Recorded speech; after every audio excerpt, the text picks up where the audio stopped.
Folks, welcome to Not So Stock Gaming's Amateur Bracket Tournament for December 8th. Looks like we have 22 teams participating this evening, meaning we have a number of teams starting out in round 1, which is fairly customary, as well as a number of teams starting out in round 2 as well. Looks like there are 2 games that will be starting off right off the bat, as we do have 2 opponents showing in those matchups will be the H and L matches. The ones between Team Silence to Death and Cool Kids Club, as well as ASAP, X-Mob, and Kappa Feel. All of their teams sitting in round 2 will need to wait for a round 1 game to conclude before they'll have their round 2 opponents ready for them, and then their matches have 15 minutes to begin from the point that the bracket does update. Also in the request in Twitch chat that we stream Nuna tonight. Looking at the bracket, looks like Nuna does have a round 1 game. That is the A matchup on the bracket. Nuna Makes Me Swoon versus Team HHS Esports. Somebody from Team Nuna, please add me in-game. That is Dark Corpse, if you don't already have me. Looking to see if this summoner, Just Strife, is a member of Team Nuna. No, this is Team Side Effects. This may be a summoner who actually requested that we stream them last night. Yes, this is someone trying to say we streamed them last night, so unfortunately, Nuna, I am going to have to honor that promise, as they have reminded me. They said they would, but I didn't see them until just now. But they are available, so it looks like we're going to be swapping out for the matchup between Team Stealth Clan and Team Side Effect. Do apologize, Nuna Makes Me Soon and HHS Esports, but a promise is a promise. Our round 1 game this evening is going to be Team Stealth Clan versus Team Side Effect, the E matchup on the bracket. Also, with 22 teams participating this evening, we will have our secondary bracket tournament. Please, everybody, do familiarize with the rules in regards to that. It is just below the main event. You'll see a blank bracket until we have 8 matches that conclude. Seeing here, it says the first 8 teams to be eliminated from the main event will be placed into the secondary bracket. That means the first 8 teams to actually play a match, meaning if you don't show up for your round 1 game or you are disqualified during round 1, you will not qualify, unfortunately, into the secondary tournament. But if you do play that round 1 game and you are one of the first 8 teams to lose a matchup, of course round 2 games will count as well. I apologize if there are less than 8 round 1 games. Let's take a quick count here. We're going to have 1, 2, 3, 4, 5, 6 round 1 games, but we do have 2 games that are ready to start in round 2, the H and L matches. So assuming that all of those matches do begin, unfortunately the teams with byes and no opponents may not have a chance to get into the secondary bracket tonight. Also, I have moved into the spectator slot here. Everybody says they're ready. We do need 3 more minutes till we can begin. Just going to remind everybody that matches cannot begin before the 7 p.m. Eastern Standard Time.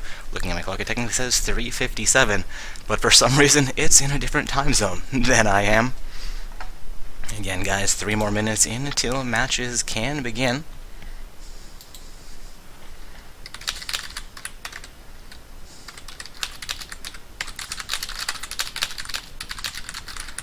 Do apologize for the heavy clicking.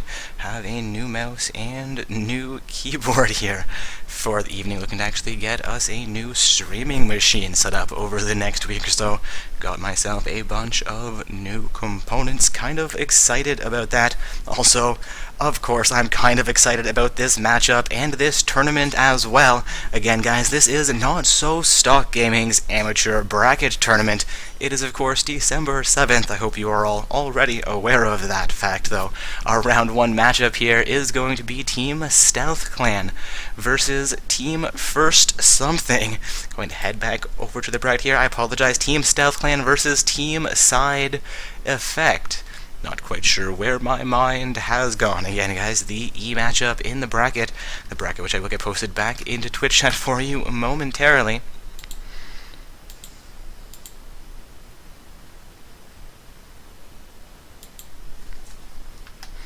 Apologize there, looking to find that bracket. And of course, by the time you hear me saying this a second time, it should be into Twitch chat for you. Again, we do have all 10 summoners in this lobby waiting to start their game, but there are 2 more minutes until tournament matches may begin. After that 7 p.m. mark, you do have 15 minutes until your matches must be begun. If your opponents do not show up by that 15-minute mark, you are free to report a win, and we may advance you into the next round, or we may swap them out with teams that could be waiting to participate this evening. I do not believe we have any late check-ins nor any missed check-ins tonight, at least none reported quite yet. So I do not believe we have any teams waiting to swap in place of no-show, so teams more or less will be getting awarded additional buys should anybody not show up for those round 1 games.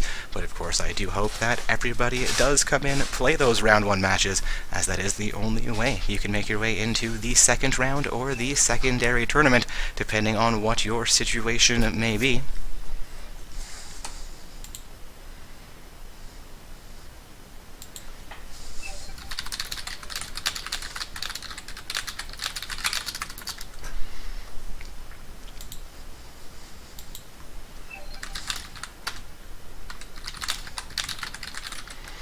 Again, guys, teams, now that we are at the 7 p.m. mark, do have 15 minutes to show up for these round 1 and round 2 games if you do have 2 opponents showing in those round 2 matches, as are the case in the H and the L brackets. Or L matches on the bracket, I should say. Again, the matchup we have chosen to stream for our round 1 game tonight is the E matchup on the bracket.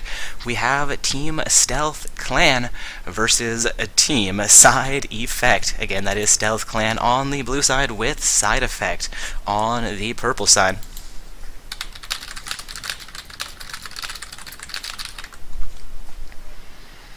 As we are now at the 7 p.m. mark, this matchup is free to start. Looks like they will head into champion selection. Again, guys, this is round 1 of play for Not So Stock Gaming's amateur bracket tournament.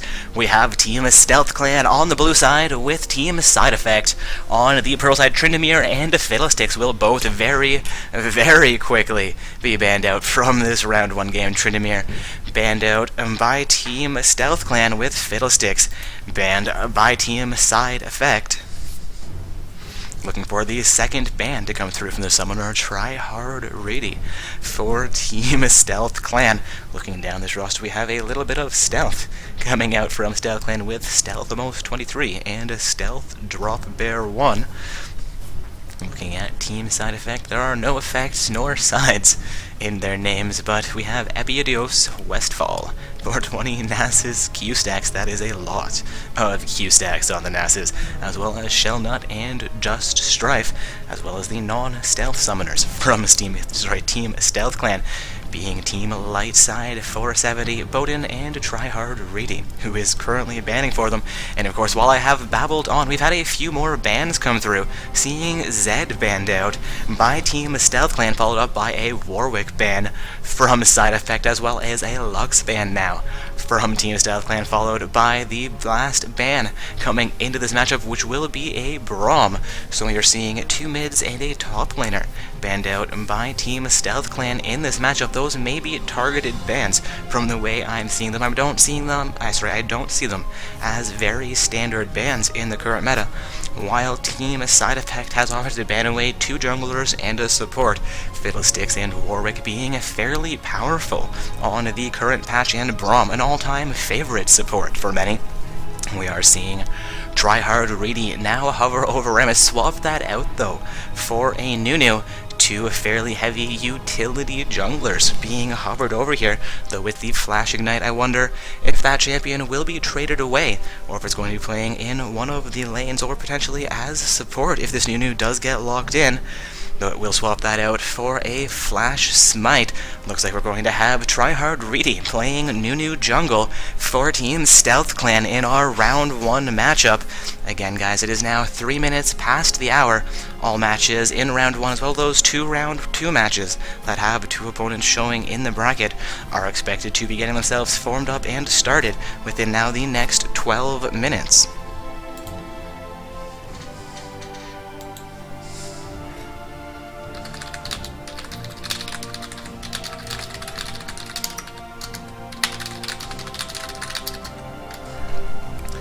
Looking like we're going to have team side effect, hovering over now a Sona and an Aurelia, looking to lock in potentially their support and top laners here.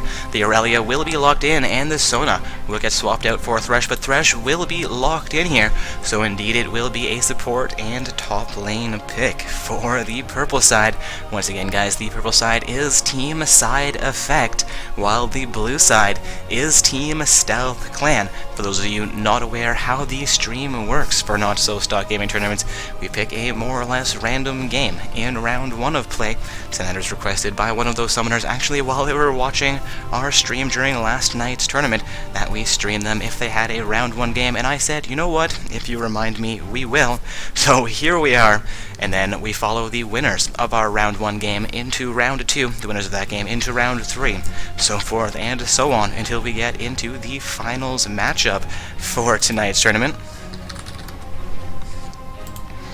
We are also seeing Janna now locked in by Stealth Amos 23, while Nidalee is being hovered over by Bodent.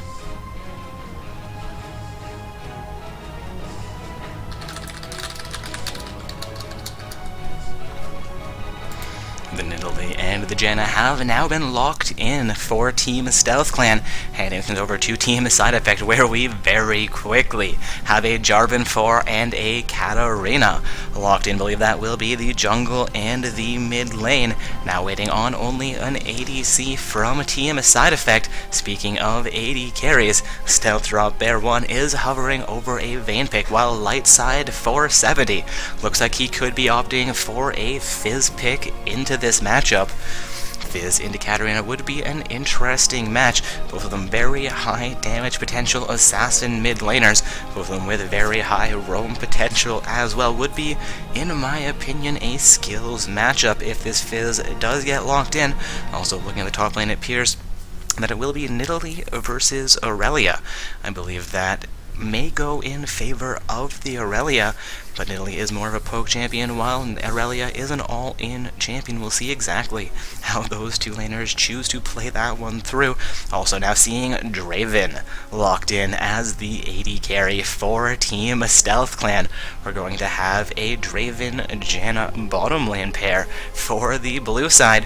Also Nunu as their jungler. The Nunu will be jungling against, I apologize, this is not a Nunu jungle, potentially. Nunu is now showing Exhaust Flash. No. Alright, the mid laner and the jungler just trading those champions back and forth a little bit before we get started out. It will be Fizz in the mid lane with Nunu as their jungler. I've seen Fizz jungle, and it can be done very well, but I was a little bit worried about the Nunu's placement into the match had he opted for the Fizz jungle. Again, guys, this is going to be Draven and Janna in the bottom lane for Stealth Clan, with Fizz in the mid lane, or the top lane actually, potentially. Nidalee in the opposite lane there, either the mid or top lane. Fizz and Nidalee having Exhaust and Ignite respectively, neither of them opting to take Teleport into this game. Will not show us exactly which lanes they're playing. No, Nidalee will swap the Ignite out for Teleport, meaning we will have Fizz in the mid lane with Nidalee as their top laner, and again, that is a Nunu in the jungle. For Team Side Effect on the purple side, we've had Ezreal locked in as their AD carry, meaning we are now going to have an Ezreal Thresh bottom lane pair, while we have Katarina in the mid lane, Aurelia in the top lane, and Jarvan 4 as the jungler for Team Side Effect.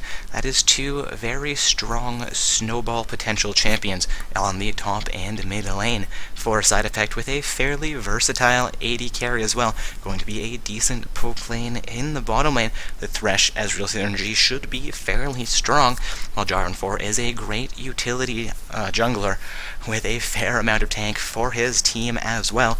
Nunu also going to be a utility jungler potentially with a fair amount of tank as well, though he could opt to go for an AP build path. It would likely not be the best choice for his team, with Nidalee and Fizz as their top and mid lane. They're going to be fairly AP heavy. Draven the only AD damage coming out for Team Stealth Clan in this matchup.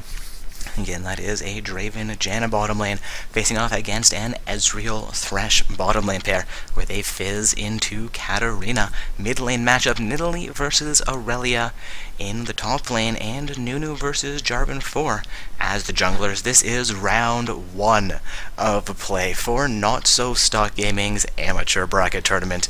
Once again, guys, that is Team Stealth Clan on the blue side with Team Side Effect on the purple side. Also, we are nearly 10 minutes past the hour.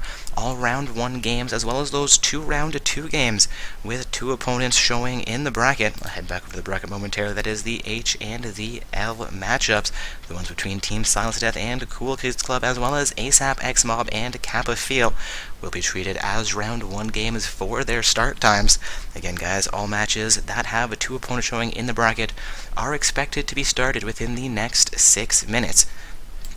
If your opponents do not show up by 15 minutes past the hour, you are free to report a win against them.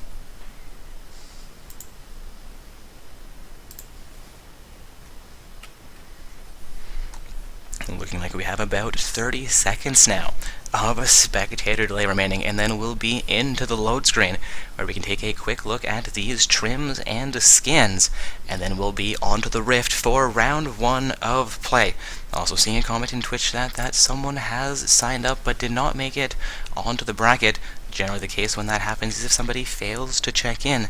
Simon Joan 99, did you check your team in today? What is your team name? We can check on that situation. Also, unfortunately, at this point, unless a team does not show up for their round 1 or those round 2 matches, we unfortunately cannot modify the bracket, but we will look into what may have happened there.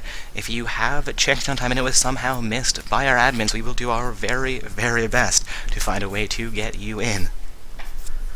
Also, we're heading into the load screen here. Again, guys, this is round 1 of play for Not So Stock Gaming's amateur bracket tournament. Watching a Team Stealth Clan play from the blue side, with Team Side Effect playing from the purple side. Seeing mainly gold trims coming out into this matchup with 2 silver trims from Team Stealth Clan and 2 silver trims from Team Side Effect as well. As far as ELO is concerned, this will be an even match.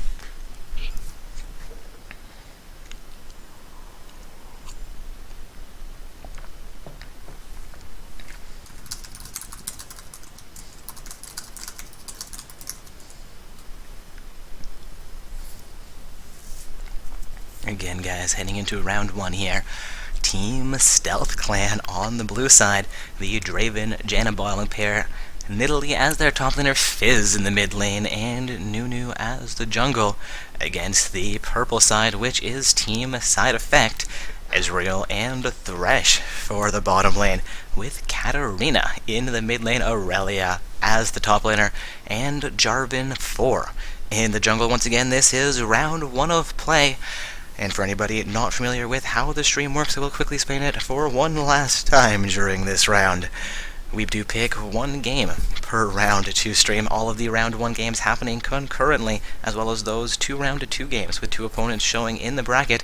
For our round 2 game, we will actually be playing or streaming the matchup between the winners of this round stream game, as well as the opponents that they are set to face off against. Again, guys, we pick a more or less random game in round 1, and then follow the winners of that matchup into the next round, the winners of that matchup into the next round, all the way until we get ourselves into the finals. Looked like a quick pause came out there as we got into the game, but it seems like everybody may now be ready to go. Again, this is round 1 of play. Looking forward to this matchup between Team Stealth Clan on the blue side and Side Effect on the purple side. Also, guys, do not forget that if you are playing one of these round 1 games, or those first 2 round 2 games, you have the best odds of making your way into the secondary bracket should you lose your matchup. It is unfortunate for those teams with buys and no opponents. They may not get a chance to make their way into that secondary bracket tonight. So good luck to all teams in that situation.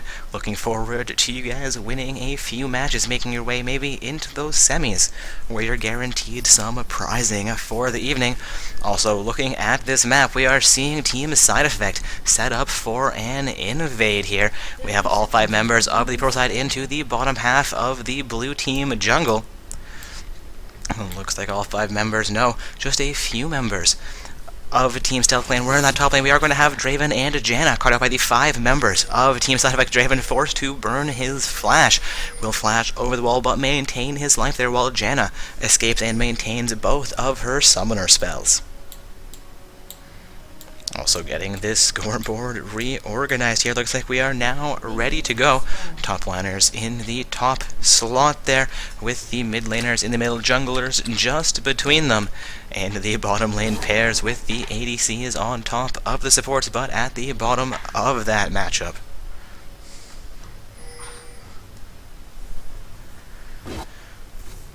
Bruleside looking to fall off of their in-mate attempt here. Will set up for the Grop camp. 4 Jarvan 4 buffs are now onto the map, and mid lane monsters, creeps, or minions I should say, are into the mid lane. Fizz and Katarina looking for those first last hits of this matchup. Also, it is now 15 minutes past the hour, so if you do have 2 opponents showing your bracket and one of those teams has not shown up yet, you are free to report a win against that opponent. A little bit of exchanging going on in both the bottom and the mid lane. Suspect the situation is going to be the same for the top lane as well.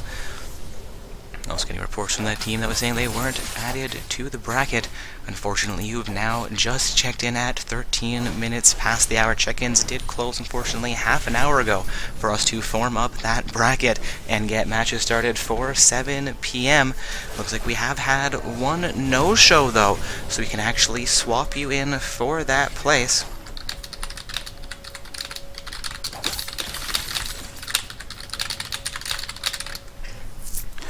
Alright, that was Simon Gion 99 into a chat from Team LMFAO.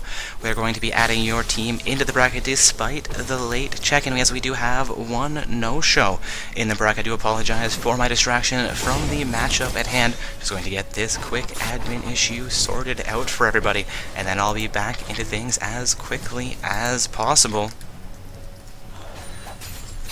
Again, that is Team LMFAO replacing Team 3 in the bracket. Alright, and that change has now been effected.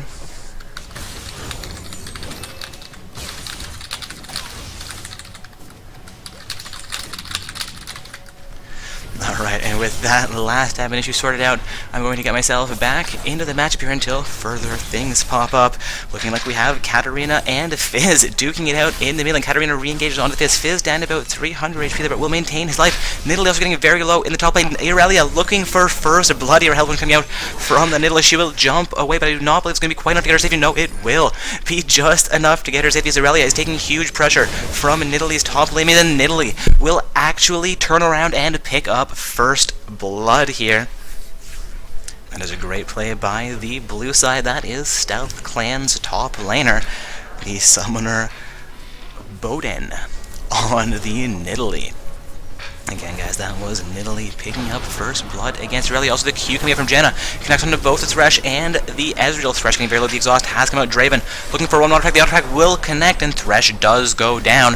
Ezreal taking huge amounts of pressure here as well, but Draven has gotten fairly low. Flash coming out from the Ezreal. No, that is going to be his shift coming out from the Ezreal. He will pick up the kill on Draven, but it looks like Janna could finish things off here. One more auto attack, and that will be enough for 2 kills in the bottom lane. Going to be a 2-for-1 exchange, though, as Draven did go down to the Ezreal. Also seeing Jarvan 4 coming for a gank into the mid lane, but will fall off of that initiative. Looking for the Raptor camp, which is not there. Comes back into the mid lane here potentially. No, will roam his way back onto his side of the map, as Katarina does have this mid lane fairly pressured. Looking at the scoreboard, Katarina has been doing very well. That is Summoner Shellnut on the Katarina for the team side effect, seeing her with 36 farm. Over her laning opposition, Fizz is 19 farm so far, is nearly a 20 farm lead as we approach the 6-minute mark in this match. Katarina looking to continue zoning the Fizz off of his arm. Neither of the summoners quite level 6 yet. We'll see how the dynamic changes in this mid lane as both of these summoners reach level 6 on their champions. Also Nidalee and Irelia continuing to duke it out in the top lane. Nidalee potentially going a little bit overzealous into Irelia there. Takes about half of her HP down and will be forced off of that engagement. Another pause will come out here, though. The pause being made by the Blues. That's going to be Stealth Clan needing to pause this matchup. Looks like their mid lane is potentially lagging here, so it will just be a short delay.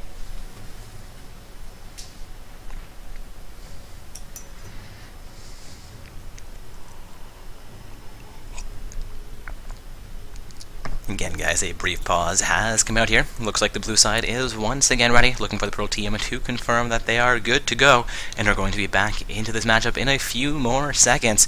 Again, guys, this is round 1 of play for Not So Stock Gaming's amateur bracket tournament.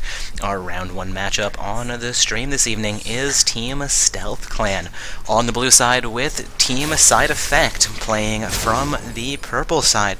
So far, we have a 3-2-1 kill score in favor of Team Stealth Clan, though they have only picked up a 100 gold advantage so far.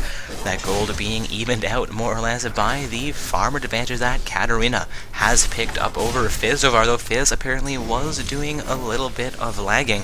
We'll see if he can make a turnaround in the mid lane. Really taking more pressure from Aurelia in the top lane as well there, while Draven looks to come back in against the Ezreal. We'll see if the Draven-Janna pair are going to be strong enough to take down the Ezreal and Thresh again here. They did pick up 2 kills in the bottom lane already, while Nidalee picked up 1 in the top lane. Looks like the only kill for the purple side was in the bottom lane as well, and I've just broken the camera. Do apologize for that, guys. New mouse and keyboard setup. Caught a wire and things went crazy. And again, no. Alright, back to where we should be here, guys. I do apologize for that. Looking to get things sorted out here. Nidalee, sorry, take a bit of damage from the Aurelia. Aurelia will fall off of that pursuit as Nidalee gets down to about 200 health. She tries to throw a spear back in at the Aurelia, but will not quite be able to connect. Both of those summoners will maintain their laning presence, while Aurelia will utilize a health potion. And in the bottom lane, Ezreal comes back in, utilizing the lantern placed down by the Thresh. Also, I've somehow turned off the fog of war. Going to get that turned back on here. Nidalee comes back in against the Aurelia. Both the summoners getting chunked down here. Nidalee back down to 20 HP, while Aurelia remains with about 4. Katarina also looking for some roam into the bottom lane. Will begin to recall from in front of the Dragon Pit. Going to make her way back into the pit here, while Fizz is left alone, at least momentarily. In the mid, looks for a little bit of roam, will drop a ward and return into his lane though, while Jarvan 4 is looking either for the second blue buff of the game or looking to leash that for Katarina, while Katarina makes to make her way back onto the map. Also seeing that cameraman comment in the Twitch chat. I do apologize, guys. Fizz will get a minion wave onto Katarina's turret, where Katarina should be fairly effective at clearing that out, though Fizz has gotten 12 farm while Katarina was out of that lane. She is assisting with nearly a 30 farm advantage. That is nearly double Fizz's farm, but in the bottom lane, Janna picks up another kill onto Thresh here. Draven not quite able to get that last hit there. Jarvan 4 also now going to come into the bottom lane. They're making it a 2 versus 2 fight once again. Looking for the EQ combo. It is not quite able to connect, and no ultimate yet available for either the Ezreal or the Ezreal or the Jarvan 4. Wow. Draven and Janna will escape that fight with their life. There's going to be more action into the top lane as both Katarina and Fizz roam into top lane Knight onto Nidalee, and that will be enough to pick up a kill for Team Side Effect. Katarina looking to make her way back into the mid lane here, while Fizz does the same. Aurelia will be picking up a larger farm advantage over Nidalee, seeing her currently set up about 15 farm over the Nidalee. Team Stealth Clan does have a kill lead, but we are seeing an even goal score from their farm deficiencies in the top and mid lane. Looking at the bottom lane farm scores, Ezreal has a slight advantage over the Draven as well. We'll see if Stealth Clan can't keep up in gold by getting more kills than their opponents, or if the farm dominance from Team Side Effect is going to spell defeat for Team Stealth Clan. The Q from Janna just able to connect onto Ezreal as she shifts to safety. Doesn't set up from the Thresh, but is not quite able to connect onto the Draven.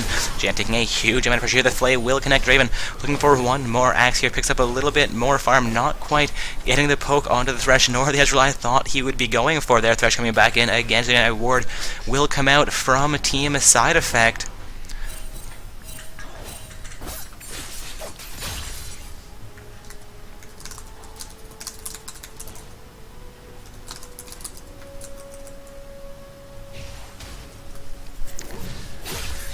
looking to engage against the Katarina here. Katarina opting not to come back in is an interesting choice. I think she may have a little bit more damage potential than new, though not knowing where the Fizz nor where the Draven was, she may not have had the confidence to go in and to turn that fight around. Meanwhile, Aurelia is hammering away on Nidalee in the top lane. Again, taking a look down these scoreboards, looks like Nidalee has actually caught up with Aurelia, or nearly caught up with Aurelia as far as farm is concerned, and does have the first kill in that lane. We are seeing them even in gold. Junglers look to be fairly even in gold as well, though Nunu does have a slight advantage, about 200 over the Jarvan 4 in the mid lane. We are seeing Katarina a full 1,000 gold above the Fizz, while Ezreal and Draven, as well as the Janna and Thresh, are fairly even as well. Looking at the overall gold score, we are seeing a 200 gold lead for Team Side Effect, despite being down 4 kills to 2 to Stealth Clan on the blue side.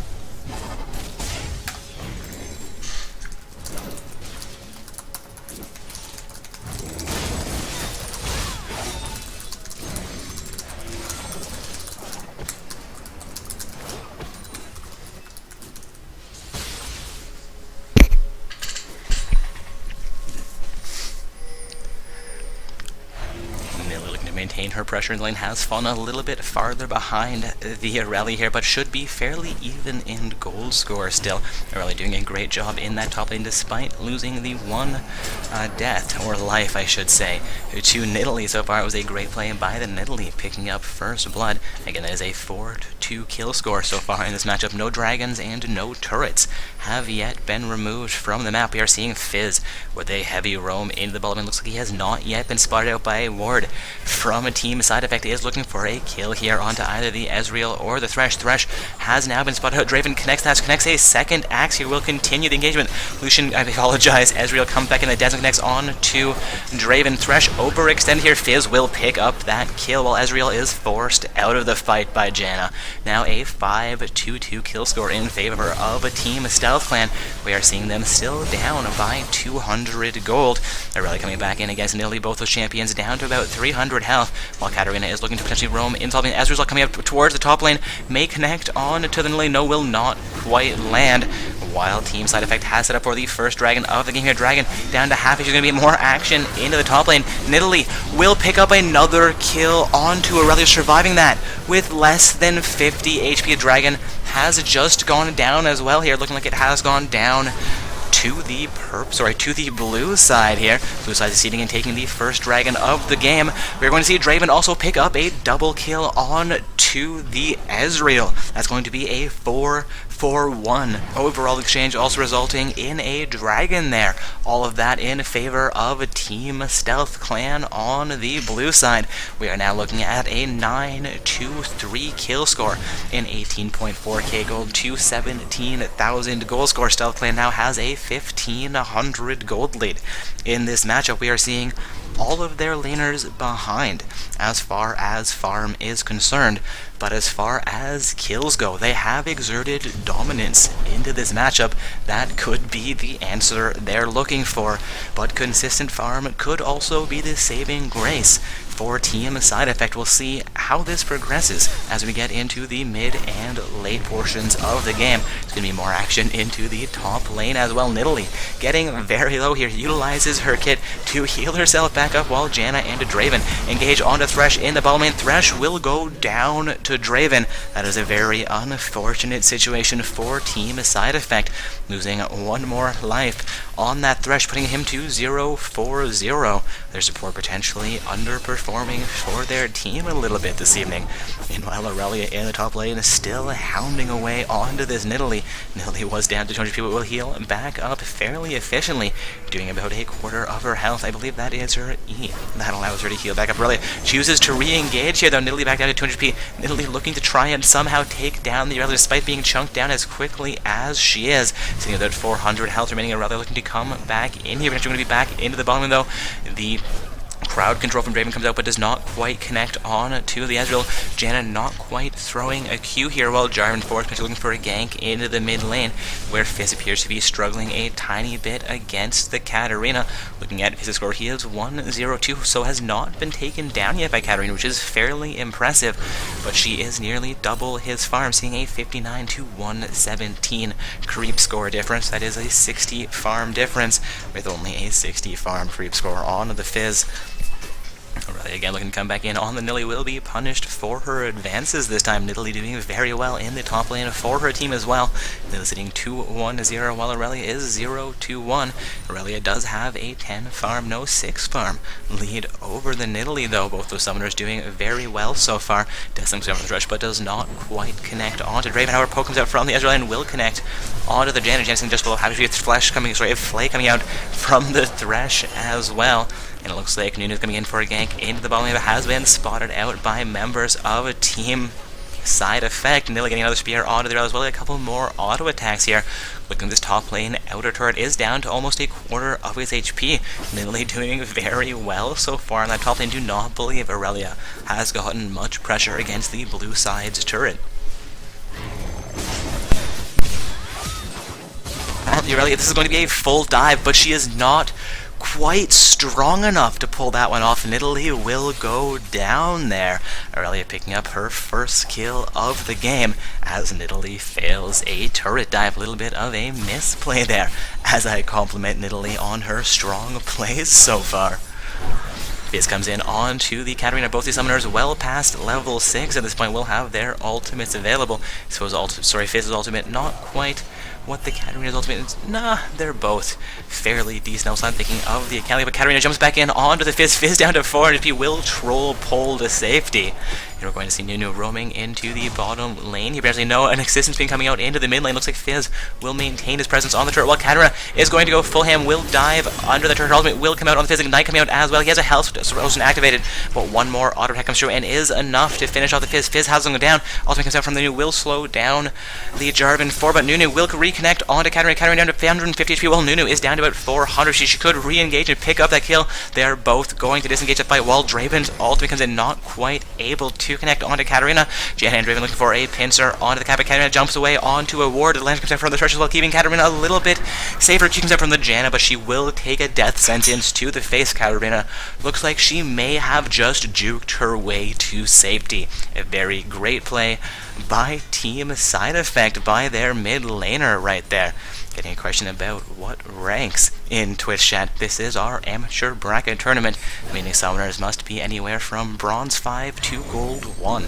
In the solo queue, coming into this game, our Lord Trian had 3 gold trims for both teams, as well as 2 silver trims, so a solid mix of gold and silver summoners in this matchup. Again, guys, this is Team Stealth Clan on the blue side, with Team Side Effect on the purple side. I'll get that bracket for tonight's tournament posted back into Twitch chat for you guys momentarily as well.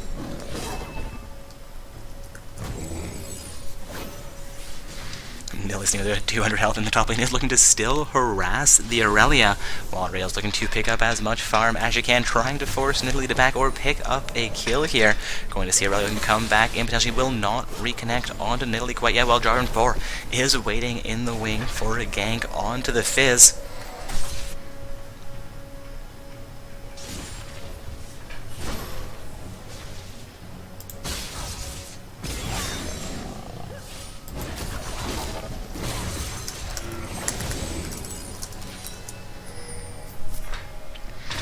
Aurelia actually taking a fair amount of pressure in the top laner. Again, this Nidalee doing very, very well so far. Nunu getting caught out here, though. Jarvan 4 will utilize his ultimate to lock Nunu down. The ultimate comes out from the Nunu as well, kicking through from the Janna. Maybe enough to save Nunu's life. No, Nunu will go down. It's going to be a 4 versus 2 fight. Janna and as well as Draven actually coming in. There would have been a 3 versus 4 fight. Fizz coming in a little bit late, not quite able to connect in time. The fight will continue, though. While we're going to see a little bit of action in the top lane. Aurelia picking up her second kill there onto the Nidalee. Death sentence from Thresh actually connects on to Fizz, which is a decent placement for the death sentence. However, it does cost him his life as Fizz pulls himself back over that wall and will pick up the kill onto Thresh.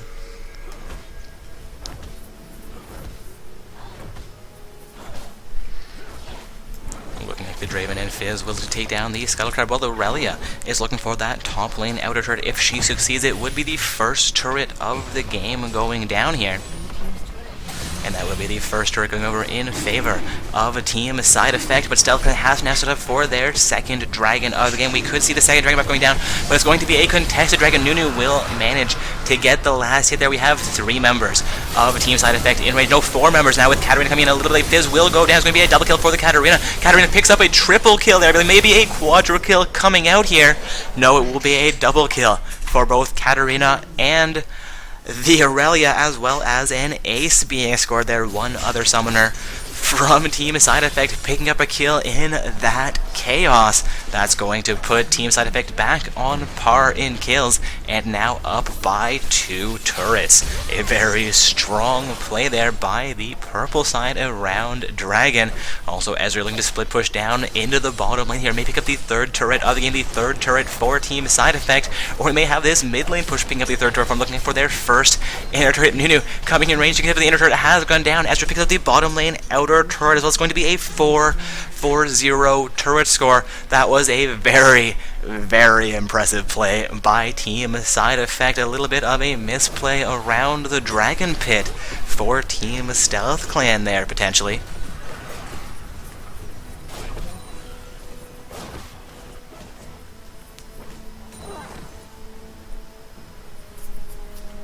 Again, guys, we are now seeing a 12-4-12 kill score, a 4-0 turret score. However, those turrets going in favor of a Team Side Effect on the purple side.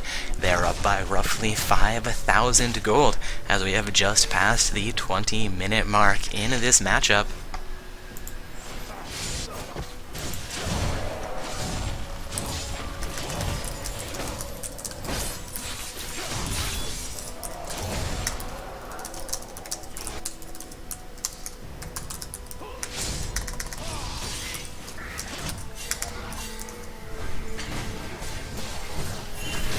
Bit of action coming out here as a Death Sense will connect on to Nunu. You're going to see a Jarvan 4 ultimate come out as well, and Nunu will go down here to a 3 versus 1 advance. We're going to see Katarina coming in from the side as well as Fizz and Nidalee now here making a 4 versus 2 fight. Nidalee and Fizz will, however, survive that with their lives.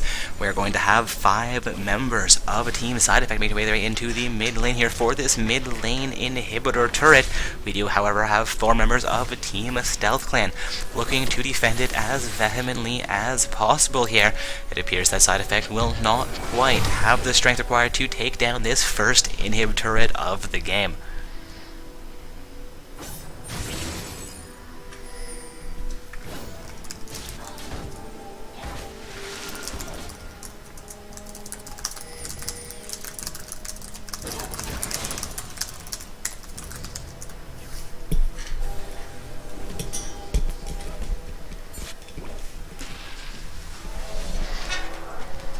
Getting a report that one team is still not showing up for their matchup, and as it is now 37 minutes past the hour, they would have been placed in at either 6:50, or if it was the one team, yes, it was that one team that was swapped in a little bit late. That was done 10-15 minutes ago, so you will have to disqualify that team as well. Unfortunately, the late check-in leading to a not 5-man team available is unfortunate for Team LMFAO. Their opponents will be getting advanced into round 2 of play.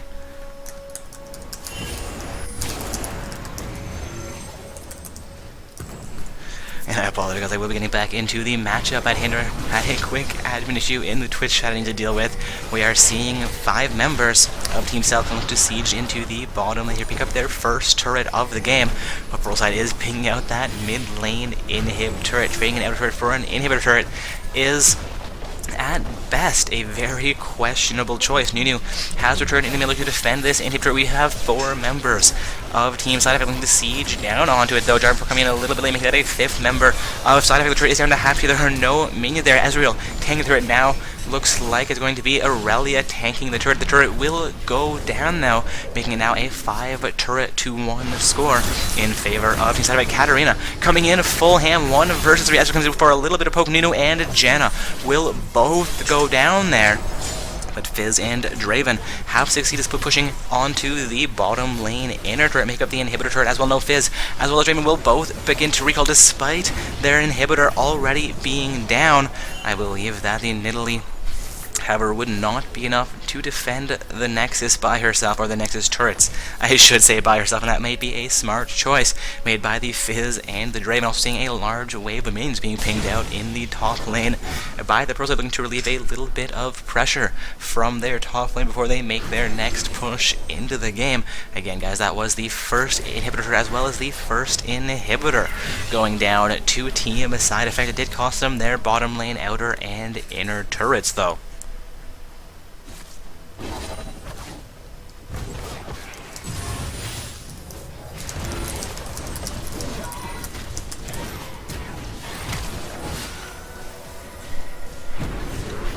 Fizz going a little bit ham here will take 3 turrets forward, and Thresh gets 1 auto attack, and they're not quite able to throw the death sentence. Would have picked up a kill had he gotten any kind of crowd control into Fizz there, I believe.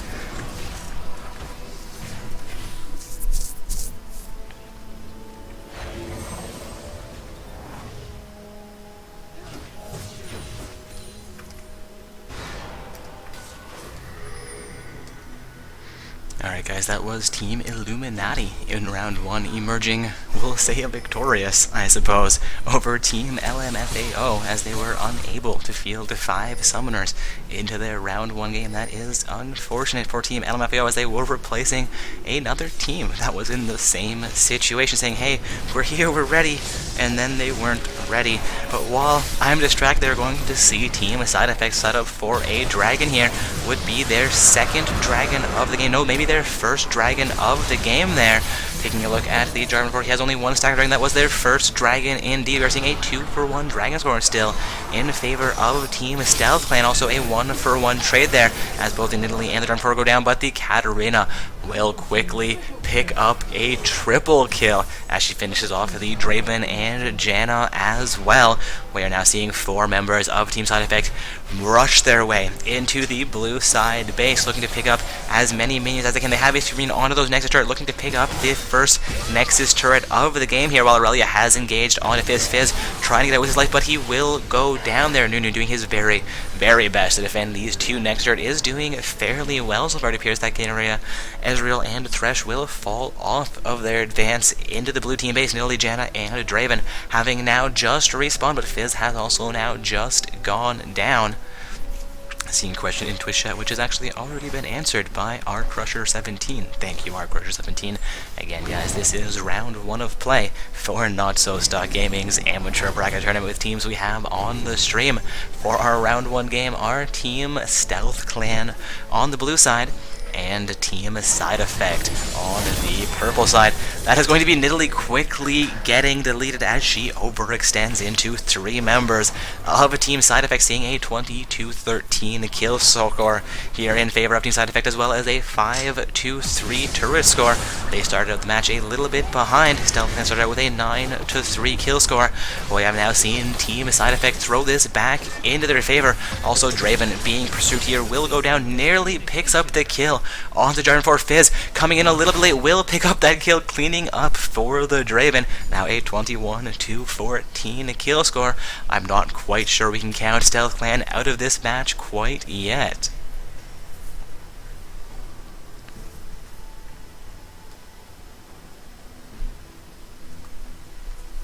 Aurelia making her way back out into the mid lane here, while Fizz looks to relieve pressure from that 1 super minion currently sitting in that lane. Nidalee comes in with a spear and deletes the super minion, but another wave is coming in already, with Aurelia coming in to assist. We're going to see Nidalee looking to contest this, but Ezreal is also coming in range, with Katarina not too far behind. Lily, of course, does have a tiny amount more speed than both the Ezreal and the Aurelia, so will safely make her way out of that fight, while it does appear that Team Side Effect is looking for their first Baron of the game here, potentially. Pacing from only the blue side, though, onto that Baron, but we do have 3 members of Team Side Effect in front of it. Katarina has made her way into the top lane, while Ezreal and Thresh have made their way into the blue side of jungle. Nunu potentially overextending here a little bit too much, has dropped a ward into the Baron, being spotted out by the site ward placed down by Team Side Effect, makes his way back into the middle lane though with his life. We now have 4 members of Team Stealth Clan taking down a mid lane outer turret, looking for the inner turret as well here before Team Side Effect can respond, as they are going to come in from behind them. Coming out with that turret is going to be more or less the only way they come out of this fight alive. We do have Side Effect now coming in from behind the turret, will go down. Stealth Clan now in a position potentially of power here. Aurelia is coming in a little bit late, looking to see who can get the most poke, who can get the better initiate, and who's going to come out on top of this fight. King's after the Katarina picks up the first kill though as Nunu goes down. Katarina picks up a double kill as Janna goes down as well. We've also seen Fizz go down, but that he goes down to the Ezreal. We're seeing the Draven and Nidalee looking to escape back onto their halves of the map. Draven may not quite be fast enough. Nidalee, however, has made her way out. We are seeing Team Side Effect completely ignore the 2 remaining members of Team Stealth Clan, making their way down the mid lane, looking for that mid lane inhibitor, which has actually just respawned onto the map.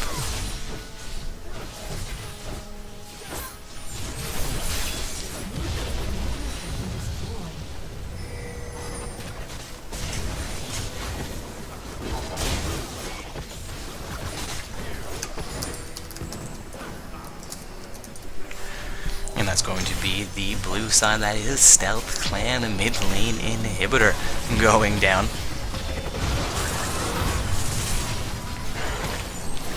Going to be a team fight breaking out in the bottom lane, as that bottom lane inner turret goes down to 2 teams. Side Effect Stealth Clan looking to siege back onto this advance, looking to punish them for potentially overextending, but it looks like Team Side Effect still has the upper hand here. Fizz taking a huge burst down to about 400 HP here. Willie forced out of the fight. Katarina and Ezreal not all that healthy, looking to come back into the fight though, feeling a little bit confident here. Spear coming out from the delay will not quite connect.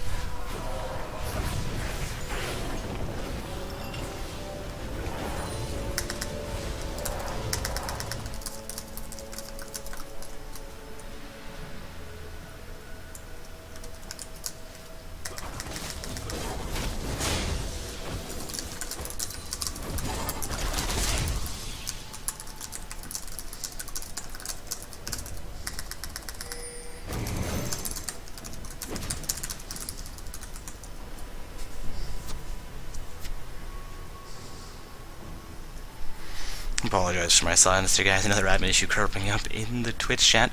Looking like we could have a forfeit occurring once again here. I do apologize. They're just looking to verify that team has forfeit. Their opponents are looking to get some sort of unfair advantage. Of course, if a team does forfeit, that is completely acceptable. We'll either replace that team or advance the team they were facing off against into the next round of play. As long as we do have more than 8 teams participating, that is completely allowed. But it is always unfortunate when teams don't participate, so we like to make sure that that is intentionally what they're intending to do. Sometimes it does happen, you check in, you don't have your teammates available, which is unfortunate, but again, does happen. Going to get back into the matchup at hand, though, as Stealth Clan is looking to set up for a Baron. Of course, Baron, also known as the Throw Magnet. We have seen Aurelia come into range, and Stealth Clan will fall off of that Baron attempt. It looks like Aurelia will re-engage it potentially before Baron has had its health reset. We have just seen the Stealth Clan initiate a leash onto Baron for Team Side Effect. Going to see a team fight into around the Baron. Fizz looking to escape this with a Life Giant Report, looking to chase him down. Going to see Fizz manage to escape with his life. No, Ezreal coming in a little bit late, but in time to pick up the kills. Will Giant Report picking up the kill onto Nidalee. We'll see a 2-4-0 exchange. Again, guys, this is Stealth Clan versus Team Side Effect. Side Effect now with a 27-14 kill score. They are down, up 2 turrets as well with that 7-5 turret score. We have seen Team Stealth Clan start out with a kill lead and lose it, and then they had a huge turret disadvantage, but have come back from a 0-4 turret score with a 5-7 turret score. Stealth Clan is not quite ready to give up yet, but they have now lost that mid lane inhibitor twice, and looking like they may lose that top lane inhibitor as well as the inhibitor here, unless Team Stealth Clan can respond very quickly. No, the inhibitor will go down.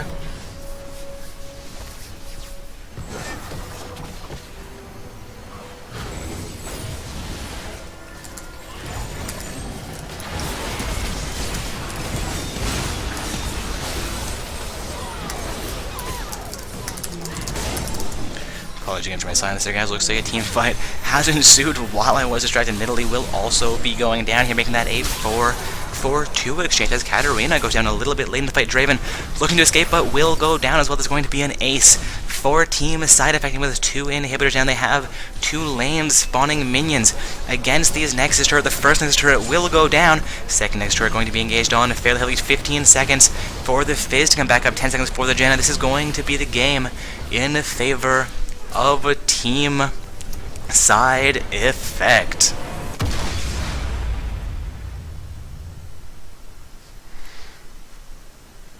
Getting a question about, is the tournament 3 rounds every week? No, the tournament is based on how many teams are participating.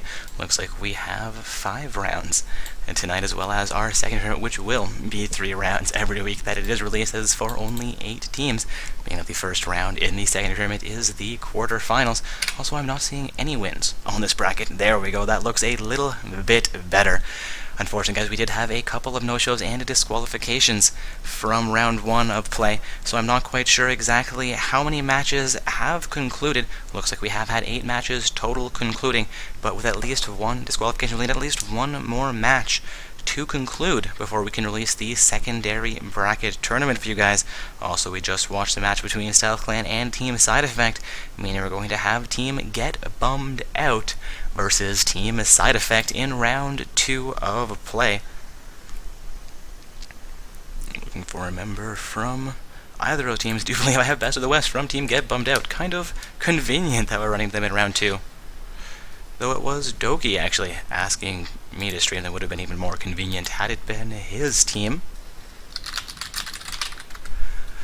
Again, guys, our round 1 game has concluded. Looking like we have a report of that other show, which was potentially Team Phage Clan. Yes, that will be fine, guys. We can advance you. I believe you from that text. Looks good. If anybody in Twitch chat still disagrees, there's a screenshot sitting in Twitch chat. Feel free to tell me I didn't look at it close enough, and I will re-examine that, but otherwise, Team Phage Clan has unfortunately been disqualified from tonight's event for not showing up for their round 2 game.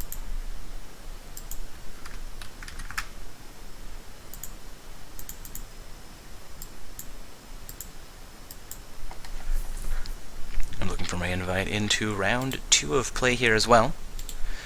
I'm going to find a member from Team Side Effect. Actually, I may have that invite already waiting for me here. Yes, Best from the West has invited me, and I'm just sitting here being slow, causing delays for you guys. I do apologize for that. We are now into our round 2 lobby. This is going to be Team Get Bummed Out on the blue side, and they're facing off against Team Side Effect. Maybe getting bummed out is a side effect of facing off against Team Side Effect, or maybe Side Effect is getting bummed out by Get Bummed Out on the blue side. Again, guys, this is round 2 of play here this evening. We have a Team Get Bummed Out on the blue side.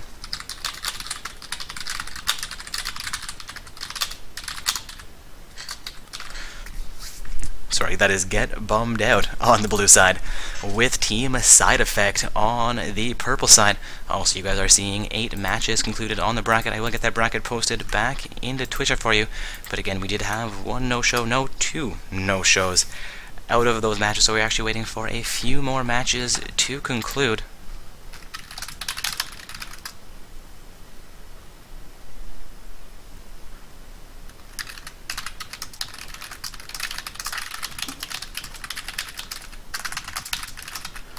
Apologize for my silence, you guys, and the loud mechanical clicking noises. Looking to contact our admin team there, see exactly how many more teams we are waiting for to finish round 2 matches now, as I believe all of our round 1 games have actually concluded. Taking a look there, yes, all round 1 games have concluded, as well as now 3 round 2 games, though one of those round 2 games was unfortunately a forfeit from Team Phage Clan, and one of those round 1 games, Team LMFAO, was a no-show as well. Illuminati getting kinda lucky, making their way into the quarterfinalists tonight without actually having to play a single match, despite starting out in round 1 of play. Of course, making your way to the quarters without playing a match. You're going to be facing off in that round 3 game against a team who's potentially already won 2 matchups tonight. Could be a little bit of an unbalanced matchup for them, making it difficult for them to get their way into the semifinals, where For anybody who's not aware, once you get to the semifinals, you are guaranteed some form of prize as long as you play your semifinals match and the match that follows. Again, for anybody not aware of how our semis and our finals work, once you get to semifinals, you have that semifinals game to play as well as one more game, whether you win or lose. The winners playing for the first and second place loss in the finals matchup, while the losers play in the bronze match for the third and fourth place titles. Of course, that's still 3 rounds of play away. We are currently in round 2 here. Again, this is a Not So Stuck Gaming amateur bracket tournament where summoners must be ranked between bronze 5 and gold 1 in order to participate. That is their solo queue rating that matters. We are in round 2 of play. Currently watching Team Get Bummed Out on the blue side with Team Side Effect on the purple side. We are seeing 2 bans come out actually from Team Get Bummed Out and no band coming through from Team Side Effect. We may have potentially had a champion selection starting here before teams were ready.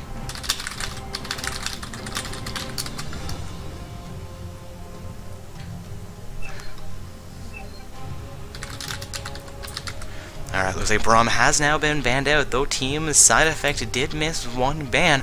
The summoner Best from the West, a member of Team Get Bummed Out, actually messaging me asking, hey, they missed a ban, should I drop Q and let them restart here? And Team Side Effect hasn't said anything to me. They went into chat, West says that they said they are ready. I'm going to believe him considering he asked me if he should drop out since his opponents had not managed their bans.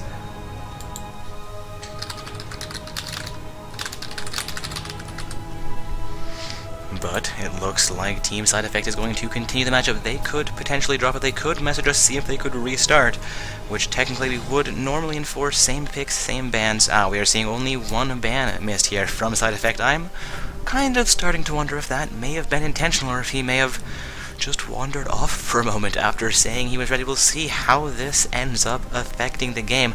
We are seeing Katarina, Aurelia, and Warwick banned out by Team Get Bummed Out. I believe the Aurelia and Katarina bans will be respect bans, as we saw Team Side Effect playing both Katarina and Aurelia in round 1 of play, and Warwick is a fairly standard ban in the current meta, as well as Braum and Fiddlesticks being banned out by Team Side Effect. Braum was banned out during their round 1 game as well, and we are seeing Fiddlesticks, I believe, as a second ban we saw from them in round 1 of play, and that third ban is non-existent, as Side Effect did miss 1 of their bans heading into this matchup. Also, guys, a few questions trickling in about the secondary tournament, as we have had about 9 matches concluded. 2 of them were forfeit, and 40 looks like it may have been 3 of them, as I'm getting reports from our admin that we have only 6 teams qualified in currently. Also, we are seeing Best from the West first pick Thresh.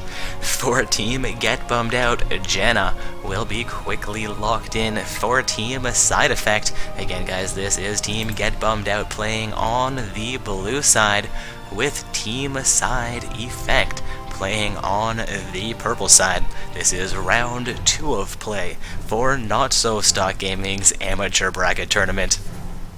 Also, guys, a brief reminder or a quick warning for anybody who's not aware of when I take my general breaks as we head into that spectator period for our second round of play, as well as our additional rounds of play.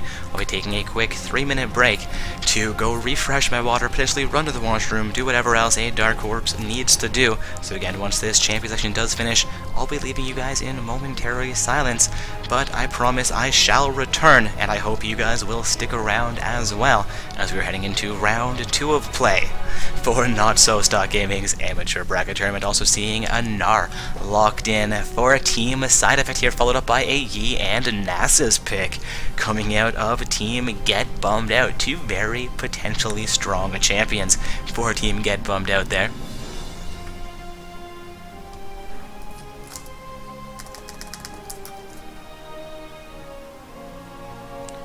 Getting a request for a roster change in Twitch chat there. You can let us know those team or summoner names and we will get those effected for you. Also, Fuzzy Gummy Bear, I do apologize, going to attempt I think it's get unban. Yes, you have unbanned Fuzzy Gummy Bear. I got the right command this time. I tried dot unban, I tried exclamation mark unban. Apparently it's slash unban, and then the username, your main Twitch account is now unbanned Fuzzy Gummy Bear too. I do apologize for that. Also, Doodlers, again, let us know those summoner names as well as your team name. We can affect those roster changes for you. But I'm going to get back into things here, as we have just had Ezreal and Tryndamere locked in for Team Side Effect, leaving the last two picks up to Team Get Bummed Out here, seeing Morgana hovered over, waiting on Seki Nuwari to show us a champion selection. Believe it will potentially be a mid laner. No, we are seeing a flatlined, looking at that, looking for an ADC here from Seki Nuwari. Looks like Photon Wrecker is looking to be added to Team Cool Kids Club. We can allow that roster change again, guys. Anybody who needs roster changes, feel free to let us know. We will do our best to effect those for you in a timely manner. Generally, the best way to give us those changes is through email. We can affect them from a Twitch chat as well. Secondary will lock in an Ash pick here with Morgana, I believe, as the mid lane Thresh as the support pick, Yi in the jungle, and Nasus in the top lane. For Team Get Bummed Out, we're going to have Tryndamere as the jungler. For Team Side Effect, with an Ezreal and Janna bottom lane pair, as well as Ahri in the mid lane and Gnar as their top laner. With that, we have had the rosters for both teams in this matchup finalized for gameplay. They have about 45 seconds remaining to finalize those runes masteries and their summoner spells, as well as trade around any champions should they need to. And then after the next 30 seconds, I will be taking a brief leave of absence, leaving you guys, unfortunately, in silence for 2 to 3 minutes. But as we get into the load screen, I promise I shall return, and I will be shoutcasting this round 2 game between Teams Get Bummed Out and Team Side Effect. Again, Team Get Bummed Out on the blue side with Side Effect on the purple side.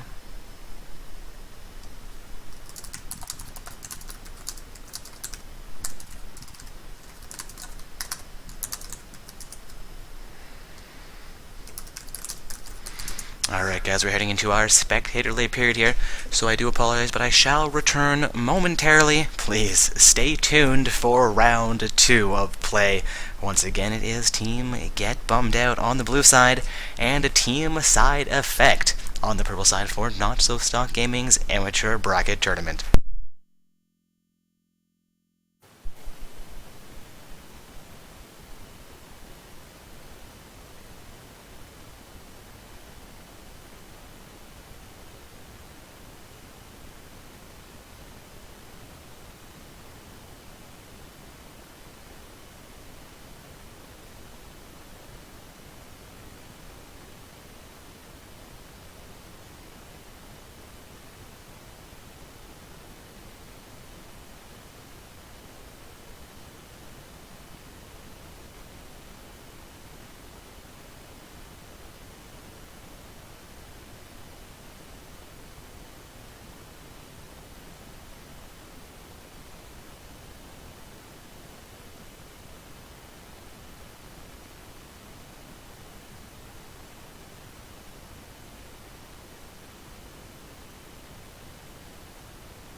For my absence there, I have now returned, and looks like it's just in time once again, as we have gotten ourselves into the load screen here. Also seeing a comment in Twitch chat that we should play some music while we have our little absence, or we have some breaks. We have looked into doing some music for you guys, but there are some copyright laws, as we do upload all of our videos to YouTube as VODs for you guys. I can get our YouTube channel posted into Twitch chat momentarily as well for everybody, as well as I will post that bracket for tonight's tournament back into Twitch chat as well. Just taking a quick look for these links for you. Alright, there's Twitch chat, I apologize. There's YouTube, and there's the bracket. Also, another question about the secondary bracket. Again, guys, last I heard we were waiting on 2 more matches to conclude before the secondary bracket would be released.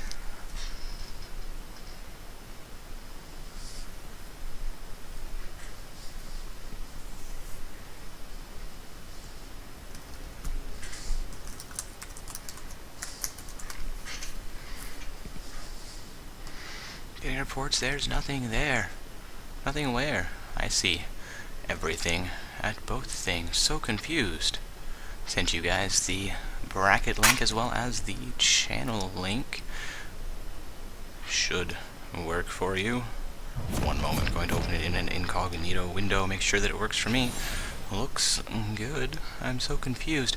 Anyways, we are into round 2 of play here, guys. Do apologize if that YouTube channel link is incorrect. You guys can Google Not So Stock Gaming and YouTube. I'm sure it will pop up for you. Do apologize, that link may be incorrect. It's working for me, not quite sure what's going on. Did open it in a new browser just to make sure it wasn't because I was signed in under that account that it was working.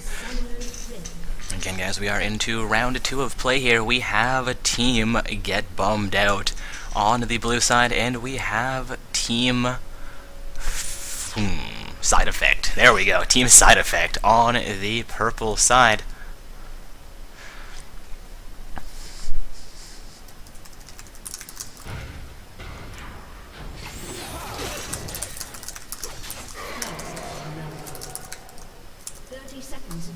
And while I was momentarily distracted, that was a successful invade coming out from Team Get Bummed Out.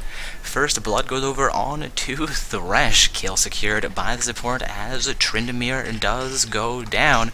Also, while we're waiting for the game to officially get itself started, going to get the scoreboard reorganized for you. So the scoreboard is reorganized, and we have a team setting up now for a little bit safer start.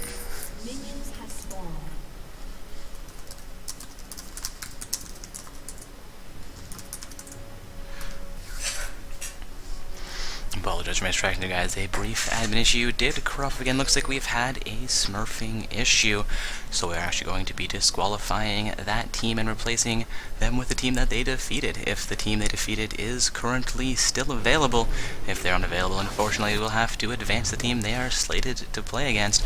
Looks like Suit15 is in Twitch chat. One of our admins will be contacting one of your teammates in game.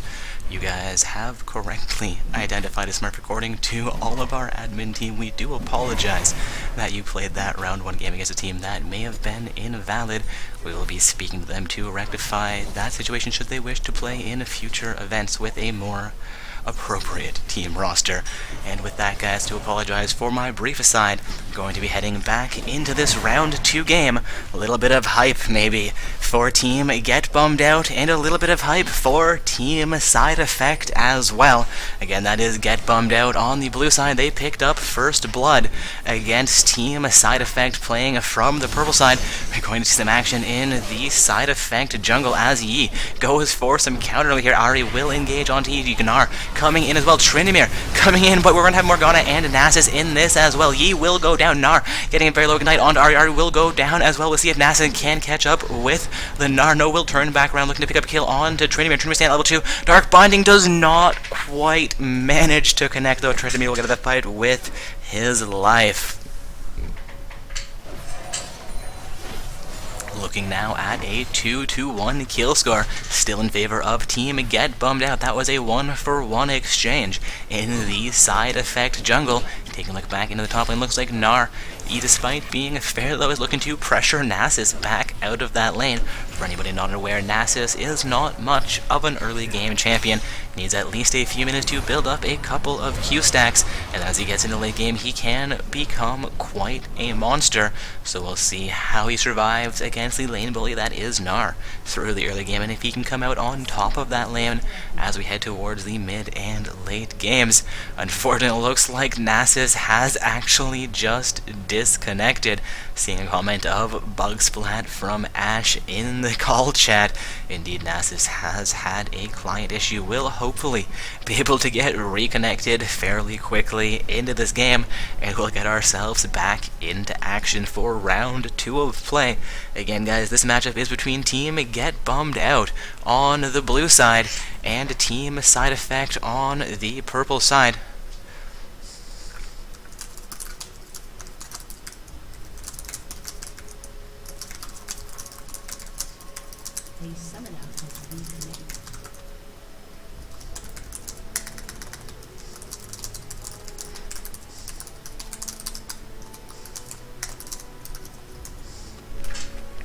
Alright, looks like that issue with the links not working has been sorted out. The Twitch chatter is reporting that it wasn't working. We're simply reporting that the secondary bracket was not yet showing on the main tournament page. Secondary bracket has not yet been released. We do apologize for the delay, guys.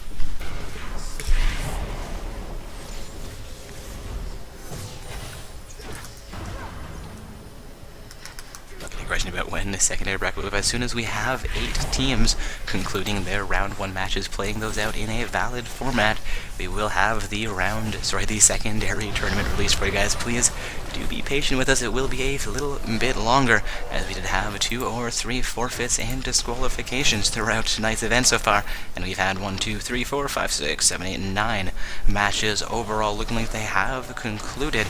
Meaning we're waiting on 2 more teams, if not 3 more teams at this point to become available, having lost their first game or their second game. Just the first 8 teams to lose valid matches in the main event. And with that, I'm going to get back into this match as we have a 1,000 gold advantage already for Team Get Bummed Out. Again, this is Get Bummed Out on the blue side facing off against Team Side Effect on the purple side. We saw Side Effect in round 1 where they defeated Team Stealth Clan, while Team Get Bummed Out had a round 1 bye. It's going to be their first matchup of tonight's tournament. Thresh lands the flay. Ezreal could go on the heal, comes out from the Ezreal. A couple more auto attacks could finish off, but Ash is getting a very low heal coming out from the Ash as well. You're going to see Yi into the bottom, and Ezreal looking to come back into this fight. Yi coming back in at the correct time there. Ezreal should down Exalted, and yes, Ezreal will go down to the Yi. Not quite able to pick up the double kill onto Janna though. Janna will safely make her way back under that tournament.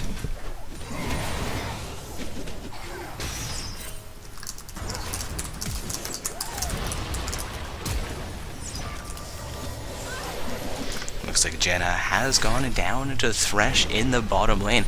Now seeing a 4-2-1 kill score here.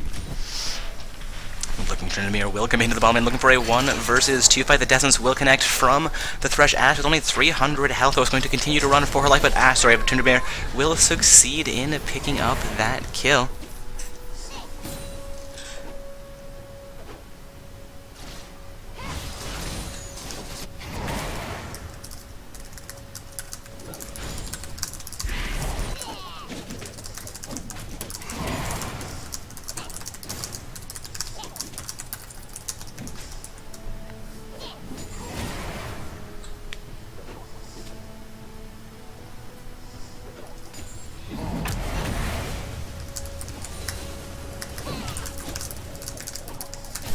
Apologize for silence, you guys. A couple more admin issues cropping up here. It's been a busy night for those. Going to get myself back into this game as I believe those have been sorted out.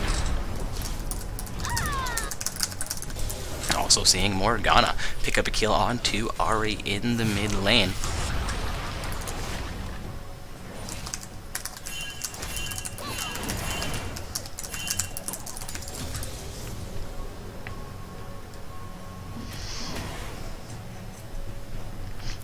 But aren't all round 1 and round 2 matches complete? No, we've only had a couple of round 2 matches complete so far. Looks like we've had only 3 round 1 games conclude. We have 5 other round 2 games still underway, if not a 6th round 2 game as well.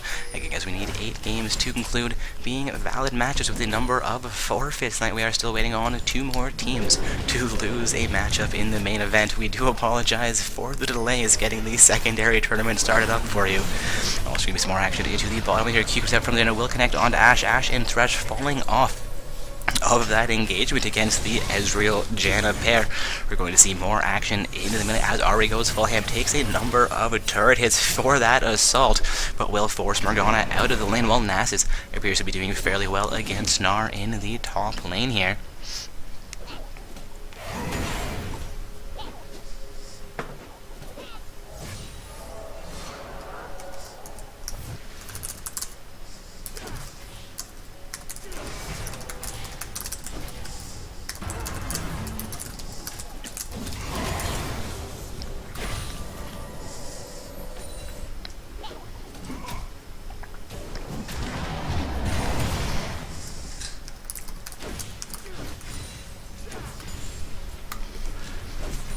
Apologize again for my silence, guys.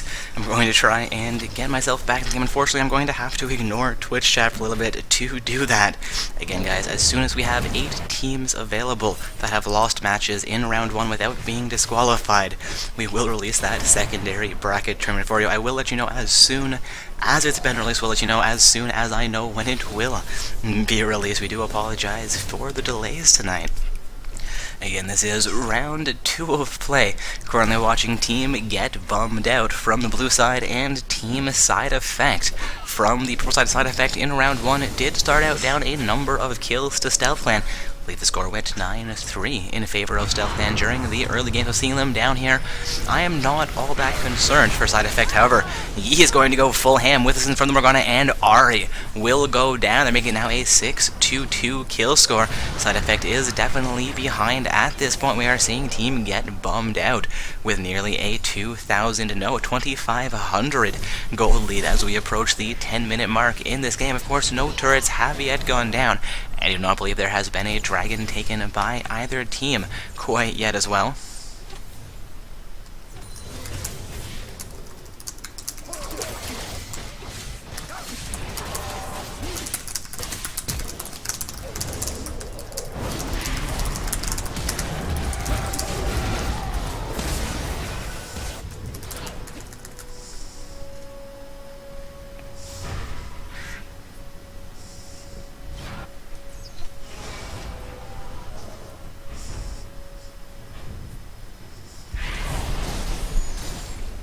Seeing a 6-2-3 kill score here, a 2,000 gold lead for Team Get Bummed Out. Looking like Janna from Team Side Effect looking for some roam into the mid lane here. No, looking for some vision control for her team before she looks to recall.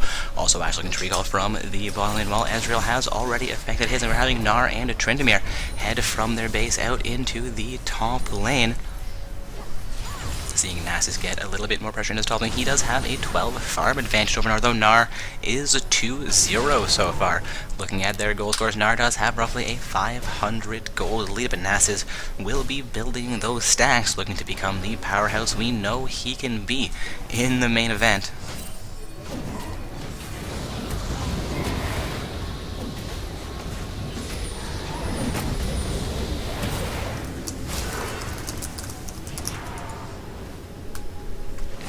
Nasus could be in trouble here as Ahri will engage him. Nasus will go down. Ahri could be in trouble as well, though, as he continues to engage her. Ahri looks like she will dash her way to safety.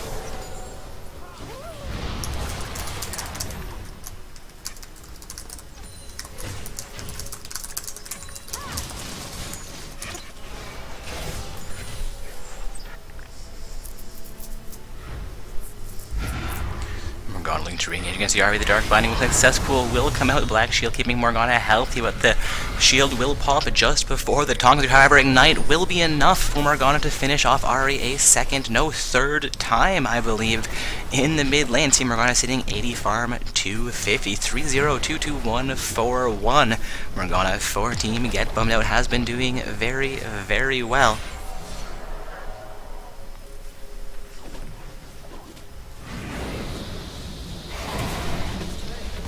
Gnar has succeeded in taking down that top lane outer turret.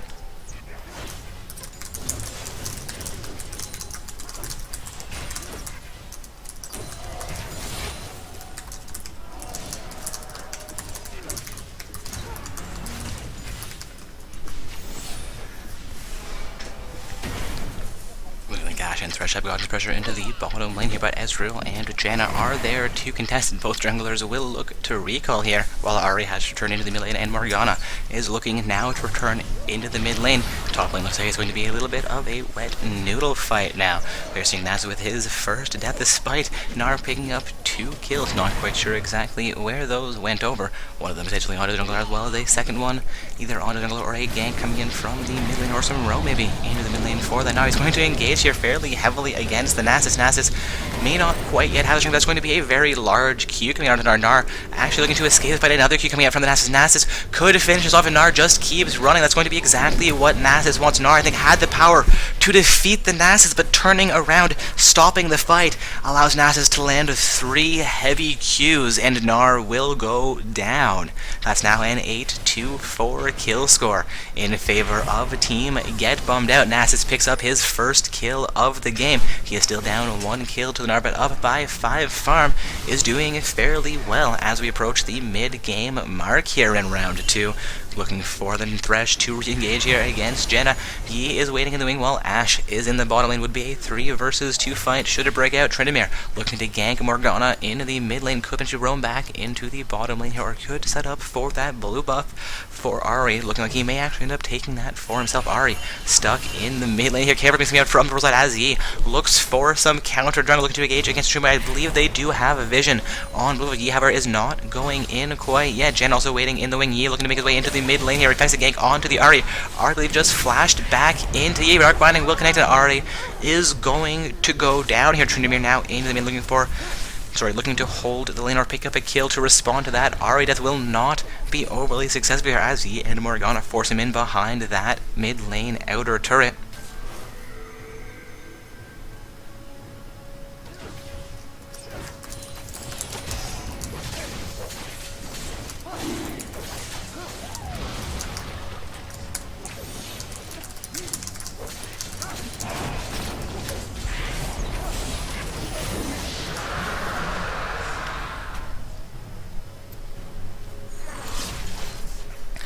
So that's going to be the first dragon of the game going down. You believe a 2-team Get Bummed Out. Coming looking out from the Janna. Morgana throwing the black shield on the Thresh, and Ashe looking to pick up a kill onto the Tryndamere, but Tryndamere will utilize it to keep himself alive here. Ashe coming back in. Tryndamere comes back up to almost half HP. We'll go back into about 150, but Ashe cannot quite finish things off there. Morgana will full dive that bottom lane turret for the kill onto Tryndamere there, and Ashe, as well as the Thresh, come back in, picking a kill onto Ezreal, while Morgana takes a few more turret hits and exits the bottom lane.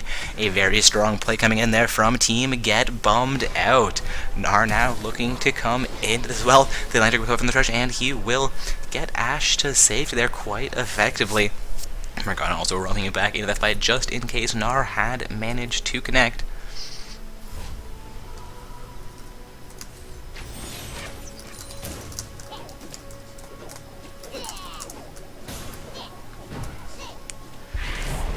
Morgana looking to engage against the Nar here.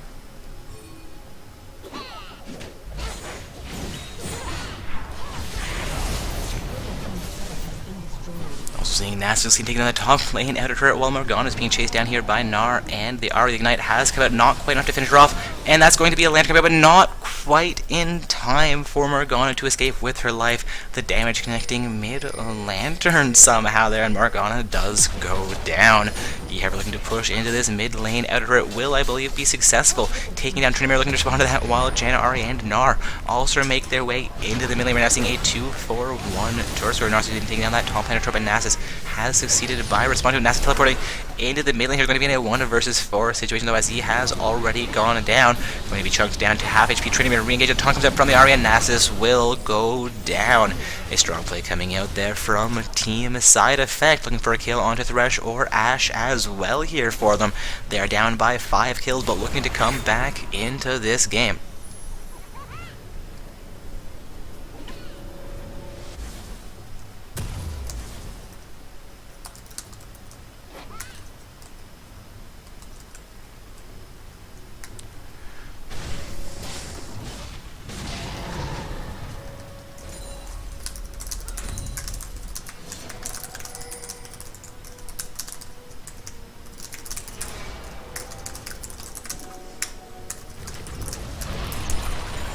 execute into the jam, but not quite able to connect onto Thresh nor Ash. Ash will succeed, taking down that bottom lane outer turret. Going to be the last outer turret moved from Team Side Effects side up in the map there.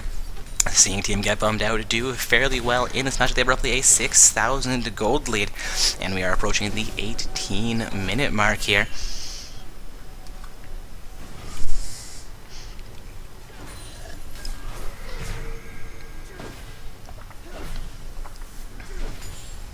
Alright guys, looking down this scoreboard, Nasus and Gnar are fairly even so far. Nasus is roughly a 5 fireman wall, and Gnar has a 2-kill lead over the Nasus. In the jungle, the Tryndamere and Yi appear to be fairly even as well. In the mid lane, Morgana has a distinct advantage over the Ahri. Morgana sitting at 5-1-4 with 140 farm against the Ahri's 352 and 90 farm. Morgana with a 2-kill lead and a 50 farm lead as well. In the bottom lane, Ashe has nearly secured a 50 farm lead as well, though only a 1-kill difference between those two champions. We're going to see some action into the bottom lane here as 4 members of Side Effect collapse onto Thresh. Thresh will go down. Looks like Ashe may escape that fight with life. Another slow coming in from the Ashe. Ashe going to get away to that bottom lane outer turret. Will get to the turret, but they still have 3 members of Team Side Effects sieging in its bottom lane. Well, Janna and Tryndamere look to respond to Nasus pushing into the mid lane. Morgana also pushing up into the top lane here. We could have them trying to take down an inner turret, but Nasus has fallen off of that advantage. Tryndamere looking to pick up the Wolf camp here, where Ahri and Gnar also make their way towards the mid lane.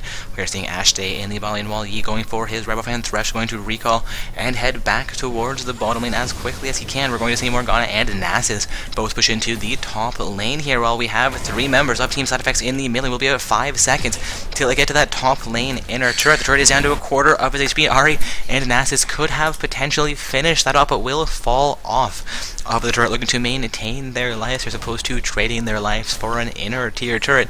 Would of course have been the first inner tier turret of the game had they been successful. Morgana looking to make her way down the river here back into the mid lane, while Nasus will recall from that top lane bush. Gnar potentially looking to interrupt it, but Nasus will safely make his way back into base. Thresh also relieving pressure from the mid lane here, while Ashe and Yi also make their way into the mid lane to assist him.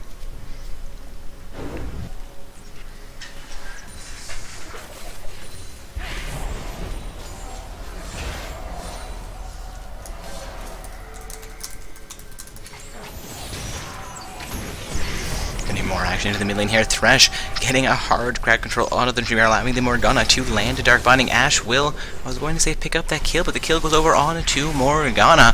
Ahri throwing a little bit of poke onto the 5 members of Team Get Bummed Out, but it does not connect either of the times you start. We're going to see this mid lane inner go down to a 5-man siege from Get Bummed Out, and Ahri will be locked down by the Death, as well as a flight coming out from the Thresh, and Thresh will secure that kill onto Ahri despite 4 other members of his team doing damage there. Seeing Dragon now pinged out here, 2 seconds to come back up. This will be a successful and I believe uncontested Dragon going down to Team Get Bummed Out.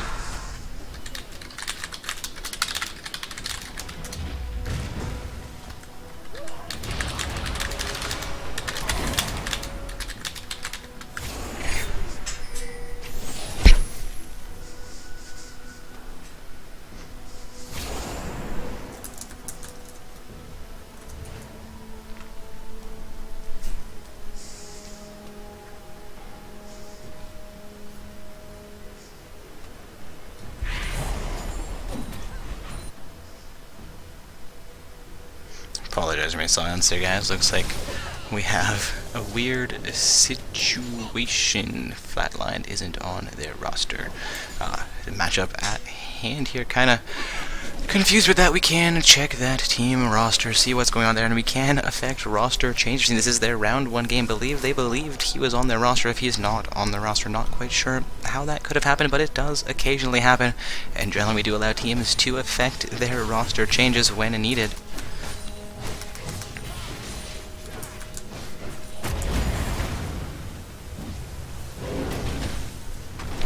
Not technically seeing flatlined on the team roster. Not quite sure how that wasn't noticed until 20 minutes into the matchup, but Apparently that is the case. We will be adding the summoner flatlined in place of one of the summoners not participating from their roster. Again, guys, it is possible they contacted us asking for a rush change. We will look into that situation, but they are into match, so we're not going to overturn that as long as flatlined is a valid bronze to gold summoner, which coming in this matchup, we did not see any out of rank participants. Also going to be a huge team fight breaking out here. Both Ari and Trinimir as well as the Janna have gone down. We are now seeing a 17 to 18 kill score here in favor of Team Get Bummed Out.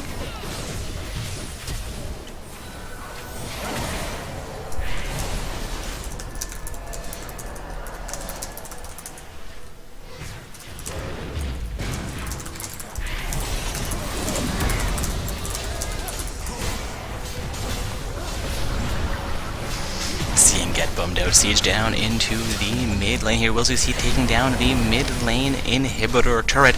Looking for the inhibitor here as well. Again, guys, an 18 to 8 kill score, a 5 to 1 turret where the first inhibitor will go down to Team Get Bummed Out. We are seeing a Tryndamere take huge here, and Tryndamere will go down.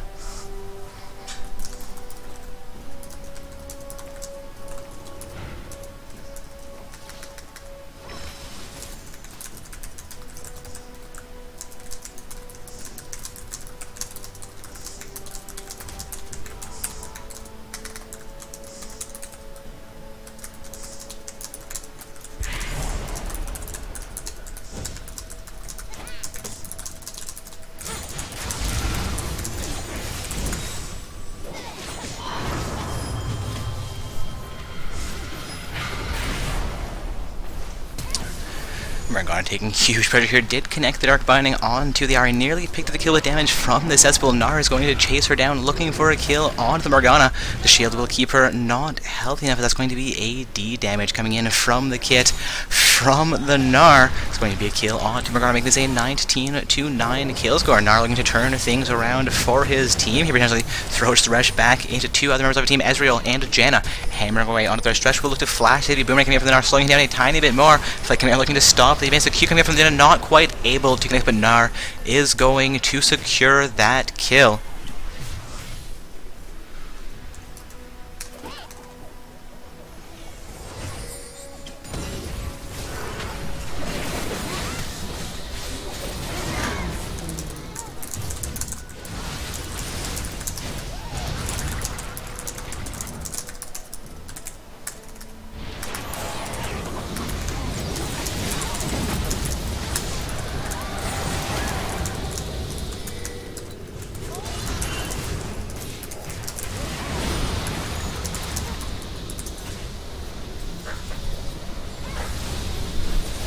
Again, I apologize for my silence there, guys. We are seeing now a 21 to 11 kill score, a 5 to 1 turret score. We are currently having a 9,000 gold lead in favor of Team Get Bummed Out. So far, they are doing fairly well in this matchup.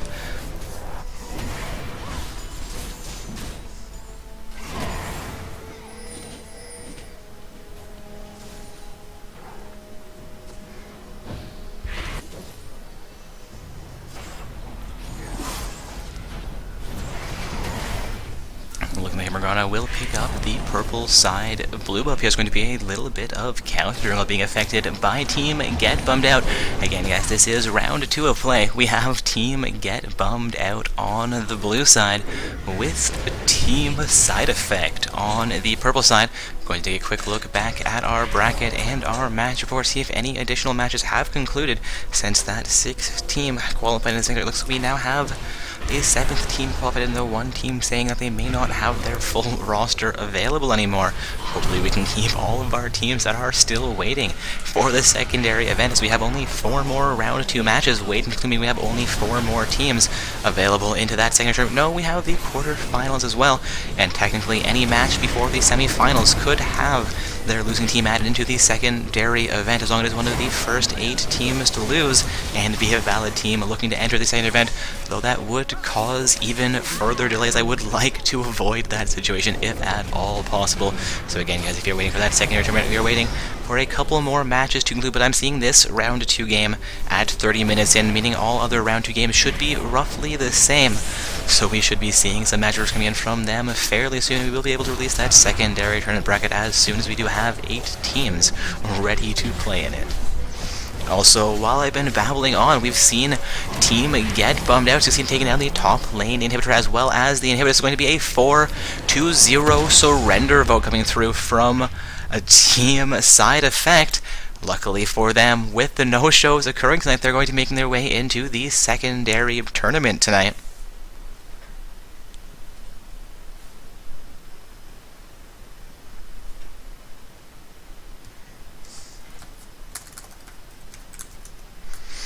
Alright guys, that was round 2 of play. We just watched Team get bummed out defeat Team side effect.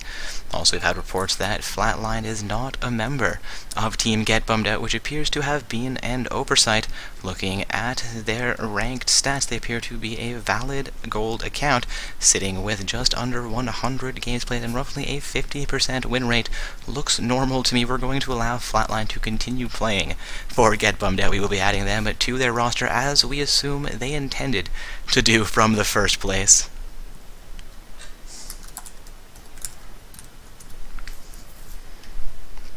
Also, I've got a few comments in my client here I need to deal with. Just going to see exactly what's going on. Everybody looking to get our round 3 matchup potentially started up here momentarily. Again, guys, potentially heading into round 3 of play. Here, going to take a quick look at the bracket, see if we've had enough matches conclude for our round 3 game to actually start up. Again, that was Team Get Bummed Out defeating Team Side Effect, which has not actually yet been recorded on the bracket. Going to see if they've reported that win to us yet, as it's not technically me handling the bracket at the moment. Taking a look here at our win report, seeing if all of these have been affected. Our last win coming in before the win from Get Bummed Out, which has actually not been reported yet, were the wins from Team Meme Regime and Hacks.net. So looking for that win report to come in from Team Get Bummed Out. Again, they did just emerge victorious over Team Side Effect in round 2 of play.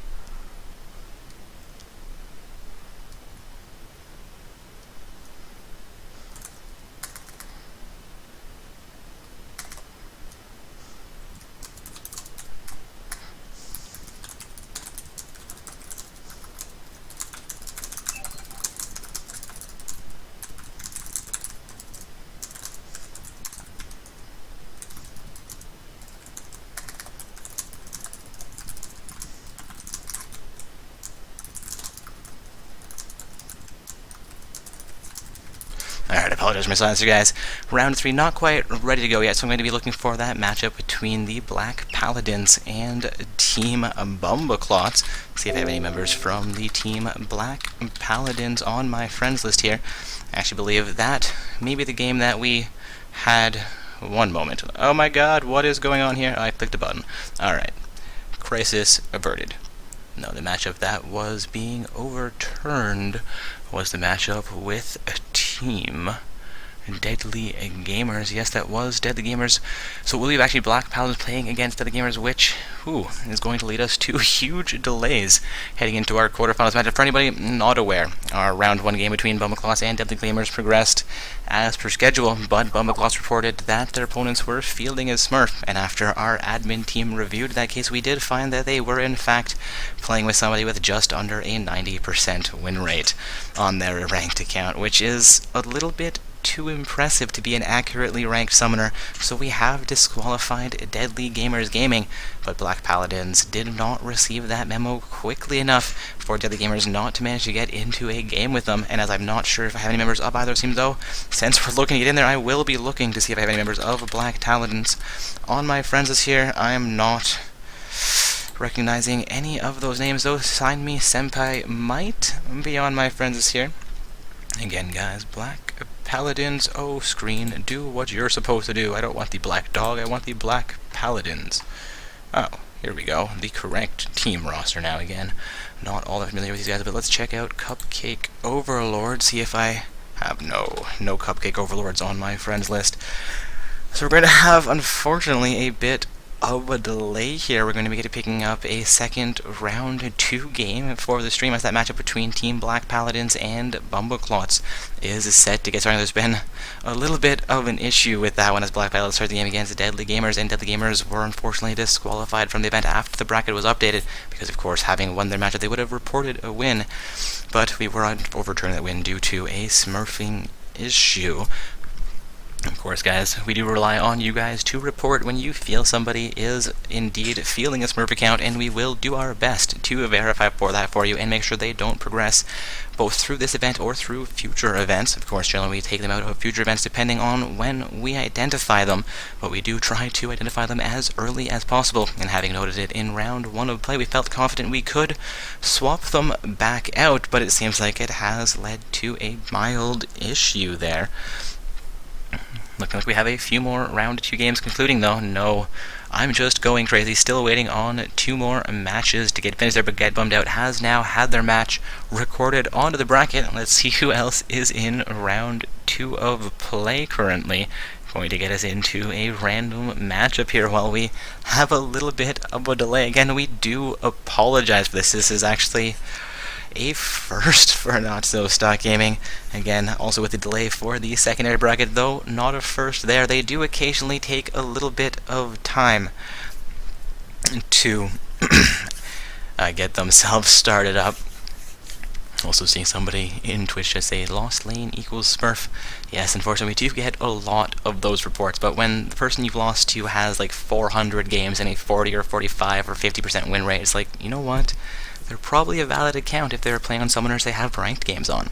But when there's somebody with, I don't know exactly how many games, I had another admin look into it for it, but he did report that he had an 85% win rate, which is a little bit too high for us to believe that he is a valid account. Again, I'm going to get us into a random game here and stop babbling on. Also, I'm going to verify with our admin team where we are currently at for the secondary. I believe we have 6, maybe 7 teams qualified in.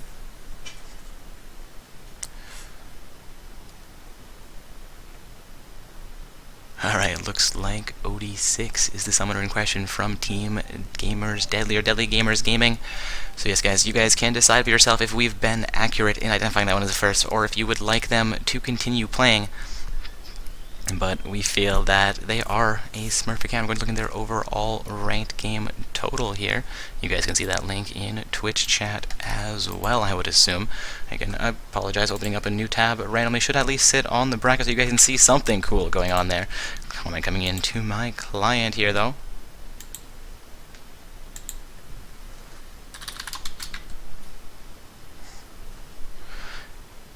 Apparently Cool Kids Club has been removed from the bracket, but I'm seeing them on the bracket. Looks like they lost to Team Silence to Death.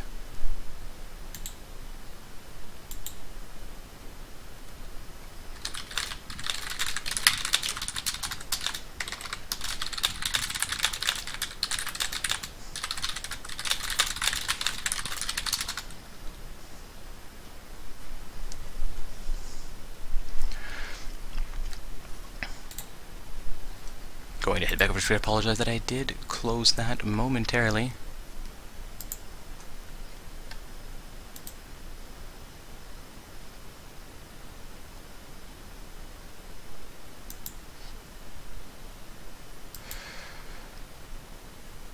Alright guys, Twitch chat can please calm down. Again, we have identified one Smurf account. If that's another Smurf account trying to be identified, let me know and I will look into it. Of course, if that's just somebody reposting the same link, then, whew, my bad. Again, guys, trying to get a round 2 game here, or a round 3 game. I apologize, not meaning to pop up my Skype. Skype, go away. Alright. Looking here, we do have the matchup between Make the World Go Round still underway, as well as that one matchup we're waiting to get started due to Deadly Gamers Gaming, starting up the matchup between Team Black Paladins. After unfortunately being disqualified, we did not get the memo out to Black Paladins quickly enough to stop that game from starting. And unfortunately, it is very, very difficult to stop a game that is in progress. Getting all 10 summoners to agree to leave, especially when they've been disqualified, it's more likely they'll try and troll the match, just pause or unpause and pause repeatedly, or you just delay it as long as they possibly can, not leaving when their opponents do and not pushing lanes, etc., etc. So we're going to have to unfortunately wait for that one to conclude, get a hold of Black Paladins post-match. Let them know that matchup unfortunately was invalid. We did try to get a hold of him. I believe we may have managed to get a hold of him. Klein Rentelli was the admin handling that case. Again, we are trying our very best to get everything sorted out here. Also, I'm seeing a comment about second bracket in my admin chat. Going to take a quick look over at the website. Looks like that has finally been released for everybody. If your opponents do not show up in the next 15 minutes for the secondary bracket, that is by 9 p.m., your match is not started, please let us know, and we will be looking to swap in any additional teams as they lose their matches. I'm going to refresh that match, see if we've had additional losses. Looks like we've had those 6, now 12 games concluded, meaning we should be good for that secondary bracket to officially get itself started. That is now on the webpage.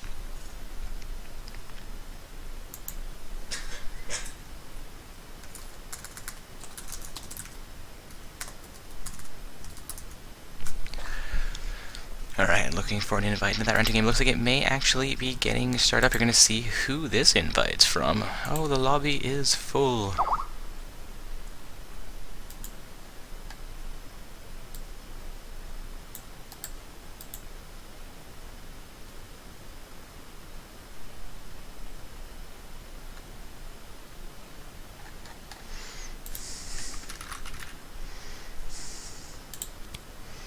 Looking for an invite back into that game, or whatever game it was I was invited to. Looking for the matchup between Black Paladins and Bumbleclots. Again, guys, we apologize for all of the delays this evening.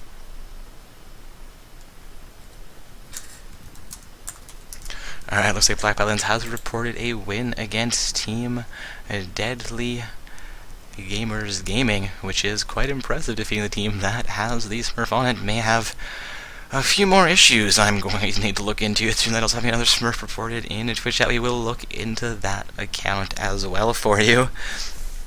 Looking to get myself into a matchup before we get all of that initiated, though.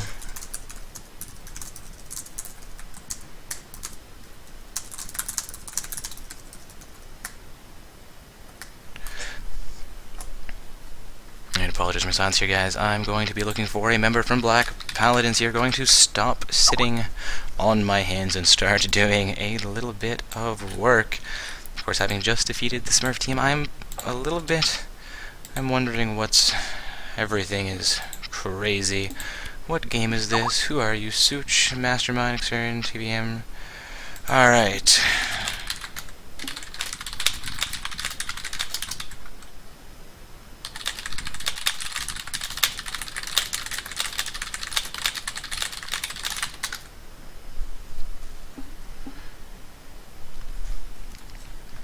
Alright, so we are heading into a round 2 game here.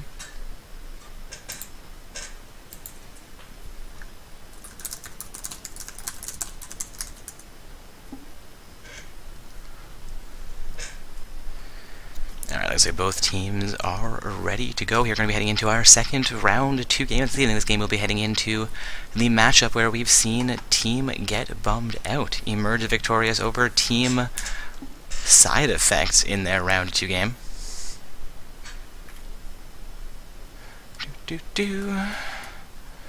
Apologize, looking like we have Team Deadly Gamers Gaming in the Twitch chat. Well, hello.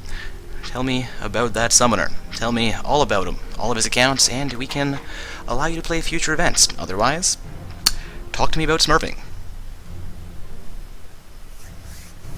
Alright, we are in 2 lobby here, and I do apologize, I may seem a little bit crass with those comments, but when somebody has win rates as high as that, and our admin team as well as the entirety of Twitch chat agrees that you're probably not a valid ranked summoner, we have to do something about it.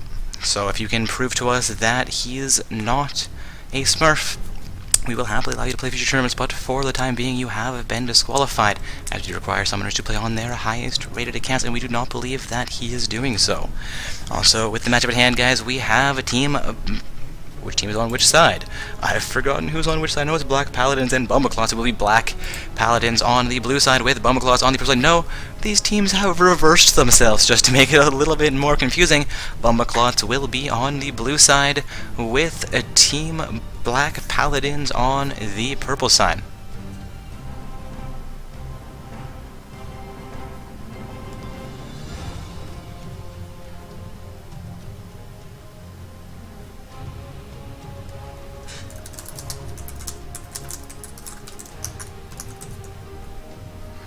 Getting a question about Team CKC in Twitch chat. Looks like there may have been an error there. I will look into why you may not have been added into the secondary tournament, as you were one of the first 8 teams to be defeated. We do apologize for that. We've had a number of teams forfeit or be disqualified from tonight's event. Our admin may have thought you may have been one of those teams, which is not the case and is extremely unfortunate.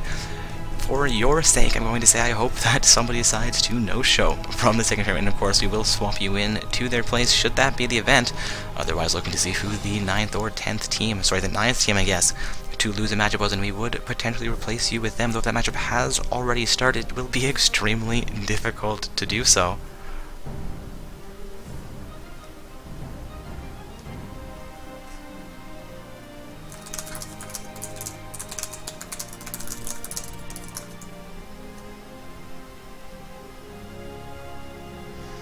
Alright, I'm seeing Player Inside report that Team CKC did not play their round 1 games. You're saying you don't see that in the rules. It says, okay, the only thing technically that the secondary bracket tournament says for the rules is the first 8 teams to be eliminated from the main event will be placed into the secondary bracket. When we say eliminated, we mean you play your matchup and you lose. If you don't show up or you get disqualified, we consider those disqualifications. And you're not technically being eliminated, but removed by an admin. So you do have to play your round 1 or round 2 games and actually lose a matchup to make your way into the secondary tournament. In Baxter, Team Deadly Gamers Gaming was disqualified because we've identified one of your summoners as a Smurf account. If you would like to provide us more information about that account, we will happily reinvestigate it and determine if we may have made an unjust ruling, in which case we will apologize profusely. But currently we do believe that you have fielded a Smurf account and you have been disqualified from tonight's event. Also, I apologize, I'm not sitting in the f***ing lobby. Wow, what a dark orbs tonight. Whew. Seeing Warwick, Nidalee, and Pantheon banned out by Team Get Bummed Out, as well as Morgana, Katarina, and Thresh banned out by Team... I apologize, this is not Get Bummed Out. This is the matchup leading to the quarterfinals game with Team Get Bummed Out in it. This is actually Team Bumbleclots on the blue side, who have banned out Warwick, Nidalee, and Pantheon, as well as Team Black Paladins on the purple side, where they have banned out Morgana, Katarina, and Thresh. We're also seeing all 5 champions logged in here.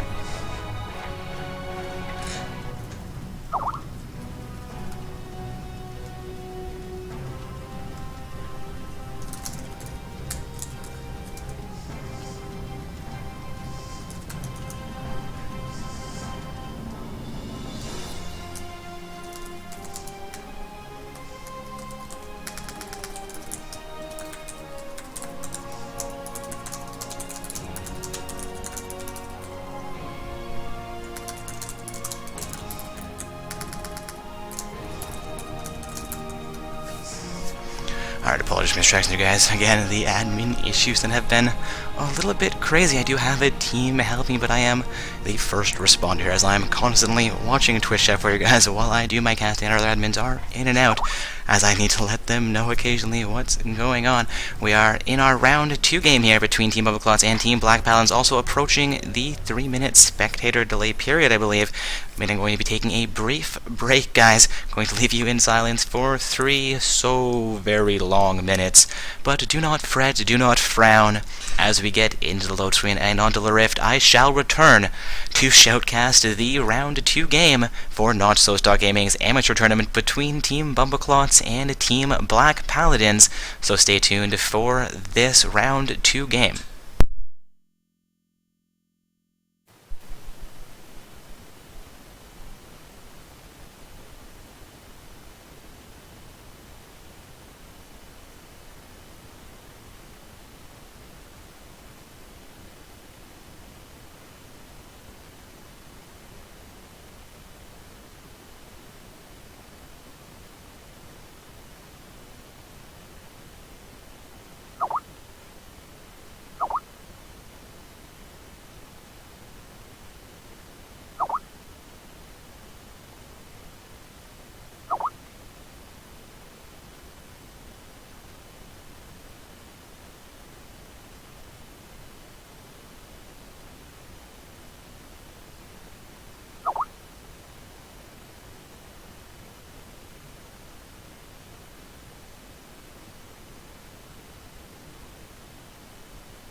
have now returned to apologize for my absence there.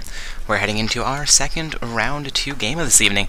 This is going to be Team Bumbleclots on the blue side with Team Black Paladins on the purple side. Also getting a question in Twitch chat about how long rewards take to distribute, and if a team wins twice, do they get rewards twice? Indeed. Rewards can take anywhere from 24 hours up to 3 weeks or so to distribute. Generally, they do come in under 2 weeks, so if it does exceed that 2-week period, feel free to contact us, ask us if we know what the situation is with those, as occasionally name changes or teams not playing their last round games can lead to some delays getting prizing sorted out. Also, the question about if a reward is getting awarded twice. As far as the RP goes, yes, those rewards will be distributed every time you place in a tournament. Should you place first, second, third, or fourth, you will get one of those RP packages. The only thing you cannot get twice is the first place Triumphant Rise skins, as those are distributed directly into your accounts by Riot Games, and you can't have more than one skin for each skin that you have. It would be a little bit redundant to stack those skins, as cool as it would be to be like, you know what, guys? I've got 12 Triumphant Rise skins. I'm a pro now. Anyways, guys, I believe we are heading in to the Rift here. I thought my screen was changing over. I believe this game has started up, hoping we can get loaded in a few more seconds. Also going to put my Skype back onto DND. Not sure how that got unchanged. Alright, we're going to load in this game and see a pause break out immediately from the pro side. Looks like Black Paladins may be having some connection issues. Again, guys, this is our second round 2 game for the stream this evening, as we did have some delays in getting this game started. We have a team Get Bummed Out waiting in the quarterfinals for this match to conclude, and our other 3 quarterfinals games are ready to go, seeing 7 teams qualified into the quarterfinals. Good luck to those 6 participants who are currently playing their matches. 3 of them will be heading into the semi-finals, where they are guaranteed some form of prizing for their participation this evening, while of course 3 of those teams will also be losing that match. And as the secondary bracket has begun, they unfortunately will be going home without prizing and no more participation for the evening. Also, guys, it is now 9 p.m. Please let us know if your opponents in the secondary bracket have not shown up for you. Also, somehow my Twitch chat has disappeared. No, there it is.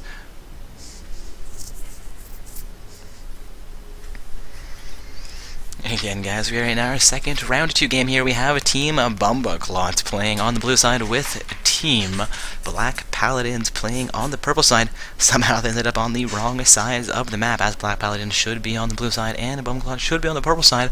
But that's not a huge issue, as both teams are now in this matchup and have, I'm going to say whether they've explicitly agreed to it, they have implicitly, at the very least, agreed to their sides of the map.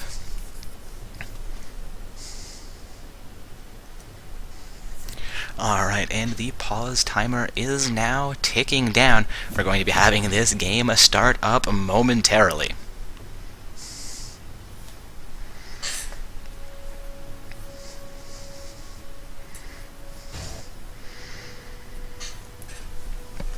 Everybody from both teams making their way out of the bases. They have all purchased their item as well.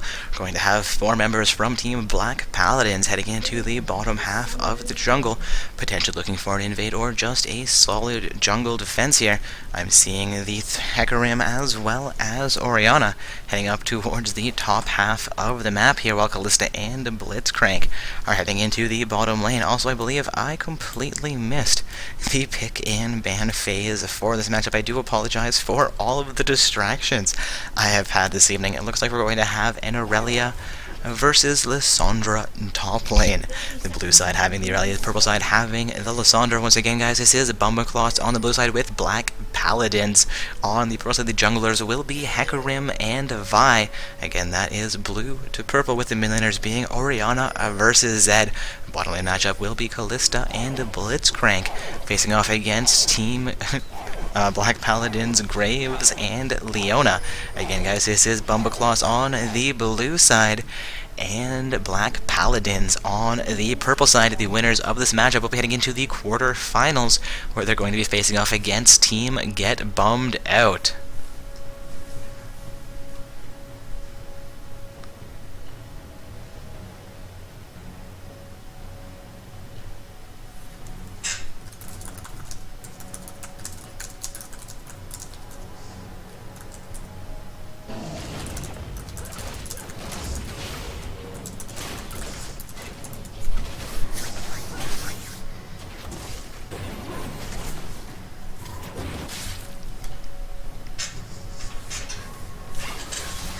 Alright, seeing a little bit of action. We've seen both junglers get a leash. The blue side jungler getting a leash in the top lane from the Aurelia, while the purple side jungler did start in the bottom half of the map, getting a leash from the Leona and the Graves. We are seeing Kalista jump around this map with her leash on the Blitzcrank. Blitzcrank getting a little bit of pressure onto the Graves, will actually land his grab. Still only level 1. That's going to be a fairly strong engage for the Leona. Both Kalista and Graves down below half HP here.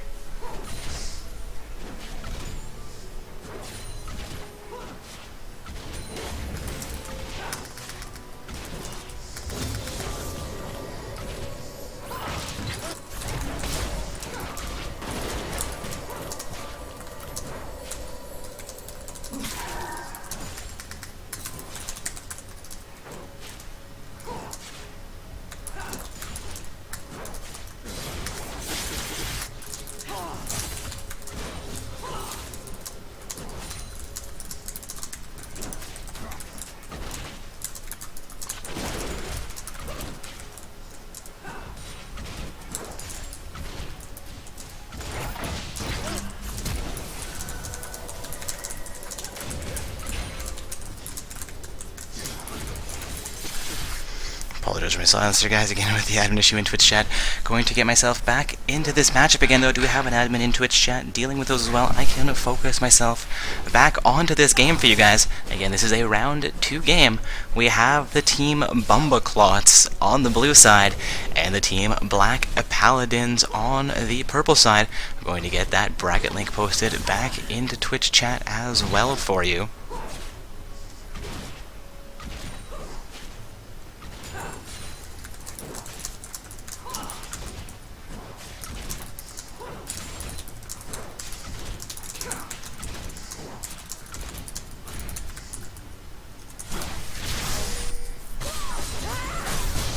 Sonic versus Folk against the Aurelia in the top lane. Aurelia doing fairly well so far here, though First Blood has not yet come out. Looks like Blitzcrank and Kalista may be looking for that. Kalista managed to jump away from the Lance coming out from the Leona.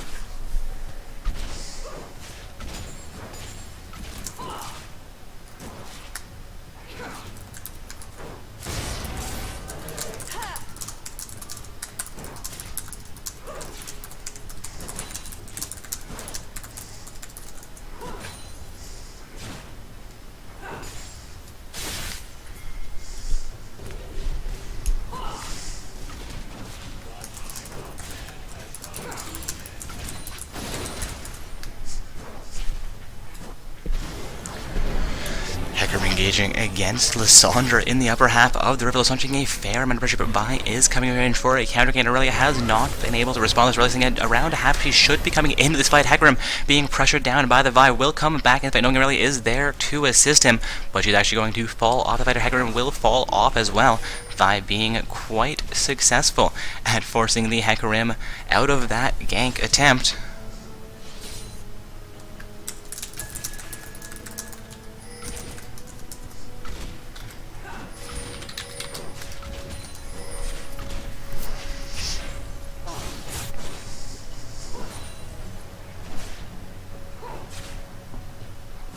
In the bottom lane again, we have Kalista versus Graves and Blitzcrank versus Leona. Kalista and Blitzcrank looking for an engage here. We'll get a couple of auto attacks off on Graves. Leona now looking for an engage of her own. Will make her way back towards the turret. Blitzcrank getting the knock up onto Leona. Leona re-engaging onto Kalista. Kalista will be locked down to half HP. Graves looking to engage. Will dash back into the exhaust coming onto both AD carries. Leona down to half HP. Blitzcrank down to half health as well. Graves down to 2 HP. Kalista down to 2 HP. Leona will go down. First blood going over to Kalista in that bottom lane exchange.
Graves go down in the bottom lane there to Kalista and Blitzcrank. Once again, it looks like Blitzcrank did secure that kill for Kalista, not handing the kill gold over to Kalista, but she will get the assist gold for herself. And I do apologize for my extended silence period there, guys. Need to take a moment to recollect myself after all the drama we've been having tonight. I do apologize for any drops in quality in tonight's stream, as well as any issues you guys may perceive for tonight's tournament. Please feel free to send us emails about those. I will do my best to respond to all of those emails after tonight's event. We do have admins looking into them as well during tonight's event, but may or may not be responding depending on the rulings they make with those. So I'm going to get myself back in this game, and I do hope that we can keep ourselves back on track here.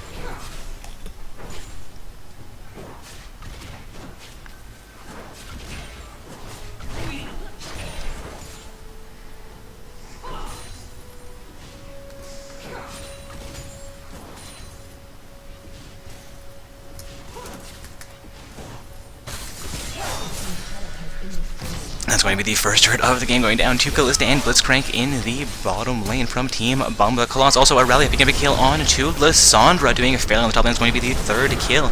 Going from no, that's the fourth kill now, with Kalista picking up one more in the bottom. Here will be another kill going down as Leona, I believe, is going to be outplayed. They're not able to make an escape, not able to pick up enough damage onto Kalista either.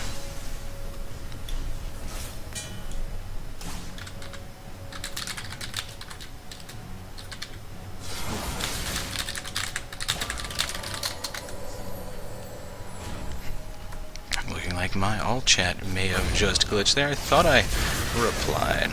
Alright, anyways, back to the game here. We are seeing Orianna also down in the mid lane. Black Paladins underperforming a little bit here. A blue team pause will come out though.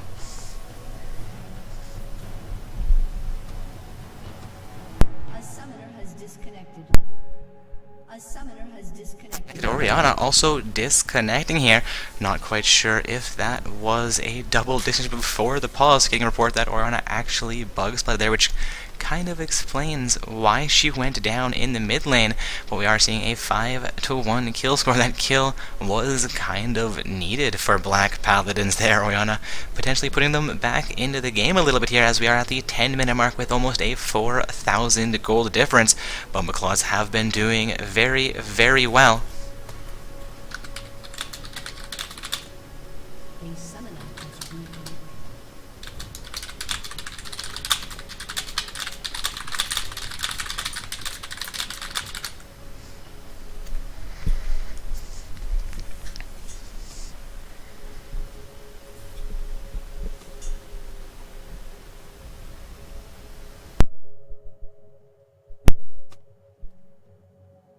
Reconnect, waiting for one more summoner to reconnect here as well.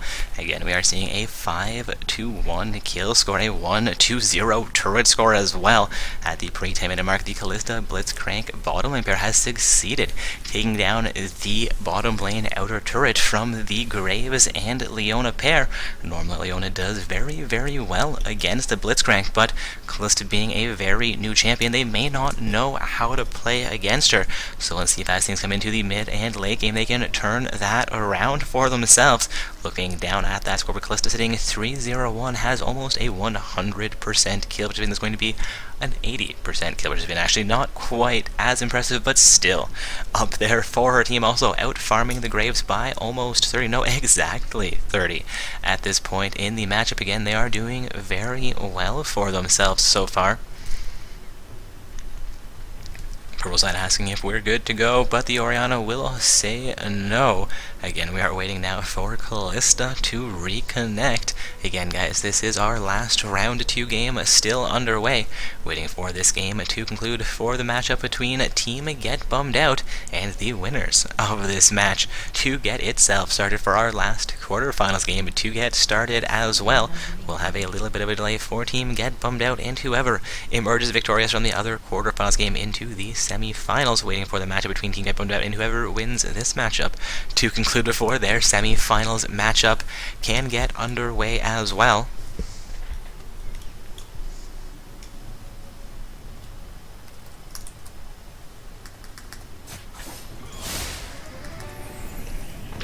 Pause timer will tick down after both teams confirm they're ready. Zed being chased down by the Hecarim. Hecarim will pick up that kill. Takes 4 turret hits for it though. Goes down to about 200 HP. Vi would be smart to engage that, but may not even be aware. Seeing him pinged out by his team looking for assistance. Vi opting not to go in that a questionable choice. She could have picked up a free kill onto Hecarim. They're looking to make her way into the mid lane potentially. Getting a question about when is the secondary tournament. Secondary tournament is currently underway, as that is for the first 8 teams to lose in the main event. I'll get the bracket posted back into Twitch chat for you guys.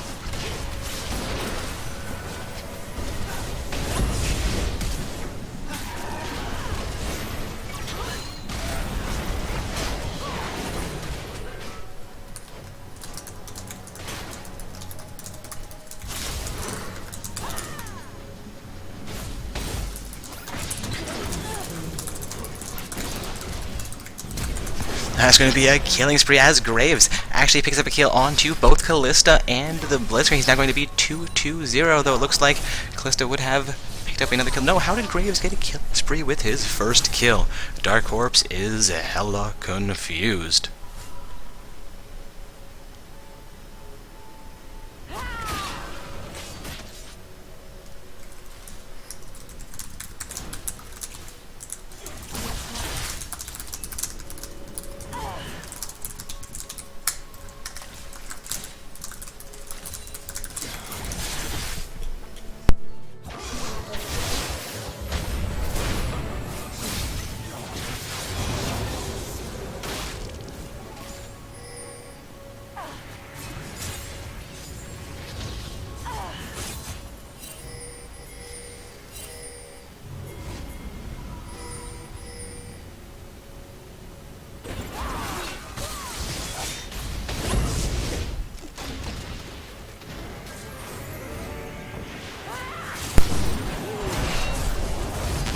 Please be warned, anybody looking to attack us for our ruling on disqualifying the team, that was identified by our admin staff as well as Twitch chat agreeing with our admin staff when we posted those links that the account was most likely Smurf, as well as their team actually agreeing, you know what, he's a bronze account, but this is his main account, it is in gold, so he should be valid, but we do require you to play on your highest ranked account, meaning that if you're not available to play on that gold account because it's banned out, you need to tell us, and we can make an exception for you, as we will be aware that you are a valid ranking summoner, just not able to play on your main account potentially.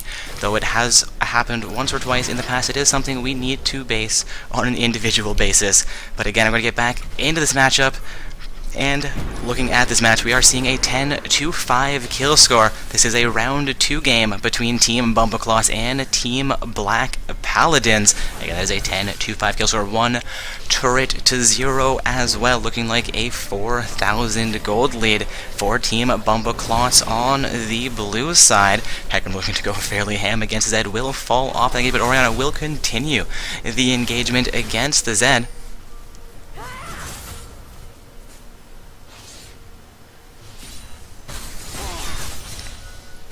Aurelia looking to engage against the Lysandra in the top lane. Aurelia getting a failure here, but does seem to have an advantage here, but Lysandra will turn back around Aurelia, looking to run back to her, having overextended there a tiny bit. Hecarim also looking for some counter jungle against the Vi. Leona going to come in to counter the counter jungle coming in, but Orianna will be responding to that as well. Oh, Blitzcrank looks to head back down to the bottom half of the map. Zed still in the mid lane, while 4 members of Team Bumbleclaws are in the purple side jungle currently.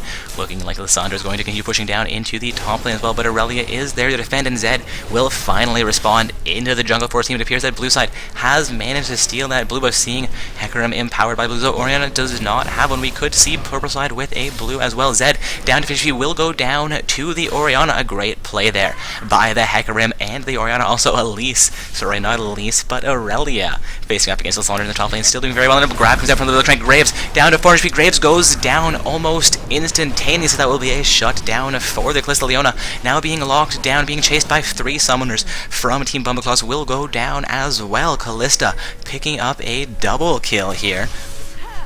Looking like we now have a 13-5 kill score. Team Bumbleclaws performing very, very well in this round 2 game. Black Paladin, of course, down about 5,000 gold. This is fairly early to be down as much as they are, but they've played through 2 games so far and emerged victorious. They may have some tricks up their sleeves, looking to see what happens. We have just entered the mid-game, whether they can turn things back around into their favor of Bumbleclots.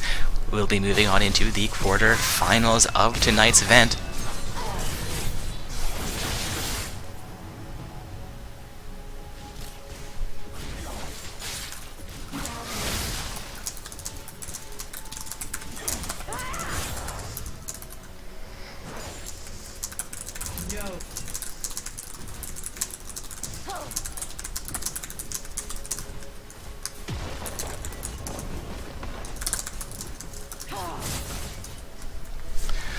Lissandra looking to siege down onto that top lane. Outer turret has been fairly successful, getting a decent chunk of its health down.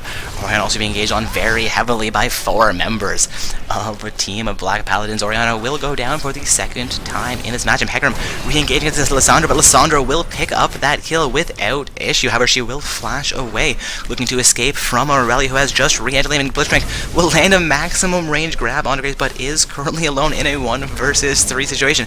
Able to get down about half of Graves' health by himself, going to re-engage with assistance from the Callista in a 3 versus 2. Callista will pick up a kill on to the Zed. Seeing that again do very well. Callista now sitting at 6-2-4 with 35 farm over the Graves in the bottom lane.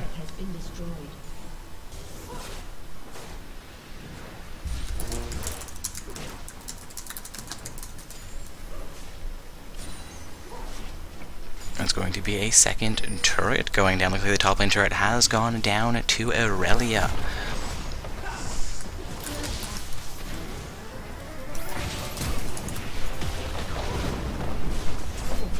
And it's going to be the 3rd turret of the game going down to Team Bumbleclots.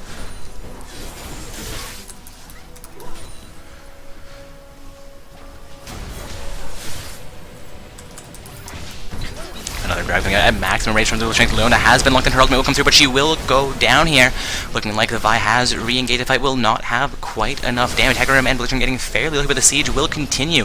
Onto the mid lane. Injured Zed going to go full ham will cost him his life, however.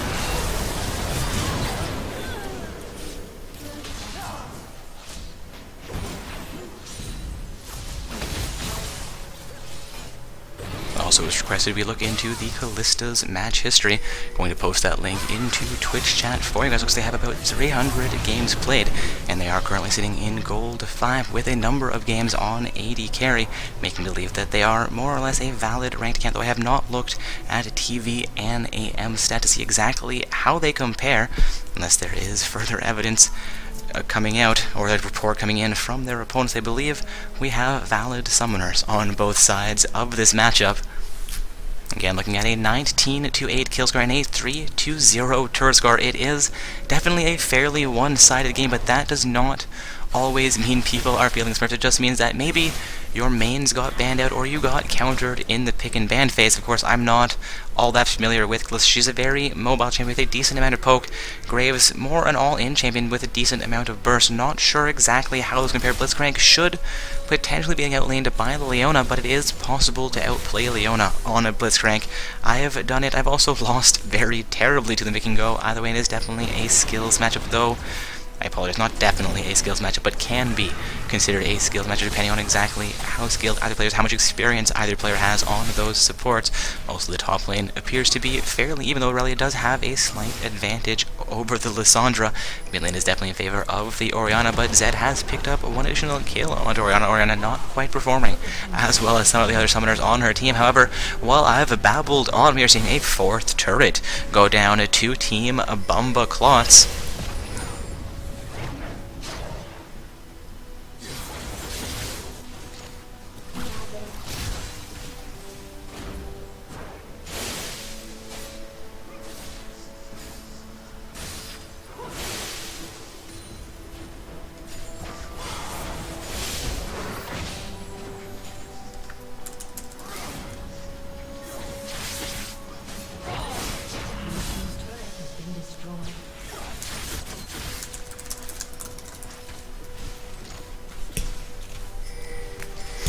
seeing a blue team turret go down there, making it a 4-0.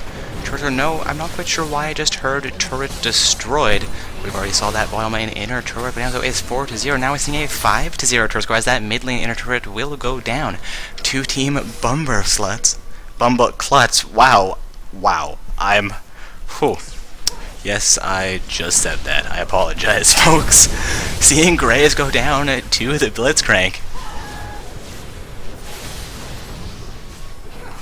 Leon also taking a heavy amount of damage from the Callisto will pick up one more kill here. Seeing Aurelia also engage onto Zed in the military ultimate will come out. Zed will go down. I believe no, Zed stays alive. No, he goes down as Aurelia is forced to burn her flash there.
For my silence there, looks like this matchup is ending. Looks like the opinion in Twitch chat is fairly strong that the summoner, Kushgod Idgaphos, is smurfing as the Callista. Black Paladins did defeat Team Deadly Gamers, Deadly Gamers having been disqualified for being identified as a smurf account, but that smurf technically being a gold summoner playing on his bronze account due to his gold account being banned out at the moment. Banned from Riot Games, not from our tournaments. But now we are seeing a Team Bumbleclot's defeat. A Team Black Paladin, which kind of makes me wonder if that smurfing import came in from Bumbleclots because they just wanted to advance for free, knowing that they had a smurf of their own, though I feel Kushgod Idgaphos has an okay ratio on his account. He's not sitting as a hugely bright sign saying, hey, I'm a smurf. You guys seem to feel he is. We're gonna see what we can do about this.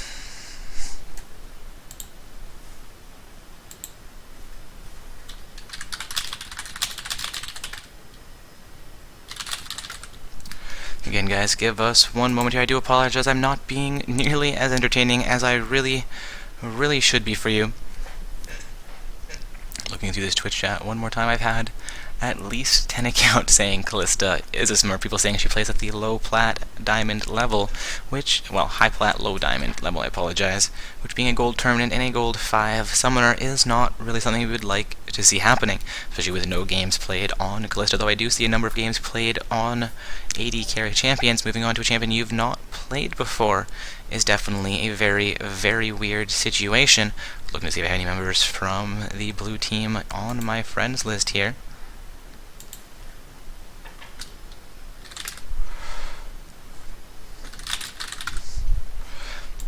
I believe we're going to have Team Black Paladins advancing into the semifinals as opposed to Team Bumbleclots, who actually did emerge victorious over them. The Black Paladins defeated their first round 2 opponents. I apologize, not the semifinals, but the quarter-finals. Again, a slight delay here for Get Bummed Out while I figure this out. Hopefully, Team Get Bummed Out isn't getting too bummed out about this delay, and hopefully nobody else will be too bummed out as they wait for their semifinals match to get underway as well.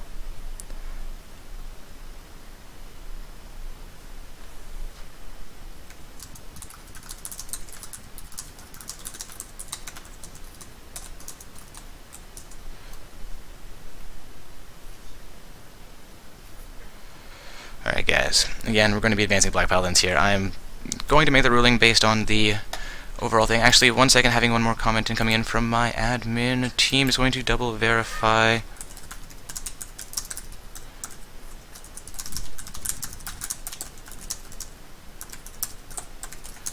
Okay guys, looking to see if I am advancing Black Paladins or I will advance at Bumbleclots. We'll see exactly what the remainder of my admin team seems to think. We've had 1 or 2 comments saying, you know what, the Callista may have been a valid account.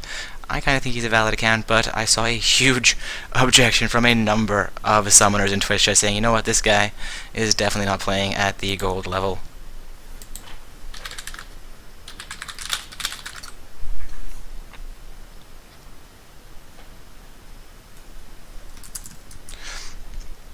Alright, my admin team seems to be a little fancy on that one too, but with no games playing because I'm playing that well, we will,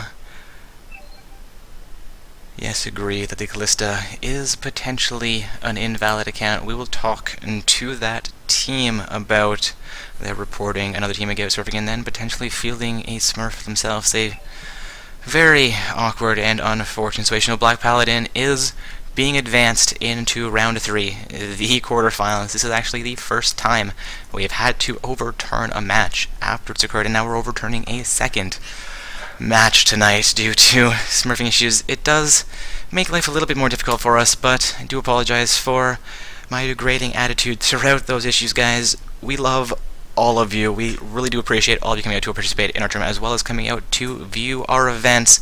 I really wish I had managed to maintain the quality of the stream that you guys and all of these teams deserve.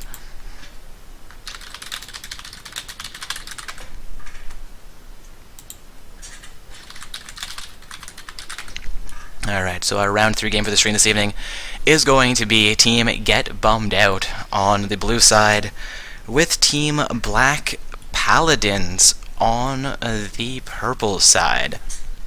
Alright guys, if you have objections to that, I really do apologize, but That's the ruling I'm making, and I am not overturning that one. We're moving on through tonight's event. We're going to have a quarterfinals matchup, as we already have two teams sitting in the semifinals. We're going to have a few delays for other teams tonight due to all the craziness that's occurred throughout these first two rounds of play.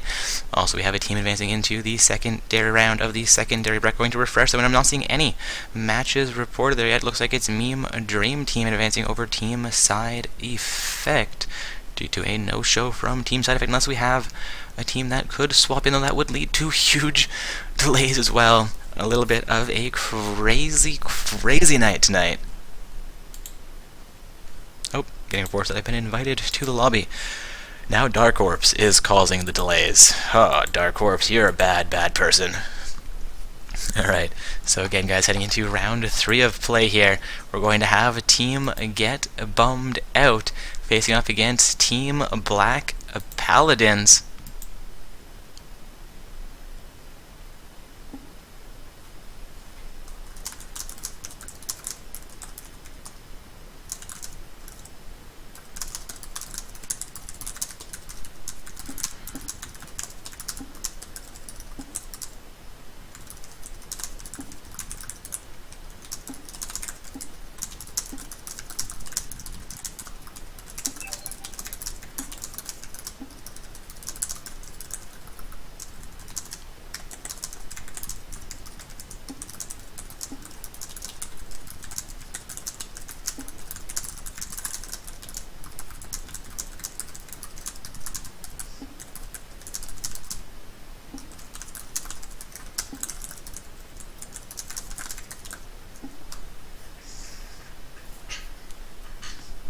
Alright, guys, so we have all 10 summoners here, and I have dealt with the last admin issue in Twitch there again.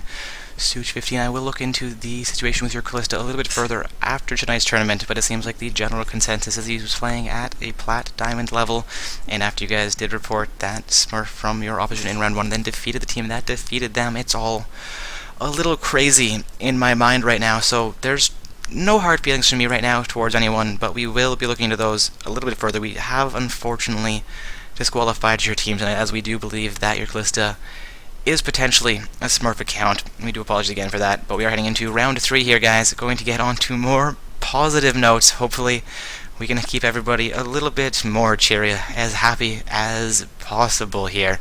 Tonight, we have round 3 of play. Team Black Paladins on the purple side, with a Team Get Bummed Out on the blue side.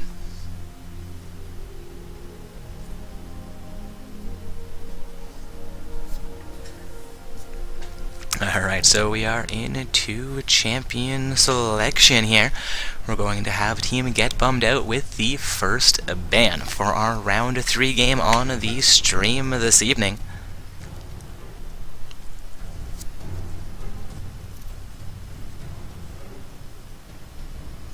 Seeing Warwick as the first ban of our round 3, that is quarterfinals game. Also Morgana being banned out fairly quickly. Again, guys, this is Team Get Bummed Out on the blue side, with Team Black Paladins on the purple side. That is Black Paladins banning out Morgana, and Team Get Bummed Out banning out Warwick, which will be needing to be banned out as we get back in to the lobby. Summer's apparently disconnecting here. Going to be looking to get things started up again as soon as possible. Again, guys, we will be enforcing our restart rules. For anybody not familiar with that, it is the same picks and same bans, with only Warwick and Morgana being banned out. They will be allowed to pick their other bans and their champions at will, though Morgana and Warwick will need to be banned out again.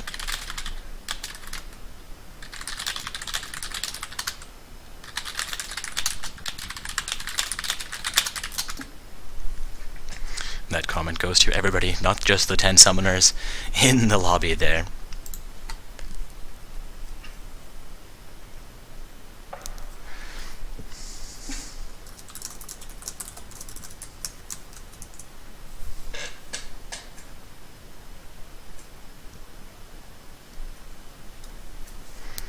Oh no, the lobby has been destroyed, but I have an invite to another one.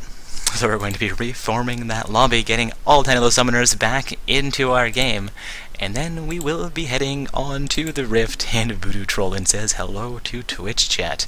Hello, Voodoo Trollin.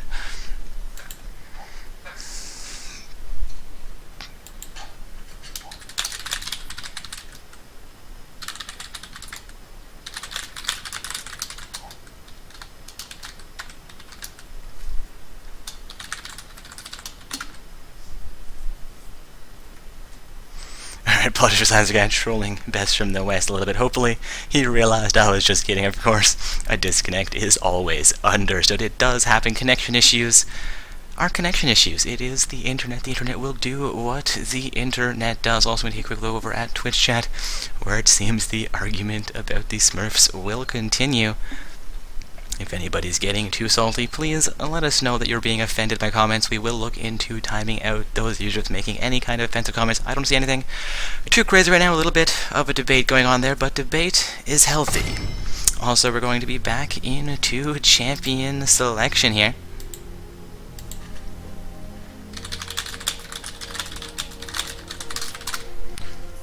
Alright, looks like we have some secondary matches concluding here. Going to get a hold of our admin team, make sure those are being affected onto the bracket.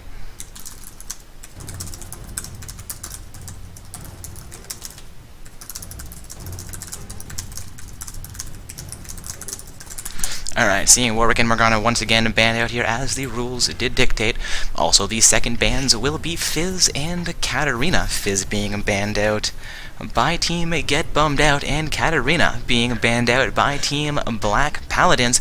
We're going to have Udyr also banned by Team Get Banned Out, followed up by a Pantheon ban. Indeed, I am a little bit surprised that we don't see Udyr banned out a lot more than we do. We see Pantheon, Warwick, Fiddlestick, and Jarvan 4 banned out as the main junglers. Udyr, for some reason on the new patch, not as popular as he used to be, with Warwick taking the main jungle slot for solo queue, I believe.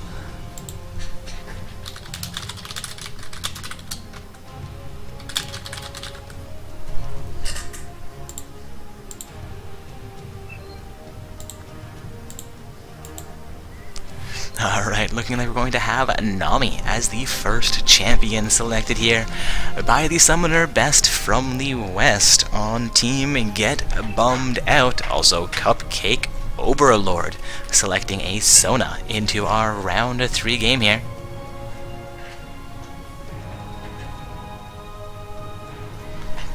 Waiting now on Mastermind to select a champion. Again, guys, we're heading into our round 3. That is a quarter-finals game for tonight's not-so-stock gaming amateur bracket tournament, where summoners must be ranked between bronze 5 and gold 1 in the solo queue in order to participate. We are seeing Mastermind lock in a Nunu now for his team, meaning we've had the support and the jungle locked in for Team Black Paladins. Also, the support has been locked in for Team Get Bummed Out, and Fiddlesticks will be hovered over for them as well, waiting on Astral77 to show us a champion, potentially a top laner or their ADC being locked in next. Getting questions straight about which server this is. We are playing our tournament currently on the North America server. Also, I just posted NA into Twitch chat referring to the North America server. Not applicable. Alright, seeing that Fiddlesticks locked in. Also, a Renekton now being hovered over. It looks like we're going to have Team Get Bummed Out opting to select their top laner here as their next champion.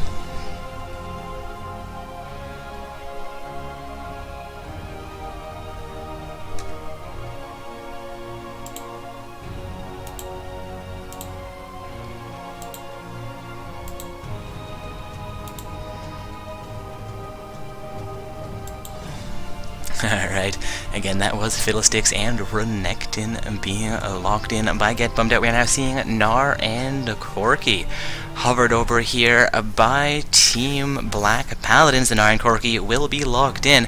Going to be a Corki Sona bottom lane pair for Black Paladins, with their Nunu jungle and Gnar in the top lane looking for a mid laner for them. Of course, the last two champions are going to be selected here by Team Get Bummed Out as well.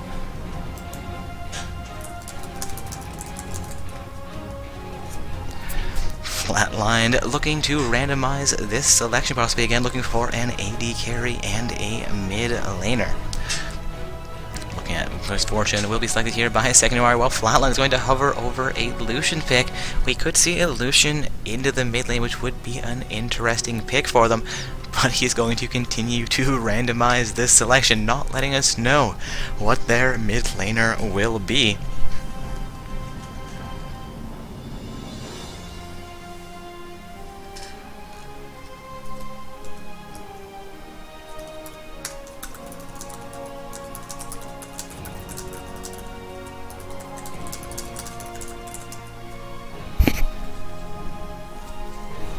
Alright, looks like Misfortune and Lucian have actually been locked in here for Team Get Bummed Out. Potentially a little bit of Korean-style mid lane with that Lucian picked into the mid lane. Question about the email, yes, it is going to be admin@notsostock.ca. Get that posted into Twitch chat for you guys. That is the email for our admin team. You can get a hold of myself as well as Clanra and Sally there, and we will, if necessary, alert our other admin members to those queries if we can't handle them ourselves, though we do our best to get to them as personally as possible. Clanra and Sally, my second-hand man, that right-hand guy. Behind the scenes normally, but he does deserve a shout-out. Has been doing a huge amount of work for me tonight. I've been struggling a little bit with all of the smurfing complaints and weird issues that have cropped up, but as we're heading into our quarterfinals game, I'm hoping I can do a little bit better for you guys heading onto the Rift, but with only 10 seconds remaining for Summoners to finalize their Runes Masteries and their Summon Spells as well as trade around those champions. Yes, that was really, really fast. I'm going to be taking a quick break because we are getting into our spectator delay period, but stay tuned, we are heading into round 3 for Not So Stock Gaming's amateur bracket tournament. We're going to have Team Get Bummed Out on the blue side and Team Black Paladins on the purple side.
apologize for my absence there. Once again, we are heading into round 3 of play here.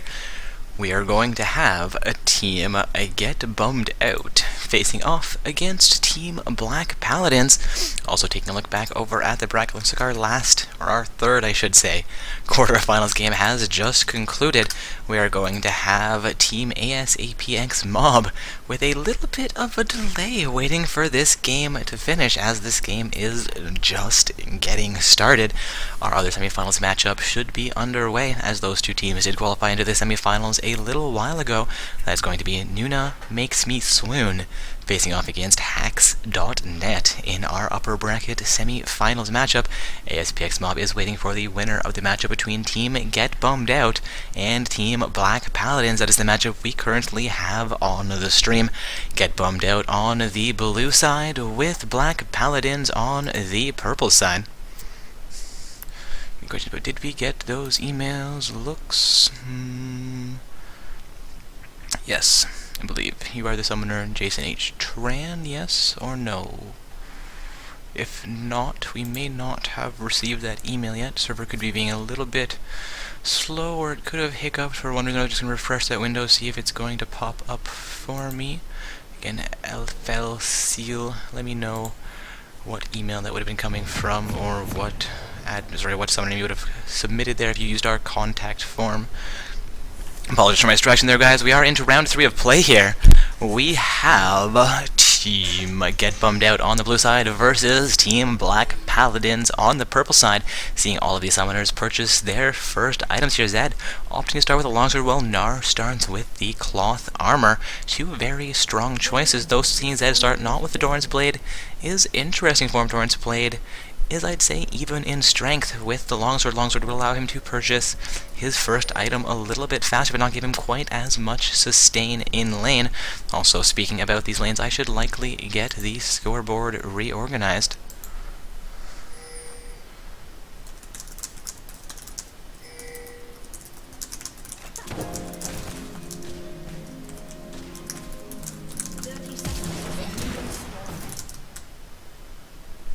Alright, seeing a blue side invade execute here.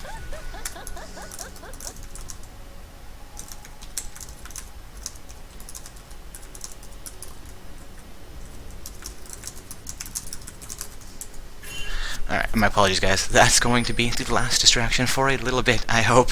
Just looking to get those emails from FLC, looking to report a potential Smurf in tonight's tournament, which, of course, once we do get those reports, we will look into them for you, seeing if Clan Sally can get a hold of him. Looks like we did not have that email come through successfully. May have been a typo. Did you put .ca or .com? It is notsostock.ca. Email looks to be correctly typed into Twitch chat a moment ago, but if you add Clan Sally in-game, he will get you all sorted out. I'm going to get myself back into this game. We have 2 members of Team Get Bummed Out waiting in the bottom lane in the purple side bush. Nami and Misfortune looking for a little bit of a level 1 play as the Corki and Sona enter that lane. Also, we have Zed and Lucian in the mid with Nar and Renekton in the top lane. And even though I said I was going to do it, I have not yet reordered the scoreboard for everybody. Looks like things on the purple side are now accurate, and the blue side will be accurate in a moment. Ooh, that's right, I almost forgot. We have a Lucian in the mid lane. It's going to be Renekton versus Nar in the top lane, with Lucian versus Zed in the mid lane. Misfortune versus Corki in the bottom lane with Nami and Sona as the supports. And of course, we can't forget about the Fiddlesticks nor the Nunu playing in the jungle. We'll see exactly how Lucian does in this matchup. So far, it seems like he has a huge advantage over the Zed. Zed having to start with the longsword as opposed to the Doran's Blade may put him a little bit behind there, seeing Lucian pick up his first 2 waves. I mean, while Zed has only picked up 1 wave, Lucian has roughly a 5 and is looking for some counter jungle. He's going to sit in that red buff bush looking for a kill onto the Nunu. No, will connect onto Nunu and Zed both come into this jungle. Lucian may have bitten off a little bit more than he can chew here. Nunu and Zed will chase him down. Nunu executing a bite onto the Raptor camper neck and also making his way down into the mid portion portion of the map here, roaming himself down the river. We're going to see that fight disengage Lucian, not as successful as he was looking to be. That early play not costing him as much as it could have, though, as Zed was forced to leave the lane, not able to pick up any additional farm. My Sports now are taking a huge amount of poke in the bottom lane. Corki and Sona both able to connect 2 skill shots onto them. I apologize, Sona's not so much a skill shot as an auto-targeting, so managing the right range and hitting her Q, I believe it is on the Sona, but Corki with the skill shot sitting on to the Sword Misfortune. Misfortune back up to half health here. Nami executing here. Nami down to half HP as well. We're down to 300, 250 HP. Corki on 250 HP as well, but the Misfortune is fair. The heal will come out from Misfortune as well, exhausting out onto Misfortune. Sona and Corki make their way back towards that bottom lane outer turret. There's going to be some action into the top lane here as well. Also, need to come out for a gank onto the Renekton as Renekton potentially overextends a tiny bit against the Gnar, but the slows will not quite come into range against Renekton. The Boomerang and not connecting from the Gnar, and Nunu not quite able to throw an Ice Blast there, at least not one that I could see. Looks like Misfortune and Nami have been left more or less alone in the bottom lane here. The Corki and Sona pair waiting for these minions to get themselves towards that bottom lane outer turret. Corki taking a bubbles from the Nami, will be locked down momentarily. It will begin to look for last hits here. This means that they have come almost in range to the turret, so he can safely begin to farm again, or more or less safely begin to farm again. Sitting without 400 HP, he is not in a position of power, but will pick up as many last hits as he can. Misfortune sitting with a 7 farm lead over him. Lucian also with a 9 farm lead over the Zed and Renekton, a little bit ahead of Gnar as well. We're seeing a fairly strong start for Team Get Bumped Out, and Phyllis with his first gank in the middle is going to be first blood. Going over on to Lucian. Ignite might be enough to finish it off. That's going to be a level up for the Lucian, saving his life there. I thought he was dead. Thought one more tick from Ignite. Lucian's going down, but one last hit onto me, and Lucian levels up. And it remains a 1-0 kill score in favor of Team Get Bummed Out. A great play by their mid laner and jungle, though Nunu will come into the mid lane as well, forcing Lucian off of that farm. He will exit the lane quite safely and begin to recall while Zed looks to return into the lane as well. Bit of poke coming out onto Renekton from the Gnar in the top lane. Gnar sitting just above half HP, while Renekton is just below half health. Both of these champions are very strong lane bulls. I do believe this is more or less a skills matchup, and Renekton does have a slight lead at this early point in the game. We'll see how that changes up again into the mid and late games. I'm not quite sure how each of those champions scales into those portions of the games compared to each other. Also, Zed and Nunu have set up for the first dragon of the game at the 6-minute mark here. Hopefully Nunu's Ice Blast, I apologize, not Ice Blast, but his bite will be enough to allow him to tank that dragon, or we may see some executions coming out here. Zed also leaving that mid lane will allow Lucian to pick up a larger farm, but the dragon will go down successfully to the Zed Nunu. There's going to be more action in the bottom and the top lanes. The Nami and the Misfortune getting fairly low here, so I'm getting a little bit more poke onto Misfortune. Lucian also looking to come back in onto that Zed, getting fairly low here, down about 300 HP. Health point has been activated. The poke from Lucian will not quite get the culling will come out. That's going to be enough to finish off Zed and Nunu. In the jungle will be executed as he bites the Gromp Camp. That is an extremely unfortunate situation for Team Black Paladins to put themselves in, though they did secure that first dragon very, very, very early. We'll see if they can come back from the slight deficit they've worked up for themselves. Lucian, however, is fairly low in the mid lane, while Misfortune and Nami are also fairly low in the bottom lane. 2 kills could even things out very quickly if they can simply pick them up without them being exchanged back. Again, this is an early lead for Team Get Bummed Out, but I'm not going to count Black Paladins out of it quite yet, as they have made an impressive play onto that first dragon, though a little bit of a misplay by the Nunu. Fiddlesticks coming in for a gank into the bottom lane. If speed buff coming out from the Sona, they will safely get back towards that bottom lane outer turret. Corki and Sona maintaining their lives despite a fairly well executed gank coming in from the Fiddlesticks and not being spotted out by any wards, as I'm not seeing any wards placed onto the bottom side of the map. Really, indeed, no wards at all on the map at the nearly 8-minute mark in this game. Fiddlesticks also making his way into the mid lane. He will force Zed off of that mid lane. Lucian also returning into the lane here, looking like Lucian has nearly a 20 farm lead over Zed at this point. Zed going to be forced off his farm as Lucian will return to the lane. Zed's going to re-engage onto Lucian, though has taken a little bit of poke, looking for as much poke as he can. Lucian will not throw his skills here, though. Nunu looking to pick up his blue buff there, may have picked up the second blue of the game as opposed to handing it over on to the Zed, seeing Felix also pick up a Gromp Camp wall from Renekton. Looks to roam into the mid lane here, or may engage onto the Scuttle Crab, seeing him wrap back around there. Has actually not engaged onto that, or may have engaged and not felt he had enough damage. Poking out from the Zed, however, will take a little bit of health away from the Lucian, not quite enough to consider him in danger, and Nunu will clear a sight ward placed down fairly deep into their jungle by the Renekton. Lucian looking to pressure the Zed back against this mid lane outer turret.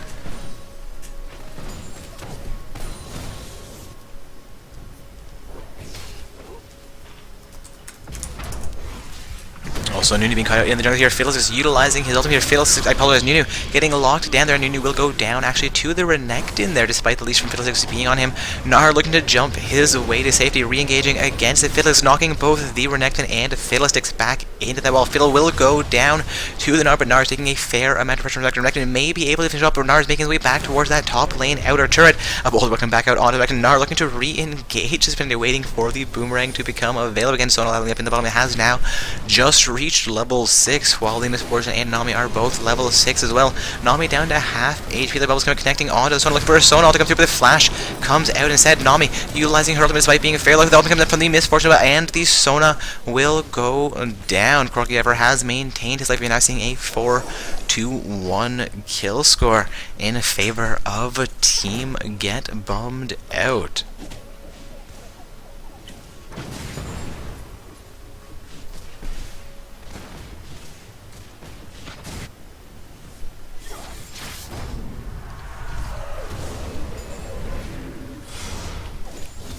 Looking like Renekton looking for a little bit more pressure in the top lane here. Will take a turret as he engages onto Gnar's minions a little bit early there. Gnar sitting at about 400 HP. Renekton could be looking for a kill here. Gnar going back into Mega Gnar form back up to half health there.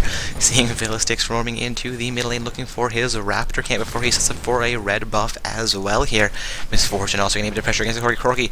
Looking to utilize his ult to try and pork down the Misfortune. I apologize, poke, not pork. He's going to be poking it down the Misfortune. However, Nami is re-engaging against the Sona. Corki pair, Sona being locked down by the bubbles. However, the ultimate comes from the Sona as well. Nami down to about 100 HP. Corki Valkyrie in down to 300 HP, down to 150 HP, down to 50 HP, going down here. Sona getting a little bit more damage onto the Misfortune. So Misfortune could go down, but Fiddlesticks is coming back in. Gnar getting huge work in onto Renekton in the top lane. Sona not quite able to secure that additional kill on to the Misfortune. Fiddlesticks coming in for a gank against Sona in the bottom as well. Sona quickly making her way back towards that bottom lane. Outer turret. Lucian is into the bottom lane as well. She will go down. Fiddlesticks tanking 2 turrets for Lucian. Lucian also taking 1 turret as he stands a little bit too long inside of turret. And Fiddlesticks will back from the bottom lane while Zed and Nunu look to take down the mid lane outer turret here, punishing Lucian for that roam into the bottom lane. Turret down to a quarter of his HP, and minion wave coming back in here. Nunu is going to face tank that turret while the minions return. Lucian about 5 more seconds. Nami also 5 seconds. No, 2 seconds out. Nami coming in the bubbles, not able to go through. Zed will finish off the turret. Lucian now coming back and will dash in towards the Zed. Zed flashing away, now flashing away, but flashes into the wall. Zed has the culling activated onto it. Zed will activate his ult, looking to stay alive here. Nunu coming in a little bit late, gets the ice blast onto Lucian. Zed having already gone down. So now a 3 versus 1 fight looking to ensue against Nunu. Renekton coming in from the top, looking to finish off, making it a 4 versus 1 fight. Nunu with about 400 HP remaining, down to 200 HP. He will go down to Fiddlesticks. Looking now at an 8-2 kill score for Team Get Bummed Out.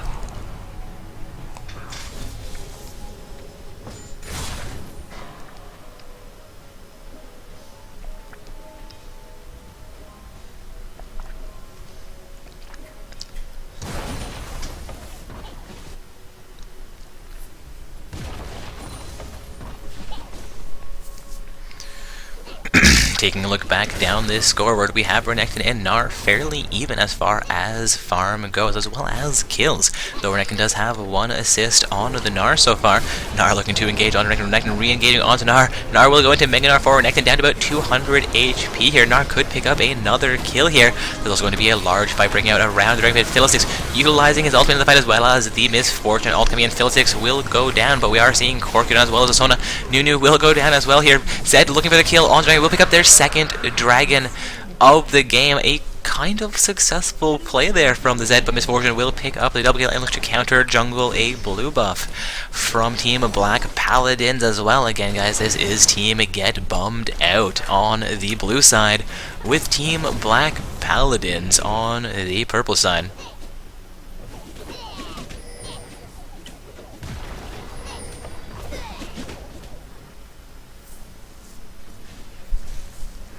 Misfortune coming in from behind that ball main. Outer turret will take 2 turret hits, looking to get a bit of pressure onto this outer turret before the Corki and Sona return, but only about 4 seconds until they come back. In lane, Nami will begin to recall. I believe she could have that recall stopped by the Sona. Sona looking to come into range.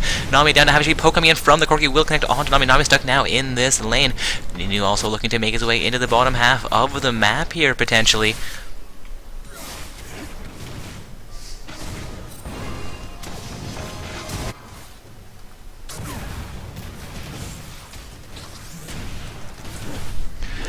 Lucian's looking for a bit more damage here, but Zed will come in to assist. The Nunu's going to be a 1 versus 2 for the Lucian. Lucian with a 100 farm. Misfortune also with a 100 farm. So far, out farming their laning opponents by about 25 each. Both those lanes doing very, very well for their team. While their top lane is fairly even, the jungle appears to be slightly in favor of Phyllis as well. While I'm battling on those, Zed engages onto Lucian. Lucian will go down to the Zed. The Ignite taking away onto Zed. The health potion may be enough. No, will not quite be enough. Zed will go down as well, as Lucian has Ignite utilized perfectly to make an exchange in the mid lane. Zed, however, makes a great play there, as when you're behind, even going even, I could consider that a 1 fight. We're also going to see Team Black Paladins pick up their 2nd turret of the game here. It will cost Nami her life, though. I apologize, will cost Nami her life as well. Excuse me while I get confused about who's playing for which side for a moment there. Nami is on the blue team, Corki and Sona on the purple side, succeeding taking on that blue side turret and then killing off the Nami as well. Now a 14-5 kill score, a 2-1 turret score in the opposite direction. That was a great play by the Corki Sona pair, though they may lose this bottom lane outer turret to the Misfortune as well. Misfortune looking to solo push this bottom lane turret, getting fairly low here.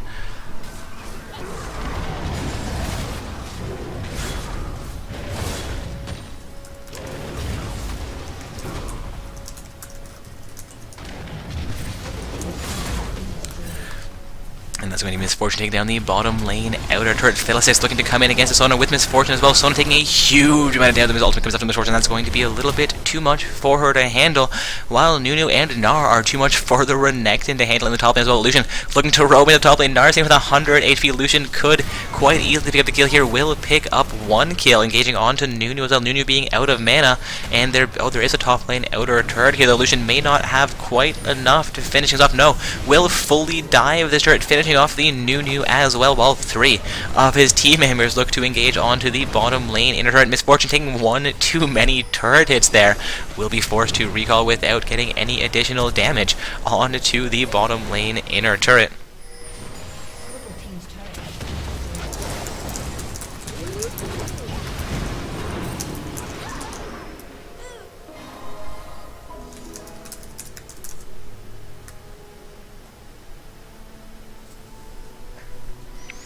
Again, guys, we do apologize for any delays tonight.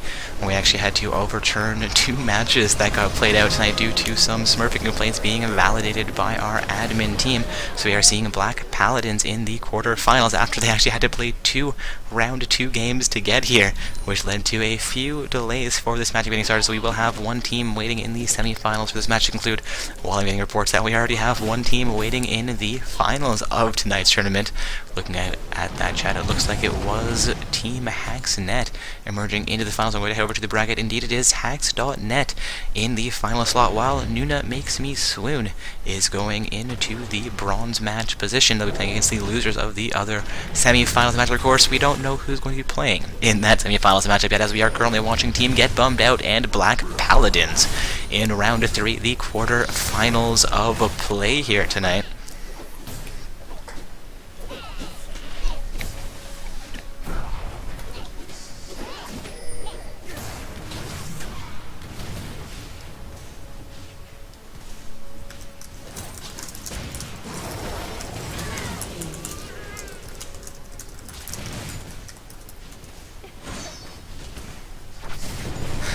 Apologize for my distraction there, guys. Seeing a Rampage come out for Sonic. Looks like Gnar went down in the top lane.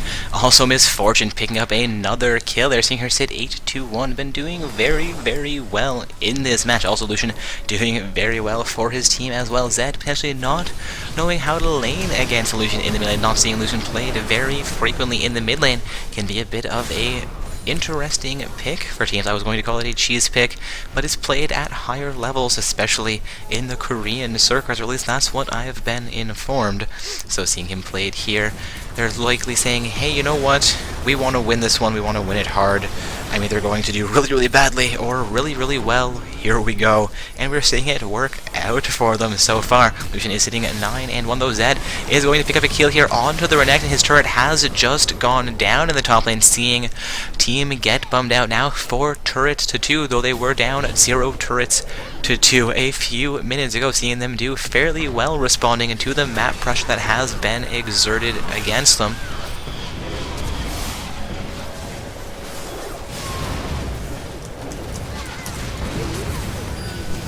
That's going to be Gnar going down to Lucian, as well as Corki going down to Lucian, but Sona will come in to finish things off. That is going to be a support kill secured.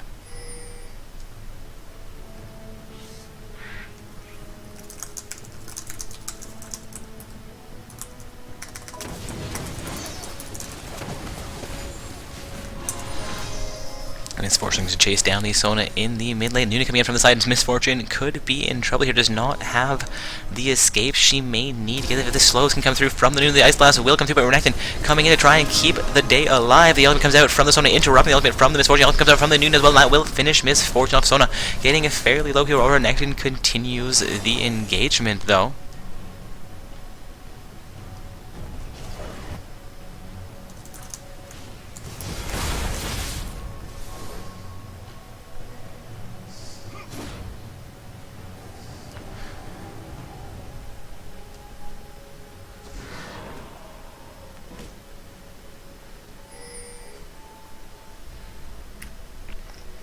Alright, getting a report in Twitch chat that we have a reversed matchup in the bracket where we have ASPAX Mob advancing to the semifinals as opposed to Mrs. Saga Mean High.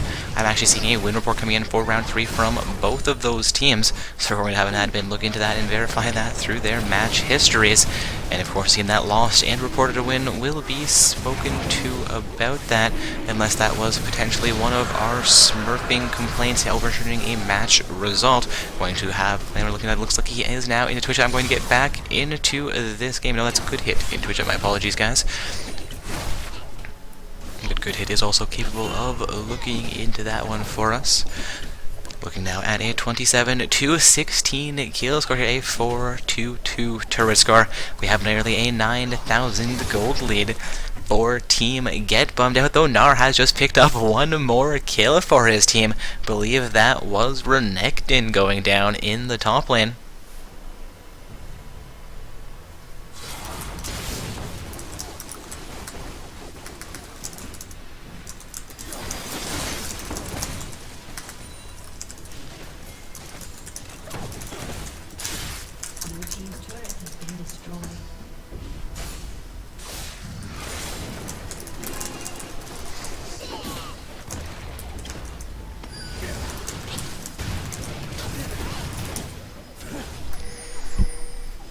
Gnar's going to be running, trying to stop the advance from Lucian. Lucian not quite able to pick up the Gnar here. Gnar flashing himself to safety. Misfortune and Naviel's coming up into the top lane, though.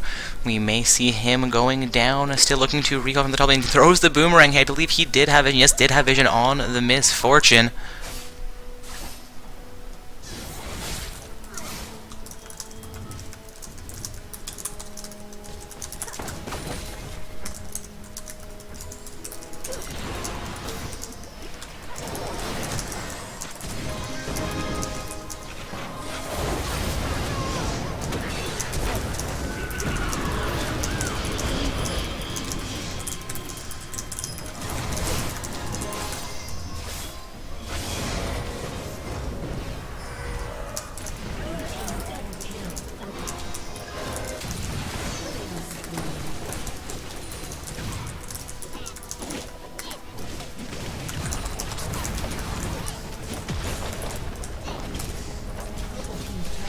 Apologies for my silence, guys. One more admin issue popping up in Twitch chat there. Completely forgot about that. One other match that was overturned due to a smurfing account being identified.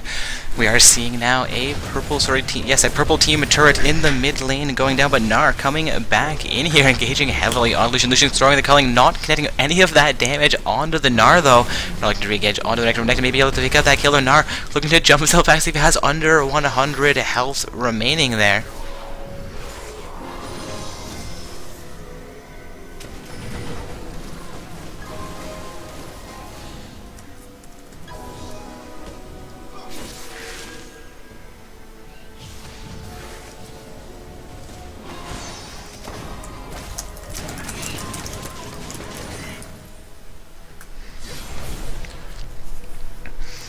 Like Zed could be out of position. The rest of his team looking to come in, but he has been cut out by the Bells. Huge amount of damage to Zed will go down. Corky looking to punish the blue team for that kill, but will not quite get the damage he's looking for.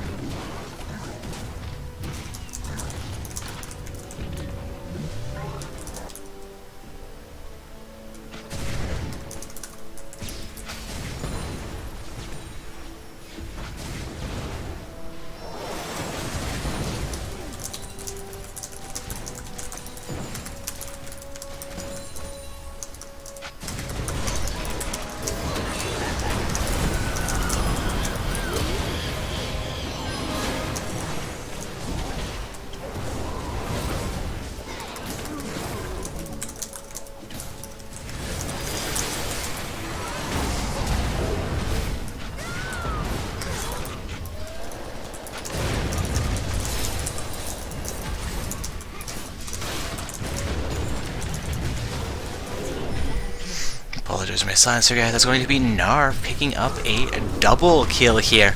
We have Team Black Paladins looking to come back into this game. They are down 33 kills to 22 and 6 turrets to 3.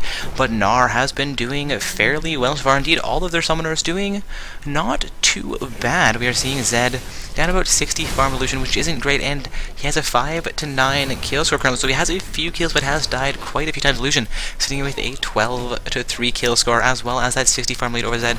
Will have an itemization advantage here. Taking a look at that gold score, does have about a 4,000 gold. That will be a full item over Zed. Also has been a shutdown on Lucian though. No, a shutdown for the Lucian. On to Gnar. Unfortunately, Gnar will go down there.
Looking like we have a team of Black Paladins looking to engage a fight on the blue side of the map here, looking to contest some Dragon here potentially.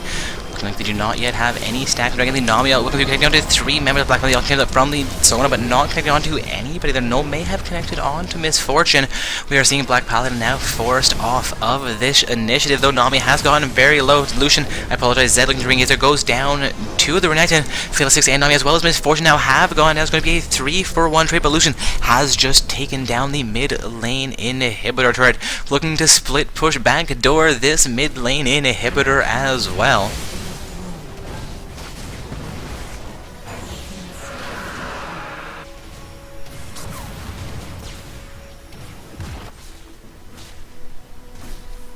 Technos looking to clear out a Vision Ward from that Dragon Pit, while Lucian continues to push into the purple side base, takes down the first Nexus turret, engages onto Gnar, although Gnar may pick up the kill. Yes, Lucian will go down to actually Corki.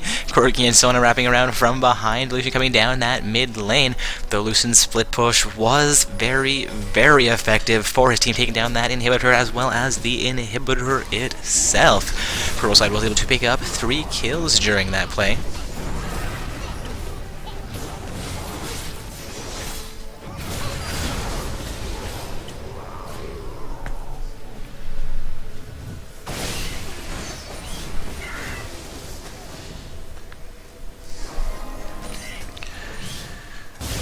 We could have Team Black Paladins looking for a Baron player or just control of the Baron area. As far as Vision is concerned, we're going to see 2 side wards coming out. I believe both of those coming out from this one, as well as Sweeper being utilized into the Baron side pixel bush here.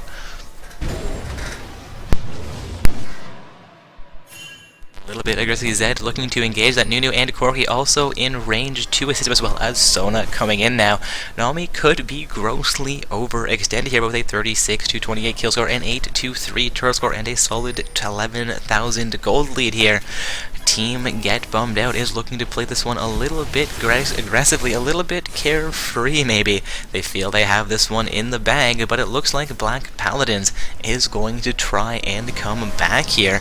We have 4 of their team members sieging down into the mid lane here. Their 5th team member, I believe, may have just respawned onto the map. Fiddlesticks comes in with his ultimate as well, coming out from the Nami.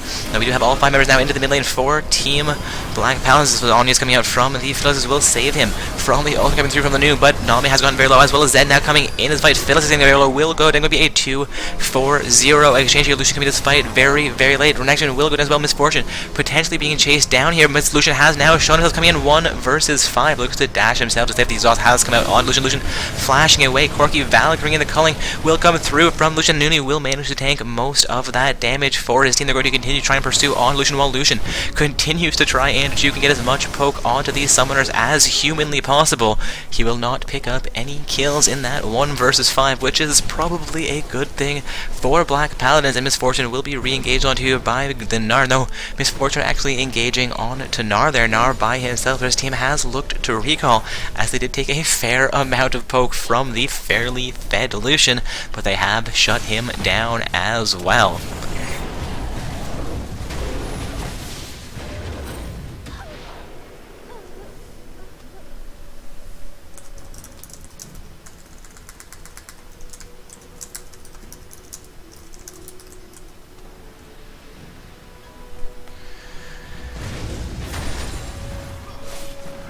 Alright guys, I see the comments in Twitch chat. Yes, they are performing very well, but performing very well does not always mean you're a smurf.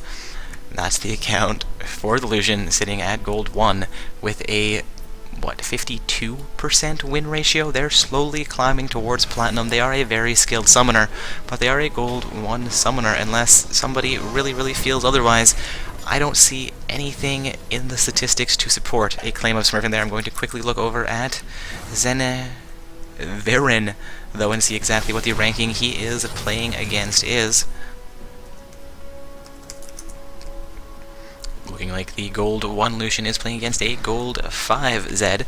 Zed seeing a roughly 52% win ratio as well, but with about 300 games played. I believe he has just entered the gold tier and is looking to continue climbing as well. A 5 rank difference may be what is giving the Lucian that advantage there, or he could be a smurf. Who knows? I apologize, I didn't really mean that comment. I mean, it is possible that Flatline may be a smurf. We will look into the account a little bit further. But from the initial statistics, I have looked into it earlier on in the night, as he was complaining about that he was not technically on the team's roster, but they said they meant to add him, so we added him for them. We do allow you guys roster changes. All you gotta do is let us know in Twitch chat or send us an email. If you send us an email, it's definitely the preferred method.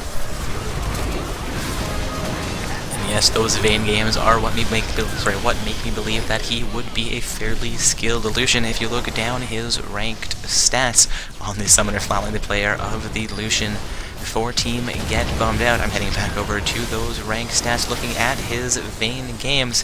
He is 21-14, averaging 11 kills and 6 deaths in solo queue with over 200 farm per game. So seeing him sitting over 200 farm with a 15-5 kill score is not completely impossible.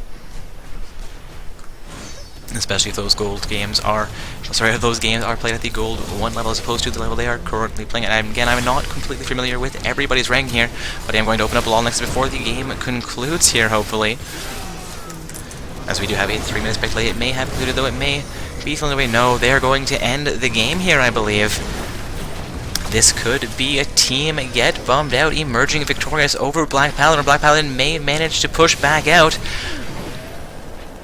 We're seeing Black Paladin actually succeed in defending this lane here. I apologize, their Nexus here. And yes, I'm actually seeing that game is still underway. Or did I just look up the wrong summoner? I looked up the wrong summoner. Whew, I'm good at that, forgot the D. Alright, it's going to be an ace actually for Black Paladins. See now a 41-38 kill score, though a 10-3 turret score. Team Black Paladins has just lost both of their Nexus turret, does not have an inhibitor in the bottom lane. Is in a bit of a rough position here right now, but we'll see exactly how this one continues to play out.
I apologize for my distraction. I'm going to get myself back into this game.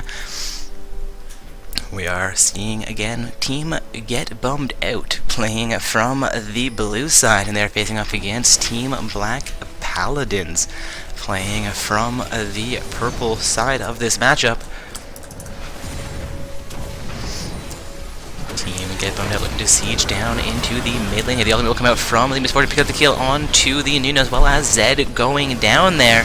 Ultimate comes out from the Nami, catching out all 3 remaining summoners from Black Paladin. 3rd and 4th will go down. Sona will go down as well with no Nexus turrets remaining. This will be the game in favor of Team Get Bummed Out.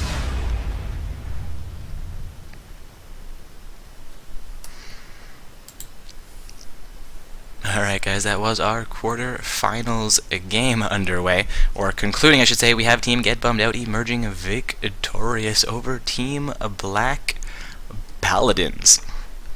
We're going to be having Team ASAPX Mob facing off against Team Get Bummed Out in the semi-finals.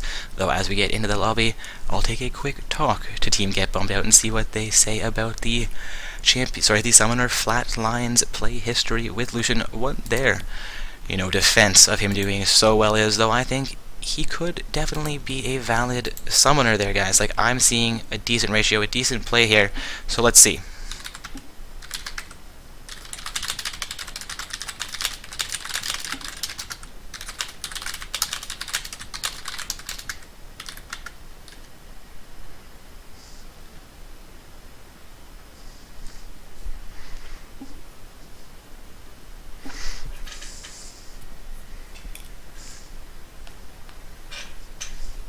Alright guys, there you see in the all chat, I've asked them the question, looking for their response.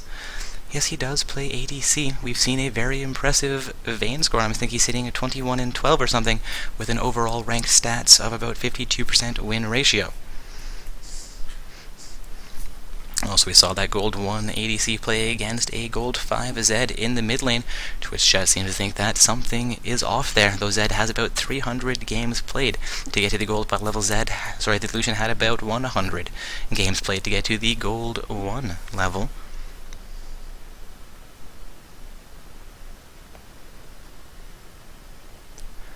Yes, we also saw the Misfortune do very, very well in that game as well.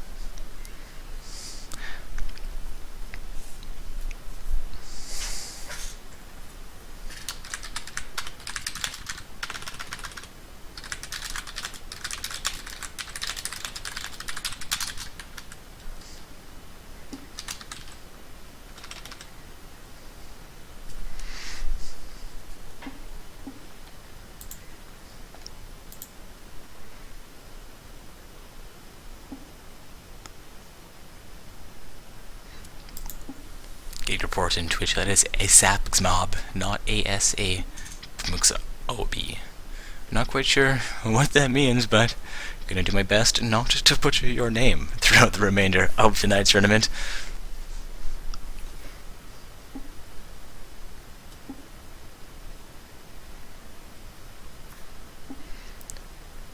I think we have the lobby being remade here.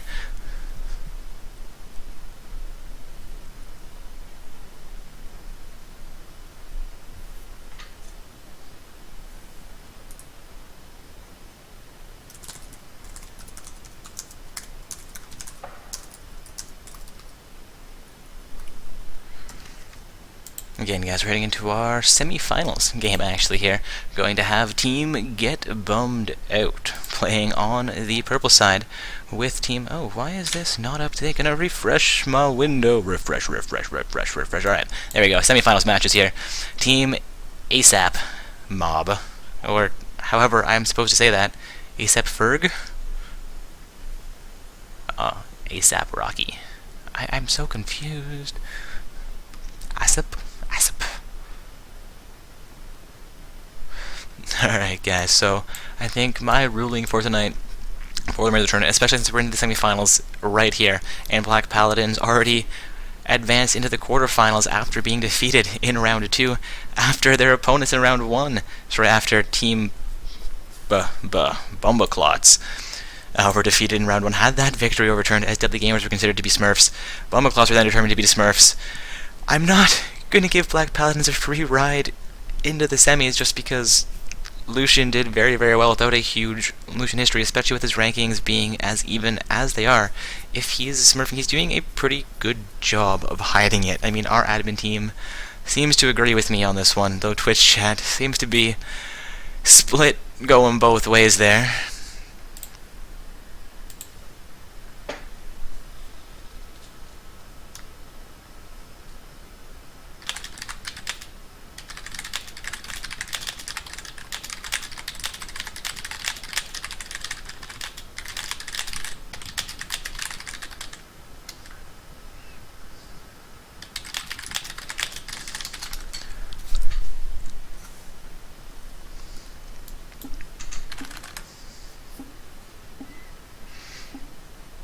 Alright, looks like both teams here are going to be ready to go momentarily, both sides agreeing to play through the matchup here. There's been a little bit of craziness in Twitch with everybody who wins a match being accused of being a smurf. As a silver solo queue player, I see summoners go 20 and 5 in almost every game. Somebody gets fed, somebody does terribly, a couple people will go evenly. It's how the lower tiers work. If you get ahead and you can maintain your victory, you're more or less going to win, unless your opponents manage to mount a very good defense. And we do see a lot of throws in those situations. So sometimes teams do get ahead, fall behind, get ahead, fall behind, and there's back and forth when things are very, very even. But sometimes it's just that some summoners who appear to be even in ELO are going to have better luck depending on the ban and pick phase and exactly how the matchup starts, especially if they know how to capitalize on their advantages. Anyways, We are into our semi-finals matchup here for Not So Stock Gaming's Amateur Bracket Tournament. We have Team Get Bummed Out playing on the purple side, with Team ASAP Mob playing on the blue side. Again, that is ASAP Mob on the blue side with Get Bummed Out on the purple side. We are seeing Zed as the first ban coming through here from ASAP Mob, as well as Fizz being banned out by Team Get Bummed Out. Waiting now on the second ban to come through from the blue side of this matchup.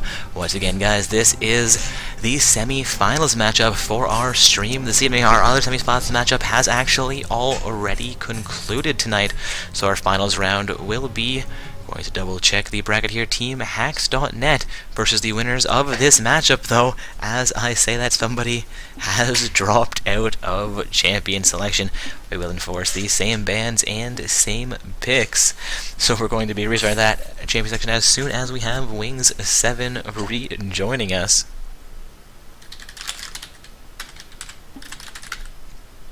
Apparently my clicky thing is not in the typey window.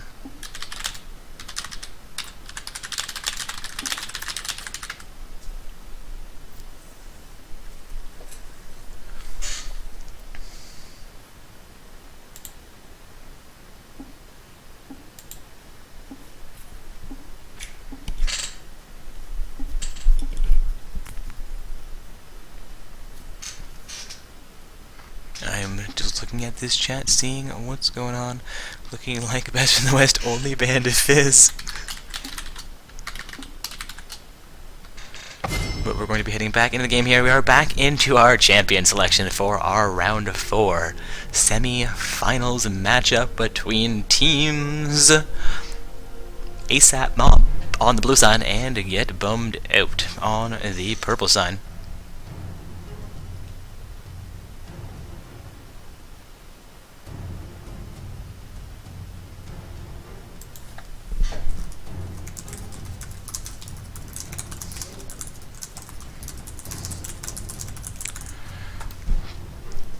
Alright, I apologize, Switch chat going a little crazy there.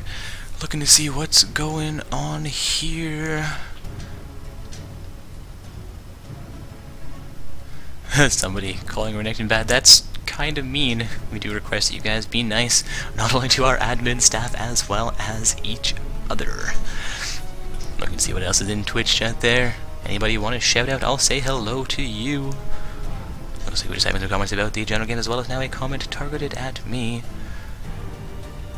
Have you ever thought about having an MMR-based seeding method where higher teams have higher seeds? Generally, we do randomize the events just to make things a little bit easier on our teams. If we did go through and go with an MMR-based seeding, we would have more even matches throughout each round of play, but then we would have a lower tier team and a higher tier team in the finals match, as opposed to potentially 2 top tier teams, as those 2 top tier teams would fight against each other in round 1 of play. Or would you have the top tier team play against the bottom tier team in round 1 and then have them have an easy way to top and the harder way for the lower tier team? It doesn't seem like that would be the fairest situation, though it does seem fair when you think about it initially. It's definitely an interesting possibility. It does represent a little bit more work for our admin team, and it does bring up a few potential issues throughout tournament play, but it is an interesting and valid comment in question. We are also seeing these bans completed, though. Again, this is our semi-finals matchup, and we are seeing a few champions locked in. Going to quickly go over these bans between Team Get Bummed Out on the purple side and ASAP Mob on the blue side. We've had Zed, Pantheon, and Azir banned out by ASAP Mob, as well as now Fizz, Katarina, and Warwick banned out by Team Get Bummed Out. Jason H. Tran has locked in AV for Team ASAP Mob. Best in the West is going to lock in Thresh for Team Get Bummed Out, as well as Rammus being hovered over by the Summoner Delta Cross.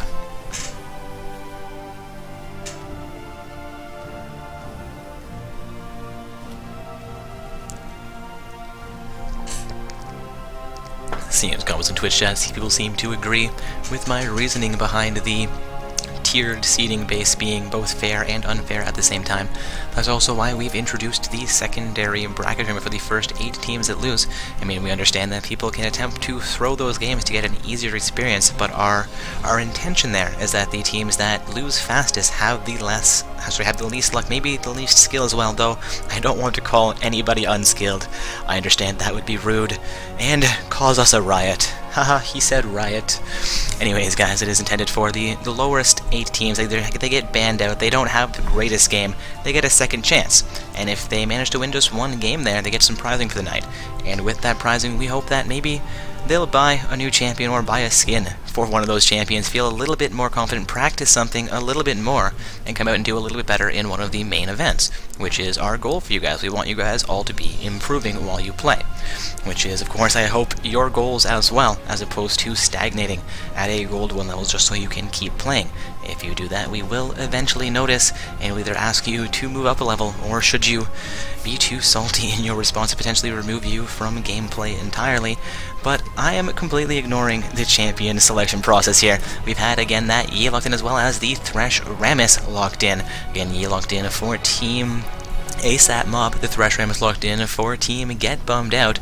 We've also had a Malphite and Caitlyn locked in for the blue side, and we're having Darius as well as Ashe now hovered over by the purple team.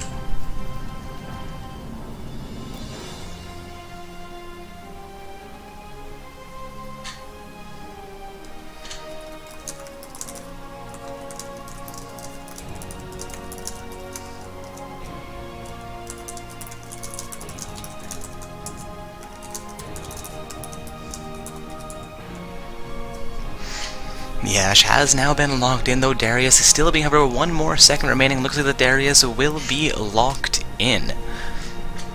We are now seeing Destroyers hover over a Teemo pick. I have seen Teemo hovered over throughout so many events, but never ever has he been locked in. Please, Destroyers, lock in that little devil. Also, Wing7 waiting to select a champion here. Also seeing some Ashe hype in the Twitch chat indeed. Ashe is one of those ADCs that doesn't get played very often, but if played correctly, can be fairly strong. Looks like she's going to be against a Caitlyn, 2 of those fairly strong, fairly less common ADCs in the current meta, though Caitlyn is a little bit more common than the Ashe pick. We are also seeing a Morgana now hovered over here. We may see a Caitlyn Morgana bottom lane. That would be a fairly strong play. Morgana and Caitlyn able to synergize the Dark Binding onto Yordle Snaptrap, as well as huge amounts of poke from Caitlyn.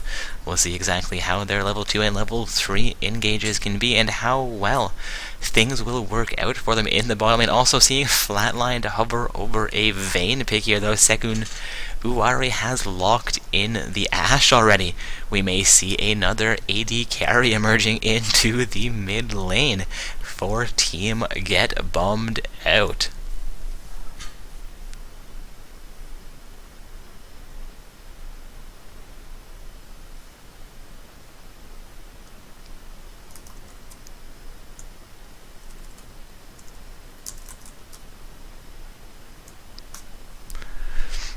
Again, guys, we are heading into the semi-finals matchup for our stream. We've already had one semi-finals matchup actually manage to conclude itself, so we do have 2 teams waiting for this matchup to conclude. Hacks.net sitting in the final slot waiting on the winners, while Nuna Makes Me Swoon is waiting in the bronze matchup.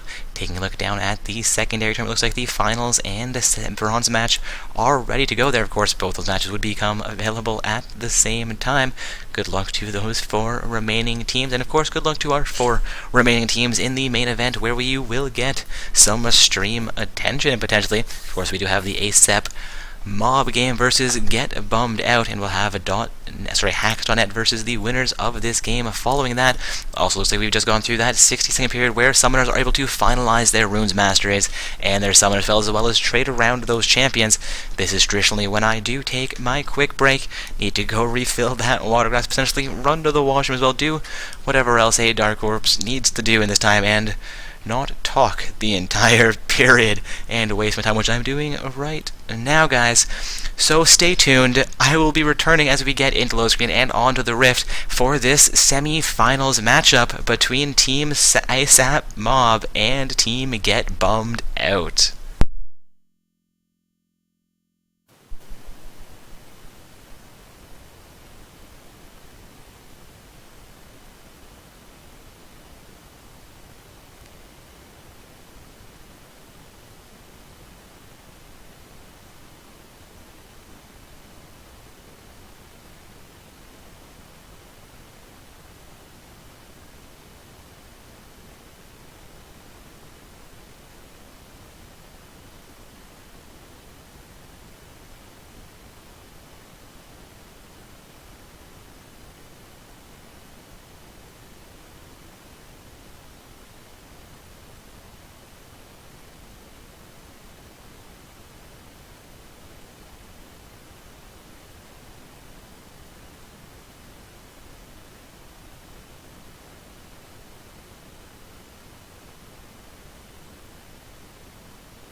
I do apologize for that absence.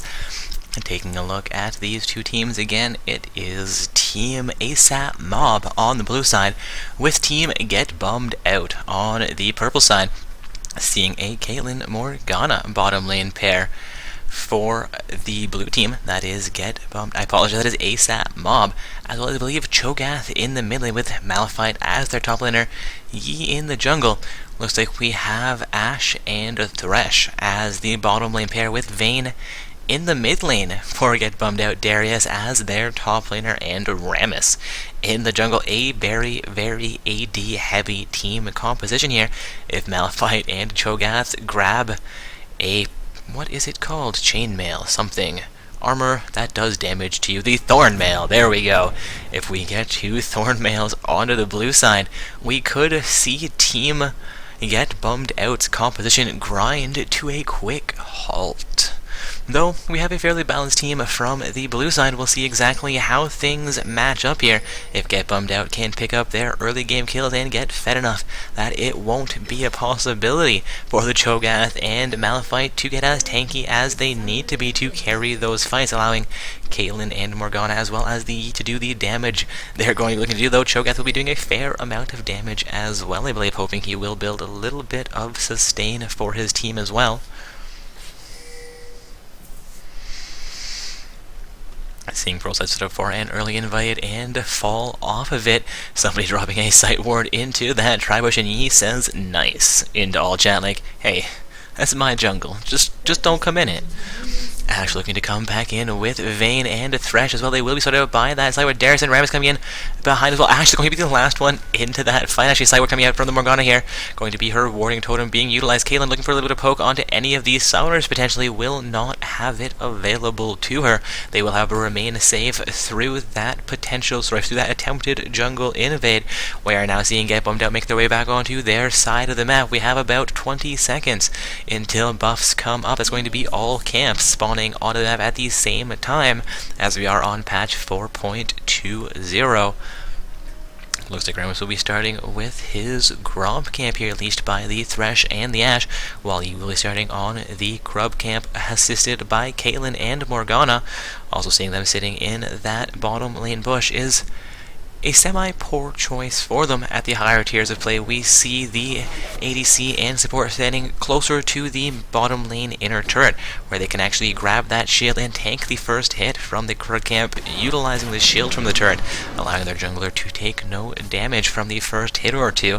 Though we are seeing them successfully leash that buff, Yi will have no problems moving on towards the red camp here. Also, we're going to be in the top lane where Malphite and Darius are beginning to exchange. Speaking of lanes, no, Thresh lands the death sentence onto Morgana. A nice poke coming out from the Ashe as well. Morgana quickly bursted down to nearly half of her health. Also, as I was about to say before that occurred, going to reorder the scoreboard here, and a pause coming out will give me the perfect time to do so. Again, guys, this is going to be a Malphite and Darius in the top lane, facing off against each other for teams ASAP Mob and Get Bummed Out, as well as Cho'Gath versus Vayne in the mid lane. Going to be potentially a difficult start for the Cho'Gath, though he may be able to outscale the Vayne if there can be some effective ganks coming in from the Yi.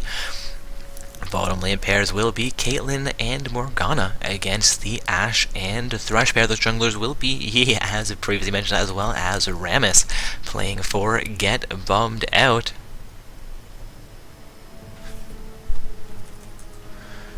And Jack it up in Twitch chat with a little bit of League humor there. The question is, how can a rock bleed? And the answer is human Malphite skin confirmed. I think that's legit.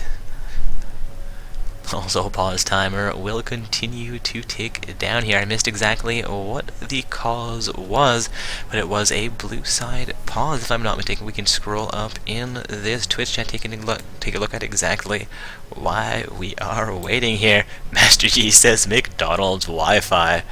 Hopefully that is a joke. Looks like we're having some lag issues indeed. From those, is going to be a blue side pause. A minute and a half of pause time taken away, but both sides are now ready. Malphite, played by Combat Arms, also says hello to Twitch chat. I'm going to get back into the game here. We're going to have Darius get a little bit of a damage onto Malphite. Malphite quickly coming back up to full HP. A Shark made onto the Darius as well. Dark Binding coming out from the Morgana will connect onto Thresh in the bottom lane. Morgana getting a couple of auto attacks there. Will get some gold for herself, as she does have the Spell Thief shield. Sorry, Spell Thief's Edge.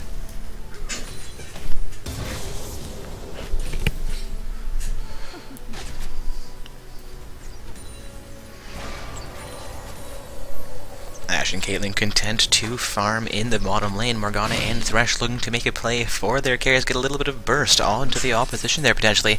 And seeing comments into chat about the aggressive Vayne. Indeed, Vayne doing fairly well again so far in the early portion of this matchup. Cho'Gath seems to be doing alright, farming against that turret, waiting for the next wave to get into range here. Vayne will make her way into there, but looking to get a ward placed into the blue side jungle.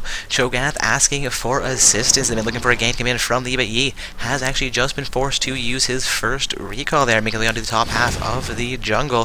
Cho'Gath may have a little bit of early game trouble against the ranged Vayne. ADC against Cho'Gath is definitely a difficult matchup for him. I think Vayne come in fairly heavily against Cho'Gath. Cho'Gath will be forced to recall from behind that mid lane inner turret. Vayne maybe did a little bit of damage here, but I suspect she will actually be looking to recall as well after clearing out the last minion wave here.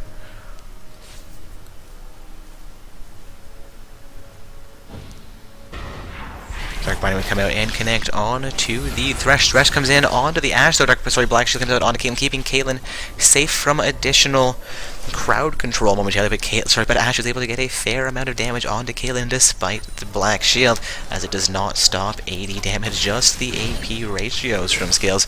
Also, Darius has engaged onto Malphite, and the top of it has taken a fair amount of pressure for it. Looking at the farm rush, Darius and Malphite are fairly even, while Vayne is greatly exceeding Cho'Gath so far. Cho'Gath definitely having trouble contesting against the AD carry in the mid lane. The change up for their build competition definitely causing some problems here so far for ASAP Mob, but again, if they can build some armor and progress into the mid game without giving up too much, I believe they will be able to pull out victorious in this matchup should they manage to maintain their lanes for a while. Of course, it's very early in the game. We've not seen first blood go out yet. It's still a fairly even game, though we are seeing a 300 gold advantage, most of that gold because of the Vayne's farm so far. In the bottom lane, things are fairly even. The farm difference between the Caitlyn and the Ashe about 5. Yes, though Thresh has managed a few last hits, which would give gold both over to himself and the Ashe, as his starting item is the Relic Shield.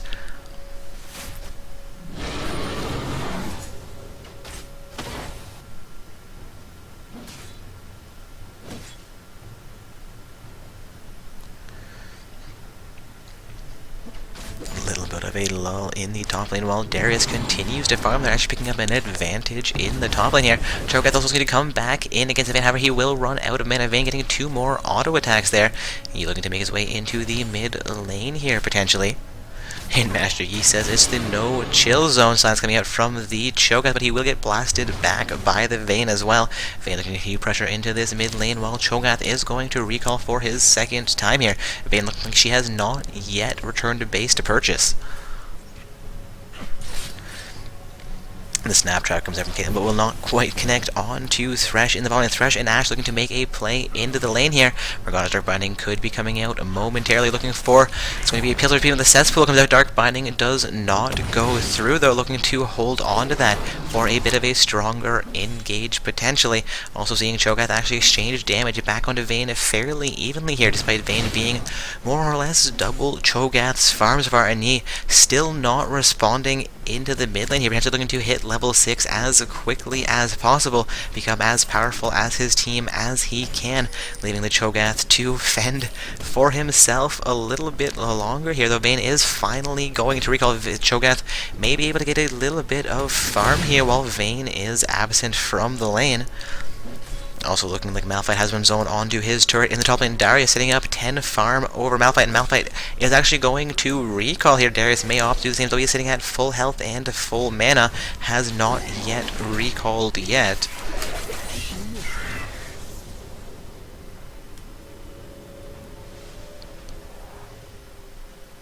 The Snapchat comes out from Caitlyn. No, the Yordle snap trap.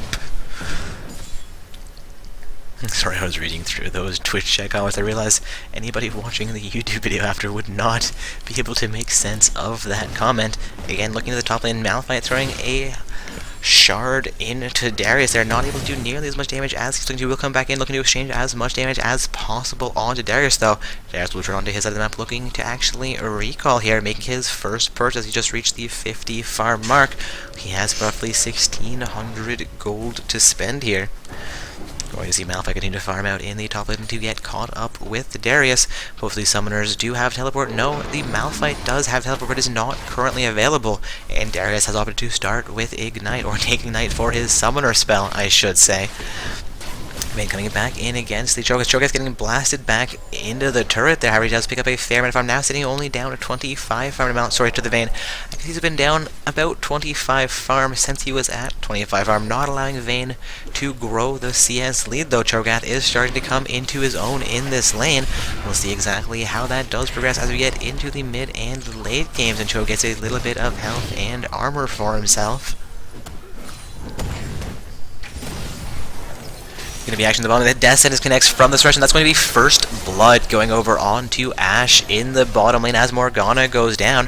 Thresh now looking for the kill onto Caitlyn as well, but Yi is going to be affecting a gank into the bottom lane. A careful ping coming out. No, a ping just coming out from the side. Ram is coming into the bottom lane as well. Going to be a gank and a counter gank. Yi will be engaged onto here. Cho'Gath was getting very low in the mid lane.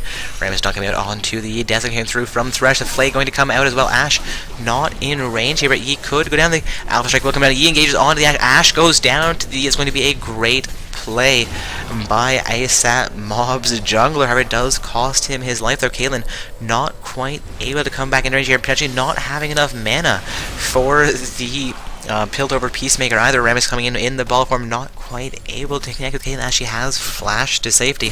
That will get her flash, though, and be considered at least semi-successful.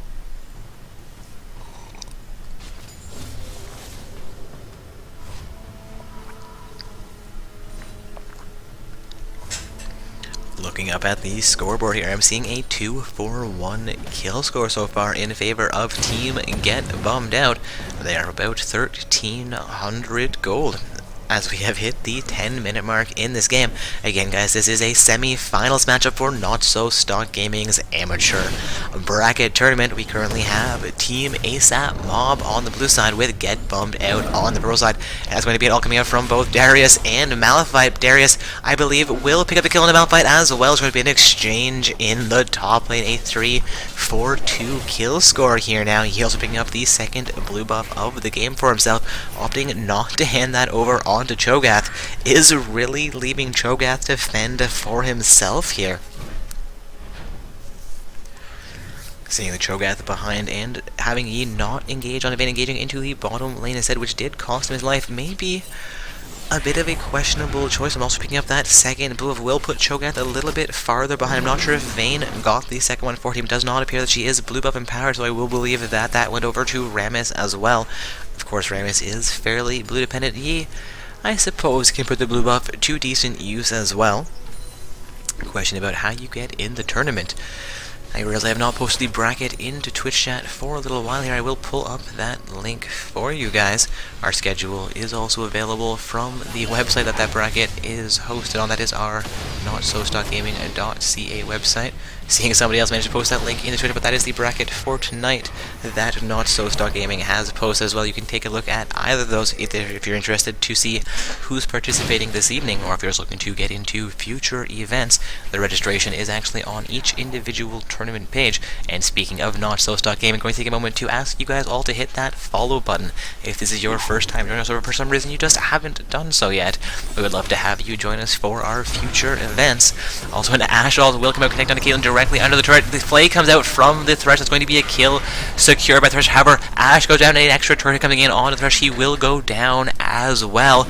We have just seen Morgana manage to even out the kill score for these teams.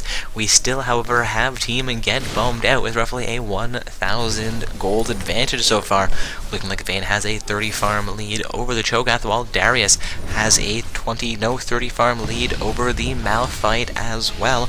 Both solo laners doing very well for themselves in this semi-finals matchup for Team Get Bummed Out. Of course, Team ASAP Mob not doing too poorly themselves either. We have not seen Cho'Gath go down yet, and Malphite is 1-1, so not feeding, not doing too shabby, but not managing to get the farm he needs right now. We'll see if he can manage to turn this top lane around. He will harass the Darius a little bit more. As I talk about that, they're looking to pick up as much farm here as he can as he forces Darius out of lane.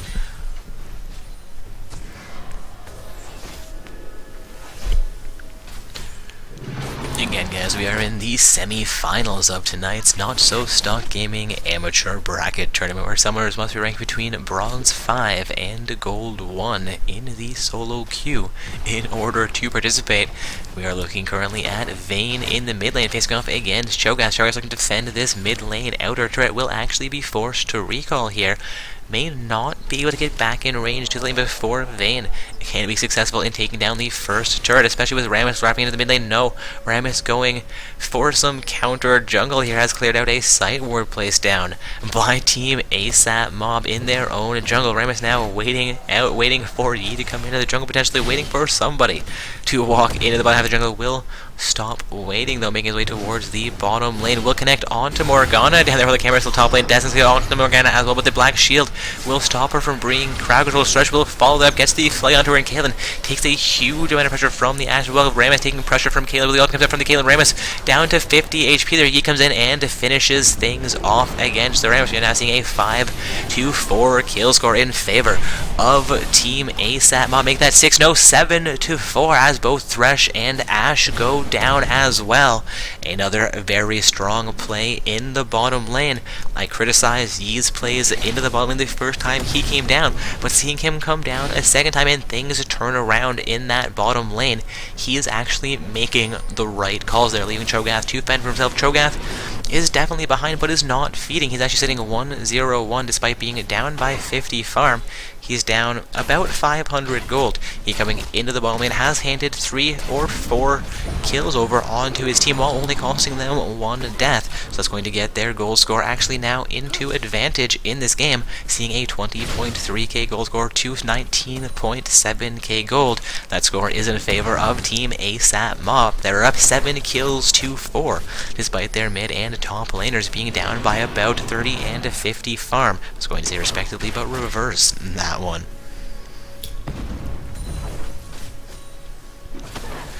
Vayne coming back in against the Cho'Gath. Cho'Gath's taking a little bit more pressure here. He's looking to keep that turret alive. Will go down to the Vayne there, though Vayne doing again very, very well in the mid lane. Darius was just taking down the first turret of the game here. Malphite looking to punish him for it, though. Darius down to about 200 HP. A few more auto attacks coming through. Malphite waiting for the coolers, and then that will be a kill on to Darius. Malphite now starting to come back into the top lane here, sitting 2-1, despite being down by about 30 farm under Darius. He has just lost that top lane outer turret. Is going to be looking for a top lane outer turret of his own. Vayne also succeeds in taking down the mid lane outer turret for our team. We are seeing now a 2-4-0 turret score, despite Team ASAP Mob being up 8 kills to 5. The turret score is in favor of Team Get Bummed Out on the purple side. Looking at the goal score, it is fairly even, roughly a 900 gold lead right now for Team Get Bummed Out on the purple side. There's going to be more engagements in the bottom lane here. Thresh and Ashe trying to engage against the Kaylin and Morgana pair. Kaylin taking a bit of pressure, but getting a huge amount of poke back onto the Ashe. Vayne now into the top lane, testing against the Malphite, who is taking on the top lane outer turret. Malphite down to 50 HP, looking to somehow escape the Vayne. His ultimate is available. He will dash with his ultimate. Does not have flash available to him, though. May have just utilized that. Is still alive. Vayne trying to chase him down. Her tumble will come back off a cooldown momentarily. He's going to be active in the bottom of the Thresh, taking huge pressure, flashes out over the wall. The ultimate from the Morgana will connect, though, and that's going to be Kaylin's ultimate coming out as well for the kill.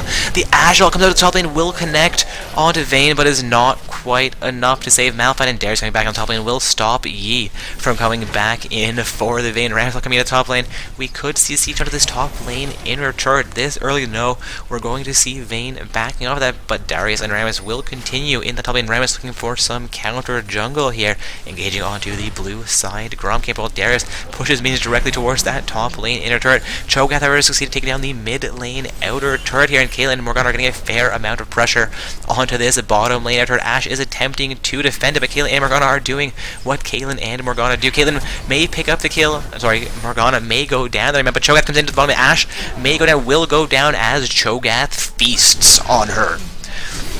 He engaged onto by Rammus and Darius in his jungle, though, will go down here. Rammus and Darius now looking for a blue buff for themselves. Not quite sure if this will be going over onto the Rammus or the Darius. Malphite also coming into the jungle here, dropped his sight ward into the bush. Does not have the ultimate available, but will pick up the blue buff if he can remain alive here. That will be an amazing play made by the Malphite. Ultimate comes up from the Darius. Malphite down to about 500 HP. Knight will come down. He's going to about 50 HP, and that's going to be a kill for, I believe, Darius there. Standing at about 250 HP. Will level up, bringing him back up to about 300 health. Blue buff has been transferred over onto Darius, despite Malphite nearly stealing it away from their counter junglers. Vayne engaging very heavily onto Caitlyn. Caitlyn trying to go 1-for-1 with Vayne is not the greatest choice. Vayne is a very strong all-in champion, while Caitlyn relies more heavily on a poke-based kit. Seeing Vayne go all in on her, Caitlyn not quite able to respond. That Morgana, however, will come in against the Vayne, as there's going to be a blue team pause coming out. He says, "Oh my god, Kate DC is a question mark from Ashe?" He says, "Yes, that explains why the Caitlyn stood there auto-attacking the Vayne." Would have expected potentially the Pillar Peacemaker and then the 90 caliber net to come out to get a little damage out of Vayne and then get Caitlyn back into safety. However, she stood still and took those attacks. That's an extremely unfortunate situation for them. We will allow this pause despite Morgana engaging here back onto the Vayne. Hopefully everybody will be ready momentarily. We'll have both teams firm they are ready before the pause timer ticks back down.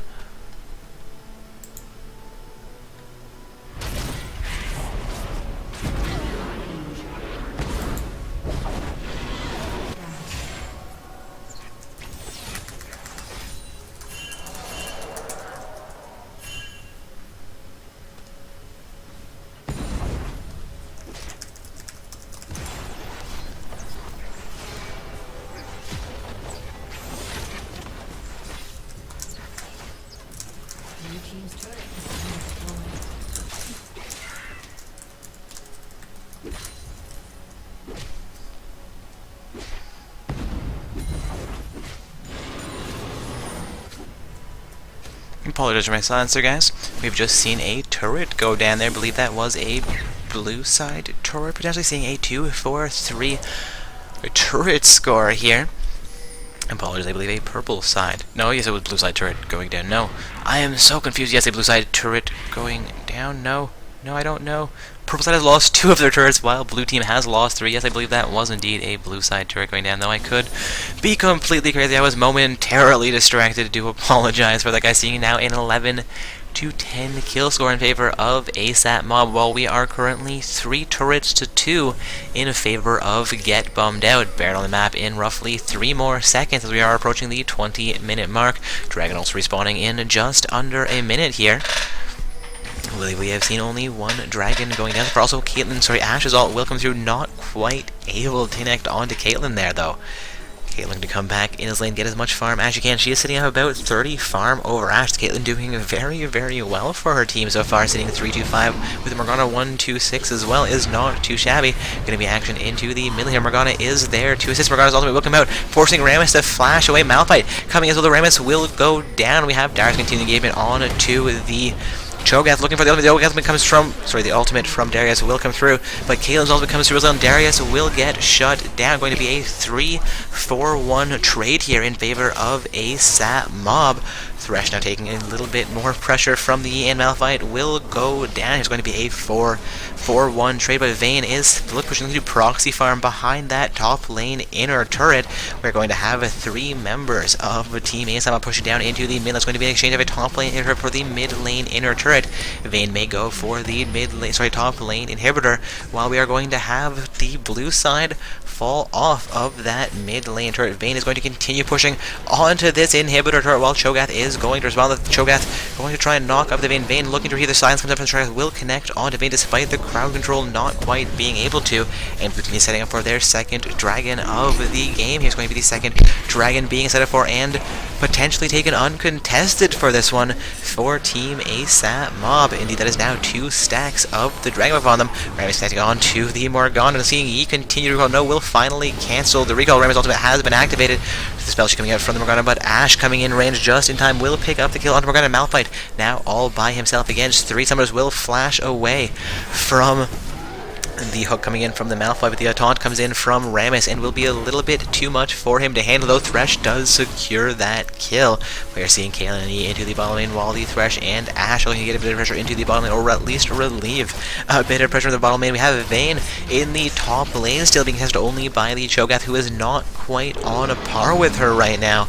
And Vayne has just as he taken down the first inhibitor turret of the game. The inhibitor is still alive, though, in the base.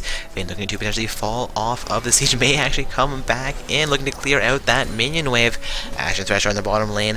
Caitlyn and Morgana will be responding to that, while Yi is heading into the mid lane. Malphite would be smart to head top, responding to Vayne, but Vayne will actually begin to recall here. We're going to see Malphite head into the mid lane, I believe, to assist the Rammus heading into the bottom lane here. Dark Binding comes out and will connect onto Thresh in the bottom lane.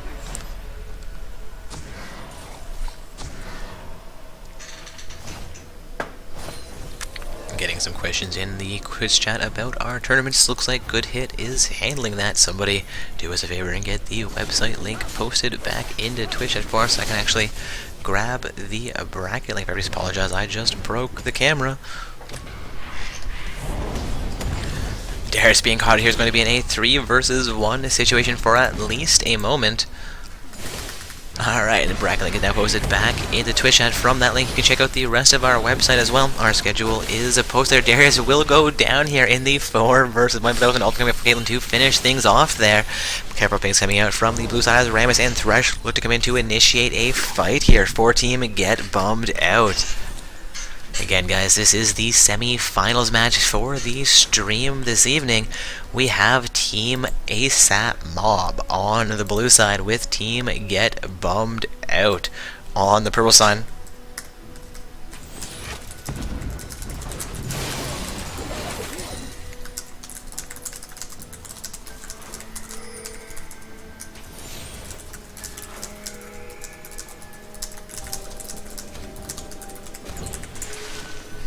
Apologize for my silence, guys. Just a brief note to my admin team there. We look to have a blue side Baron being set up for here. No, blue side looking to pick up that top lane outer turret. Potentially will be fairly heavily contested. We're going to actually look into back from the Baron pixels. We have 3 members of Team ASAP up in that top lane. Tribush Vayne taking a huge punishment there. Flash coming out from the Cho'Gath. He will feast on the Vayne. Dark Binding coming out from the Morgana connects on Rammus. Rammus down to half HP here. Will re-engage on a kid. Kaylin will go down to the Rammus. Going to be a 2-for-1 trade as both Vayne and Rammus have gone down, though Ashe will go down as well. Thresh now being chased down while Darius is still in the fight, going to take down the Yi in a 1 versus 1 fight. Cho'Gath has just picked up a triple kill, though. Going to be a 4-4-2 trade in favor of Team ASAP Mob. We are seeing them up 20 kills to 15, but down 5 turrets to 3. They are down only 100 gold and to secure their 4th turret of the game here. This will give them the gold lead now of about 600 gold over Team Get Bummed Out on the purple side.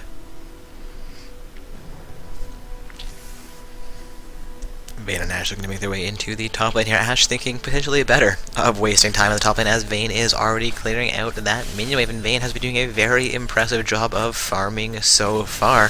Seeing her engage onto the Krug camp as well, will continue to get as much farm, as much gold as she possibly can. She's only sitting 4-2-0, while Cho'Gath is 6-2-3. Cho'Gath, despite being out farmed, has been responding very, very well to this situation. Caitlyn also farming in the bottom lane here, looking to relieve as much pressure as she can. Pressure gets more pressure into this bottom lane for her team. Seeing Ashe in the river in front of that Dragon Pit with the Rammus there as well. Thresh and Darius pushing down into the mid lane. Do not believe that Purple Side has a Dragon Timer, but Ashe and Rammus will head towards the bottom lane. Caitlyn looking to recall here, may get caught out. Will take an ultimate from the Ashe. No, Caitlyn managed to juke that with the 90 caliber. That needs to get the kill onto the Ashe, but Rammus comes in from behind with the taunt, and Caitlyn will go down there. Now a 22-16 kill score, still in favor of ASAP Mob, but Team Get Bummed Out has picked up one more kill for themselves. Get Bummed Out, of course, is still up by one turret with that 5-2-4 turret score. Looking at the goal score, we have a 200 goal difference between these two teams as we approach the 27-minute mark of the game. So far, ASAP Mob and Get Bummed Out have back and forth that goal score quite reliably. The matchup has been quite intense.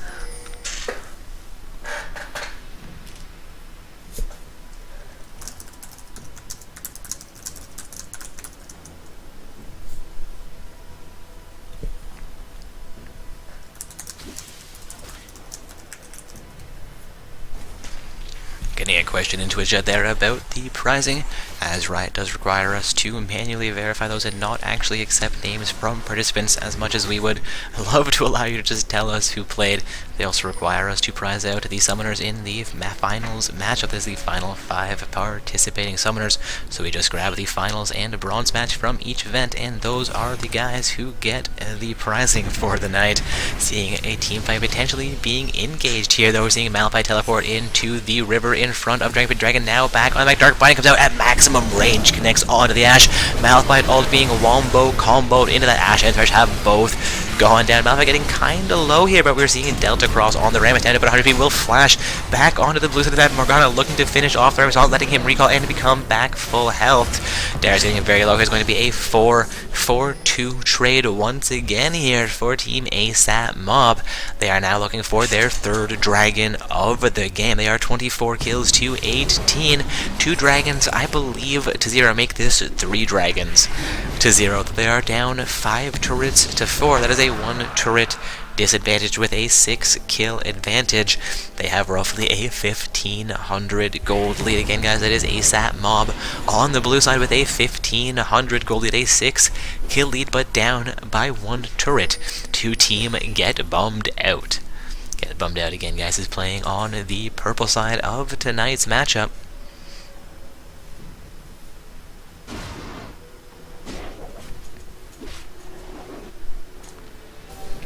Rammus utilizing the super in that Dragon Pit will spot out 2 Cywars. Will he be able to clear out both of them? One goes down, one has 1 hit remaining, will take out. The second one has just enough time for a 5th auto attack there. Super came out into the Baron Pit. Cho'Gath will engage onto Baron with assistance from the... Will they be able to deal with the Baron? He actually not engaging this quite yet, leaving Cho'Gath to fend for himself a moment longer. They will fall off this while Cho'Gath continues to tank the Baron. A little bit of BM there from me. I mean, he's been making the right calls when I've been calling him wrong all night long while he's been doing good things. However, leaving Cho'Gath alone, he left him alone to fend for himself in the mid lane while Vayne was doing so well. Then he left him to tank and engage Baron by himself. We are now seeing 4 members of Team ASAP Mob on this Baron, but the Baron will go down to ASAP Mob. Rammus and Morgana are in range to contest him. Cho'Gath, as well as he getting very low, he will go down. Rammus goes down, as well as Vayne coming in from behind, going to engage on to the Malphite. Malphite re-engages onto the Vayne, though. Darius coming into this, looks for an ultimate onto Cho'Gath, could potentially finish it up. Yes, he will get dunked. Now a 25-21 kill score. That Baron will cost Team ASAP Mob 3. No, make this 4 of their members as Morgana gets re-engaged onto. Has not yet gone down. The Dark Brand comes out. Darius not quite able to land the grab, but Vayne comes back and says, yes, Morgana will go down there. So a 4-for-1 trade there, this time in favor of Team Get Bummed Out. We're going to see Kayla remain with her Baron buff, at least for the time being. That Baron play will, however, cost them their top lane inhibitor. You can come back at the fight, but Vayne and Darius would be a little bit too much, I believe, for him to handle. Caitlyn making her way back on her side of the map. The Destiny out onto the Gromp camp. From the Thresh, Ash will re-engage the Gromp, and that will be a little bit of additional gold for them. Vayne engaging onto the blue side Gromp as well, while Darius clears a vision ward placed into their blue buff bush, or blue camp bush, I should say.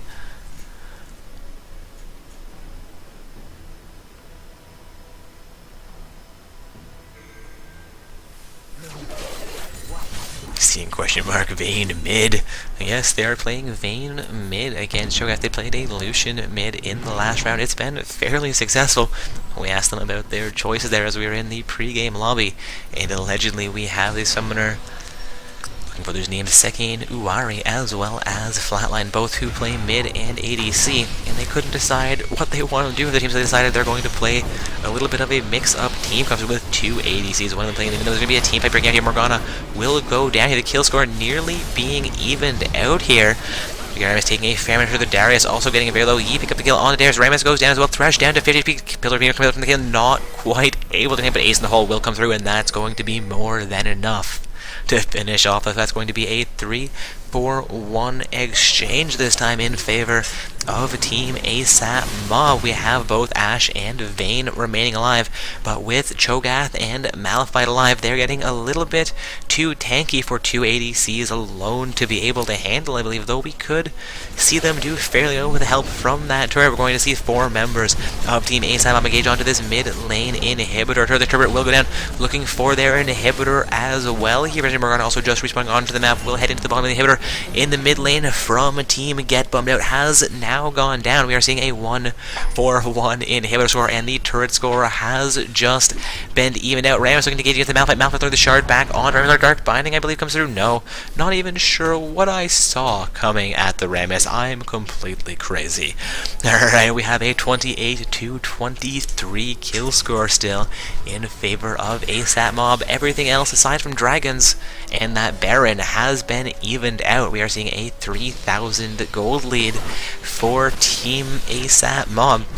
Though as we are past the 30-minute mark in this game, only a 3,000 gold lead is not very significant. Those 3 stacks on Dragon as well as the first Baron, though, to put them in a fairly decent position. Both teams have now lost one inhibitor so far.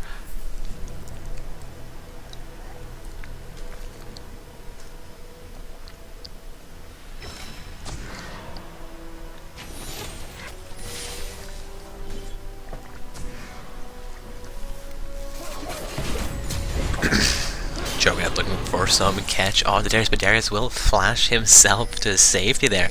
Not quite sure if he would have avoided the spikes coming out from Cho'Gath had he not flashed, but he did opt to utilize his summoner spell there. We'll leave him without that in the next engagement.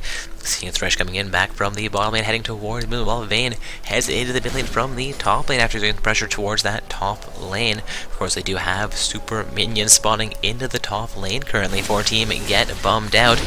Team ASAP Mob does have a super minion spawning into the mid lane for themselves, and 20 seconds until Dragon will come back onto that Dark Bite comes out from the Morgan, and I will connect onto the Cho'Gath. I apologize, onto the Ramus, as well as Cho'Gath making the spikes connect onto Ramus. We have Ramus, Thresh, Darius, and Vayne looking to pick up a Dragon. Dragon up in about 5 more seconds. We have Ashe coming in a little bit later. Dark Bite will come through once more, but does not connect this time.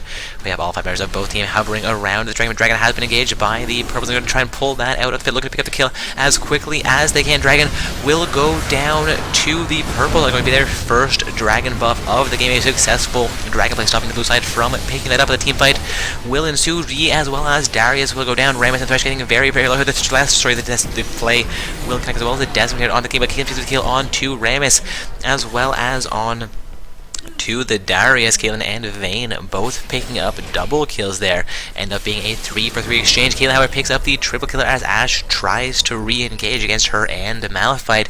Going to be a strong play from the Caitlyn. A little bit of a misplay potential there by Team Get Bummed Out AD carry.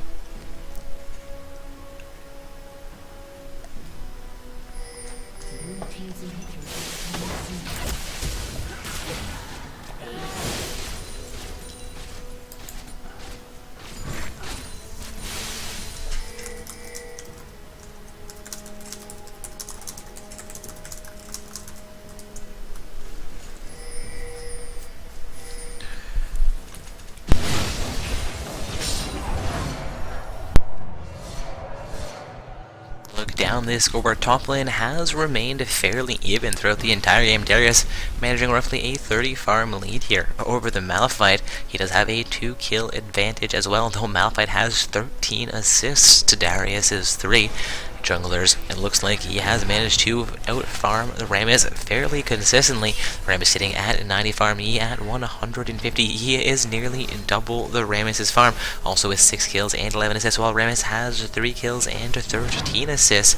He appears to have an advantage in the KDA department as well. In the mid lane, Cho'Gath has been performing almost on par with Vayne as far as KDA is concerned. Actually, I would give Cho'Gath a KDA advantage over the Vayne, as he does have those 8 assists while Vayne has only 1.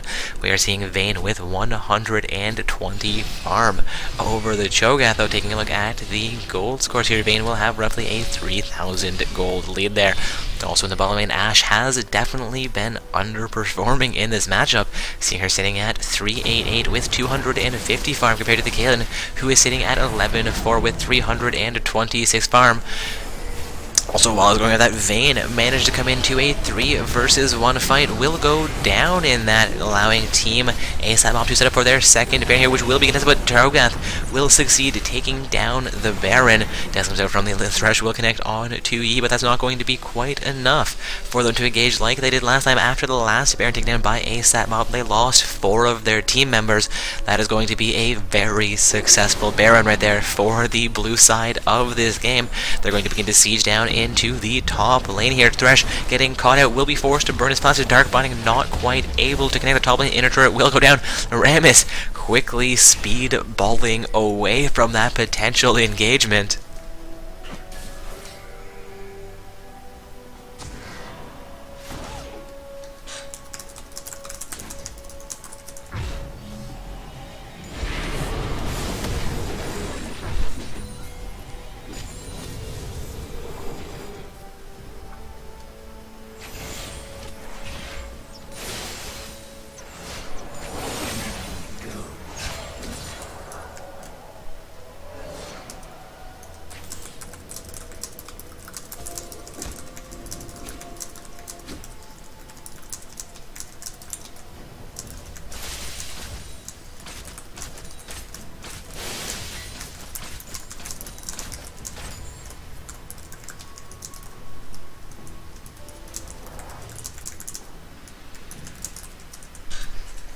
Alright, apologize for my silence there, guys. Looking back at this matchup, we are seeing a team get bummed out, looking to defend this mid lane inhibitor, which has respawned. Of course, Team ASAP Mob's inhibitor has respawned as well. Of course, that is the top lane inhibitor from Team ASAP Mob, as well as the mid lane inhibitor from Team Get Bummed Out. Team ASAP Mob is looking to siege down into the mid lane here. They are Baron empowered. This could be a successful siege. We have 5 members from Team Get Bummed Out available to defend this. We're going to see exactly how successful it can be. Vayne looking to recall as opposed to coming in from behind those 5 members. From Team ASAP Mob, Ram looking to wrap in from the side. The inhibitor will be engaged onto momentarily. Get Bummed Out now behind that inhibitor down to half HP. Thresh throwing the distance, connects it onto Kaelin. Will fall out. The box comes out. Thresh focused down to half HP. Ram is coming as well. Coming out from the Rammus. Darius coming in with his element. Yi will go down to the Ashe. Going to be a 1-for-0. The Thresh getting very, very low. Thresh will go down as well. We're going to see Rammus going down as well. The Morgana has gone down. Malphite will go down. Only Kaelin and Cho'Gath remaining alive to this against the Ashe and the Vayne. Kaelin could go down to the Vayne here, but Vayne will be re-engaged onto by the Cho'Gath. All coming out from the Kaelin will pick up the kill onto Vayne. Ashe coming back in against the Cho'Gath. Cho'Gath taking so many laser hits from those two turrets, will be forced out of that fight, but minions are now coming in towards these 2 Nexus turrets. Ashe looking to keep these alive at all costs. Cho'Gath down to 300 feet. Ashe might pick up the kill. What is her ultimate ability? No, she goes down to the Kaelin. That's going to be an ace. And 15 seconds till Thresh comes back up. Kaelin and Cho'Gath may be able to finish this off. Cho'Gath taking a few more turret hits there waiting for his, and now a super minion onto this Nexus turret. That is going to be the game as Thresh comes back. As Death is going to come out here onto the Cho'Gath. No, he will not quite get there in time. That is the Nexus going down in favor of Team ASAP Mob. on the blue side. They're going to be moving on into the finals matchup, where they're going to be facing off against the Team Hacks.net. Get Bummed Out will be playing against Team Nuna Makes Me Swoon in the bronze match for the 3rd and 4th place titles. Also looking down at our secondary tournament, looks like those matches are still underway potentially. Now I'm seeing win reports coming in from those only a few moments ago. Looks like Team Kappa Feel is going to be our 3rd place team, with Meme Regime as our 4th place team in that event, as well as our finals matchup in the secondary match, concluding with Team Coffee Shrine emerging victorious over Team Samsung Metrox version, I believe version blue, but the string I'm seeing is not quite long enough to show me the end of their team name. Again, guys, we're heading into the finals matchup of tonight's main event, though. Our secondary tournament has just concluded. We're going to have Team ASAP Mob facing off against Team Hacks.net. Looking for an invite into that matchup. I believe I have Jason H. Tran, a summoner from the blue side, who just won their round 4 semi-finals and securing their position in the finals matchup. There we go, sending him a message to invite me when that match is formed. Of course, it is Hacks.net's responsibility to technically form that matchup, but I suspect that the members of ASAP Mob will be letting them know that their matchup is ready to go. There was a rather large delay for Hacks.net as they got to the finals while we were still in the quarterfinals. In the bottom half of the bracket, there were a few delays in round 2, causing delays for that quarterfinal matchup to start, and then our semi-finals matchup starting about the same time as that finals matchup became available.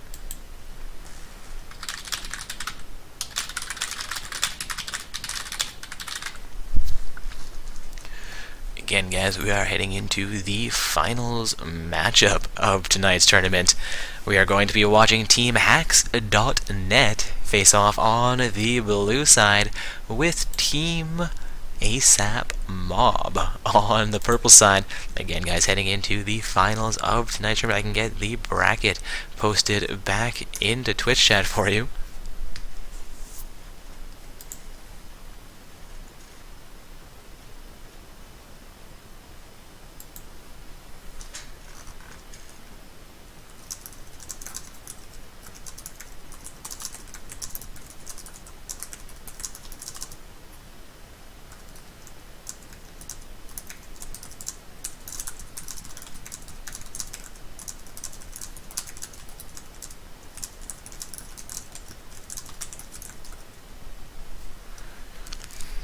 Again, guys, heading into the finals matchup here. Apologize for my silence there. Just talking to our admin team a little bit more, being the social butterfly that a Dark Corpse must be.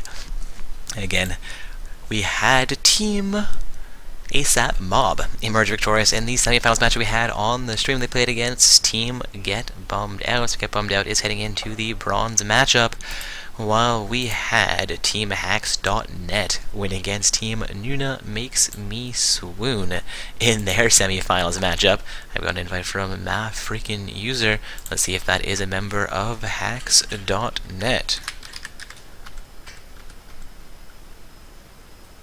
Looks like I'm in the wrong game lobby here.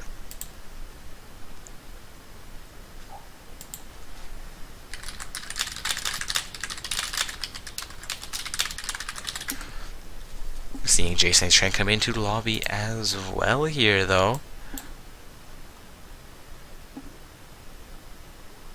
Oh, there we go. They have a second roster.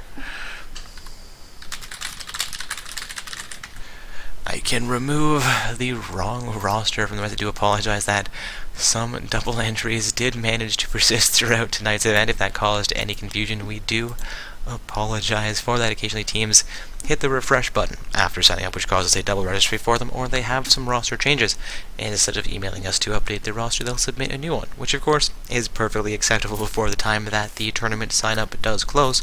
Generally, we will delete the oldest registries for each team, assuming they come in with the same team name, same email address registering them, and at least some of the summoner names matching up. And of course, we don't show summoner names for registrations until the very day of the event after registrations have closed, so it is a little bit more secure than just saying, hey, if you look at the website, take their summoner names and change a few, we'll change them for you. No, it's not quite like that. We do our best to verify that changes are coming in from the teams that are actually requesting them.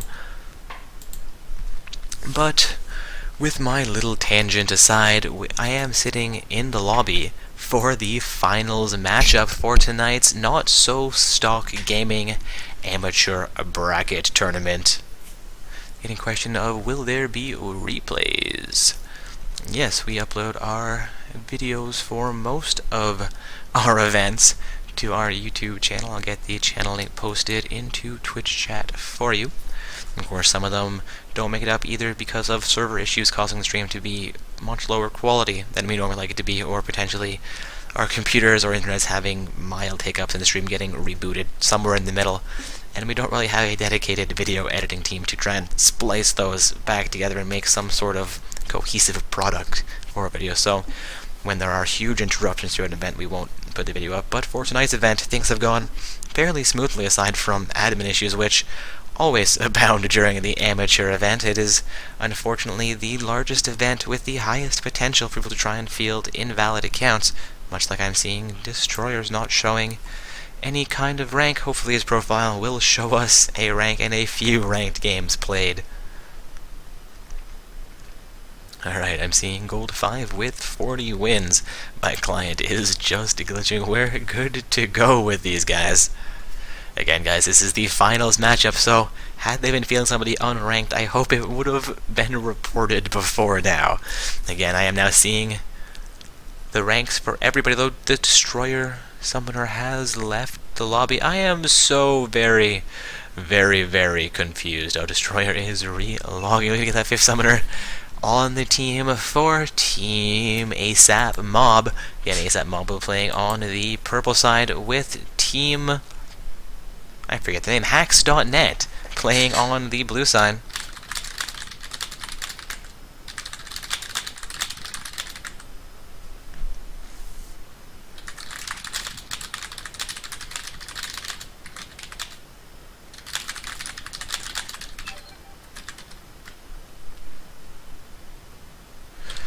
Alright, looks like we're going to have a spectator joining us. Let's find out who Arir is.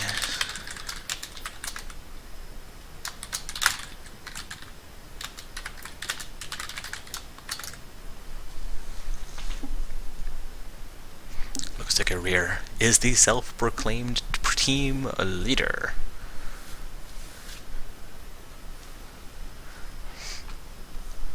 Alright, looks like Azir will be spectating the game from client. Of course, the game is available for spectating on our Twitch channel as well, which of course anybody watching right now is already aware of. I'm sure he's aware of that as well, but maybe doesn't like the sound of my voice, which is rude. You're rude. Ha ha. Just kidding. Anyways, guys, we are sitting in our finals lobby with all 10 summoners. That is all 5 from both teams. Currently sitting and ready to participate. We're going to be into champion selection here.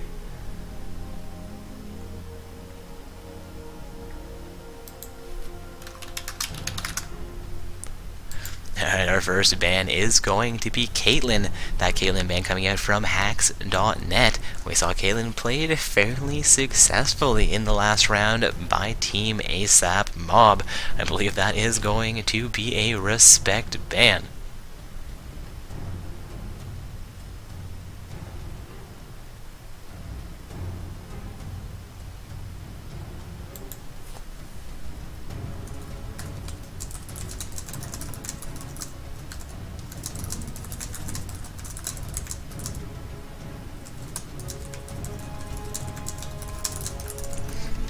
Apologies for my silence there, guys. Just again, confirming things with our admin team there.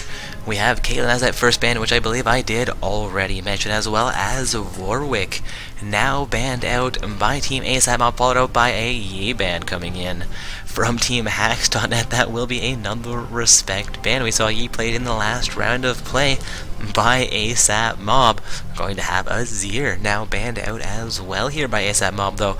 Once again, guys, this is Teams Hacks.net on the blue side with ASAP Mob. On the purple side, Hacks.net will ban out Morgana as their last ban here. I'd call that a standard ban, but we did see Morgana played in the last round by Team ASAP Mob. That could be a third respect ban coming through.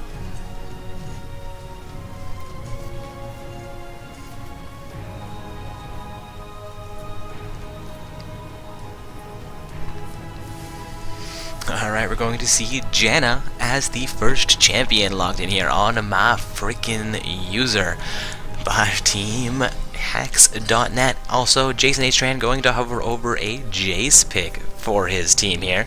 Do apologize, guys, my throat's getting a little scratchy. Gonna take a quick sip of some water.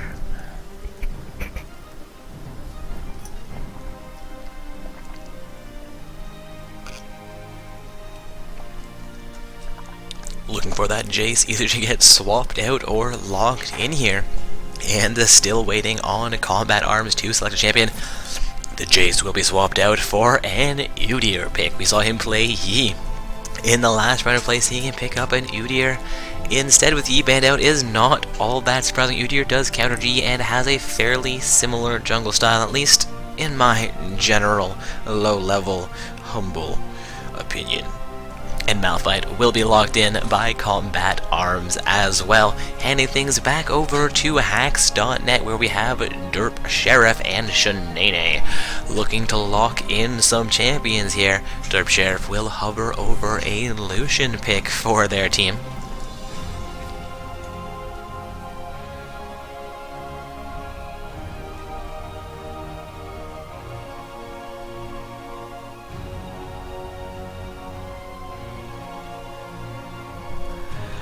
Looking for these champions to actually get selected here. Hacks.net waiting out that full 30-second period, much like Team ASAP Mob did during their last round of selections here. Shanae has not yet showed us a champion. Looking for something to get locked in here. Jarvan 4 will be selected.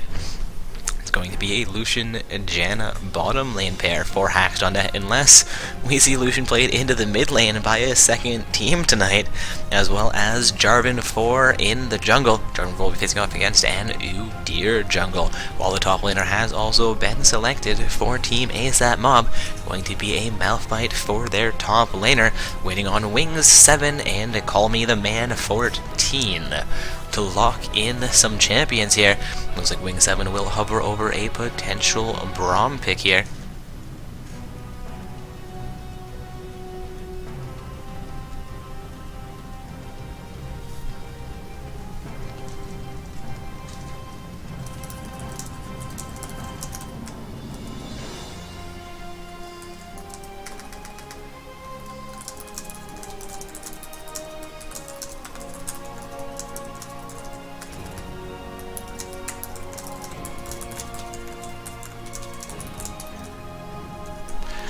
Looks like Wing 7 will end up locking in Blitzcrank instead of that potential Braum pick, while Cam the Man 14 locks in a Graves for their team as well. Again, guys, this is ASAP Mob on the purple side with Team Hacks.net.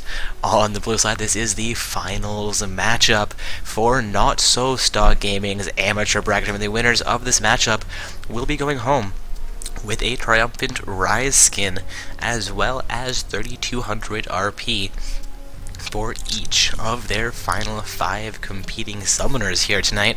Of course, the second place team does not go home unprized either. They're going to end up with about 2400 RP, no, exactly 2400 RP for each of their 5 final competing summoners, as well as the third and fourth place teams going home with a smaller prize packet as well, 1600 and 800 RP for them respectively, again for those final 5 summoners.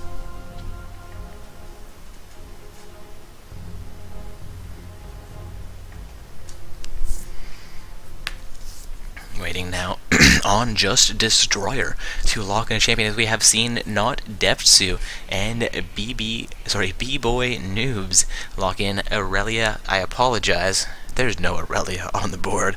Lock in Karma and a Riven, respectively. Destroyer's now looking to pick up a Cho'Gath for his team. We're going to be into that 60-second period where summoners can finalize their runes masteries and their summoner spells, as well as trade around champions should they need to.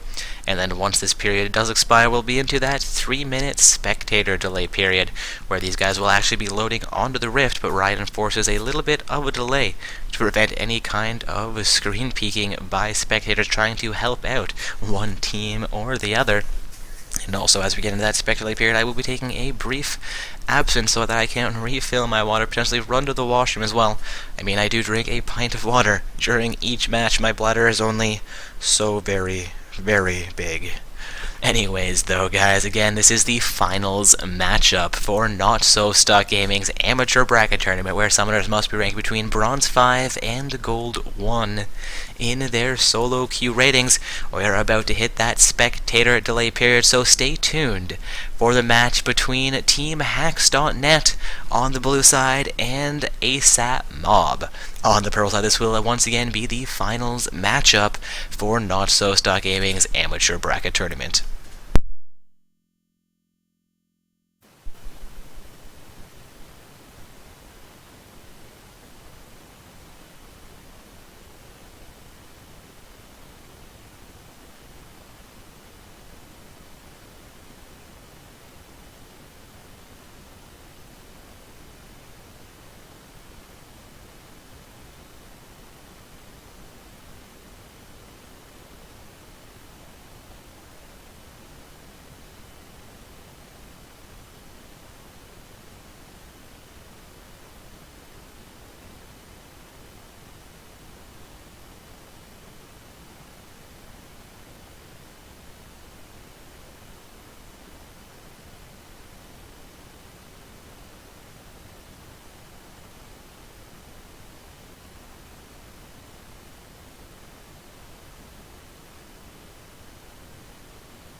returned. And we are still loading into our finals matchup here. Again, guys, this is the finals match for Not So Stock Gaming's amateur bracket tournament. Looks like we actually have an untrimmed summoner coming in for the first time this evening. Hopefully, for them at least, they didn't lose that trim due to punishments during the season. That was the case for one of our summoners in the higher tiers. We were seeing all the diamond tiers in one untrimmed summoner in a semi-pro event. I was like, how did he go from bronze run ranked to diamond in a week? And like, well, he didn't. He lost his rewards because he was punished, and that sucks. It sucks. Don't know if that's the case for this current summoner or not. Also, how my Skype got switched back off D&D, I will never, ever know. Skype misbehaving.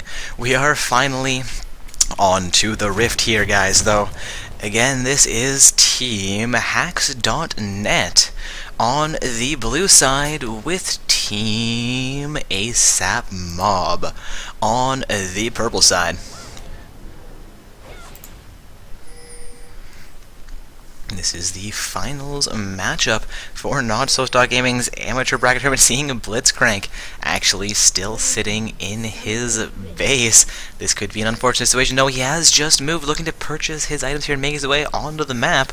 A little bit late, but late is better than never. Relic Shield has now been purchased, as well as his health potion, 2 mana potions, and the warding totem.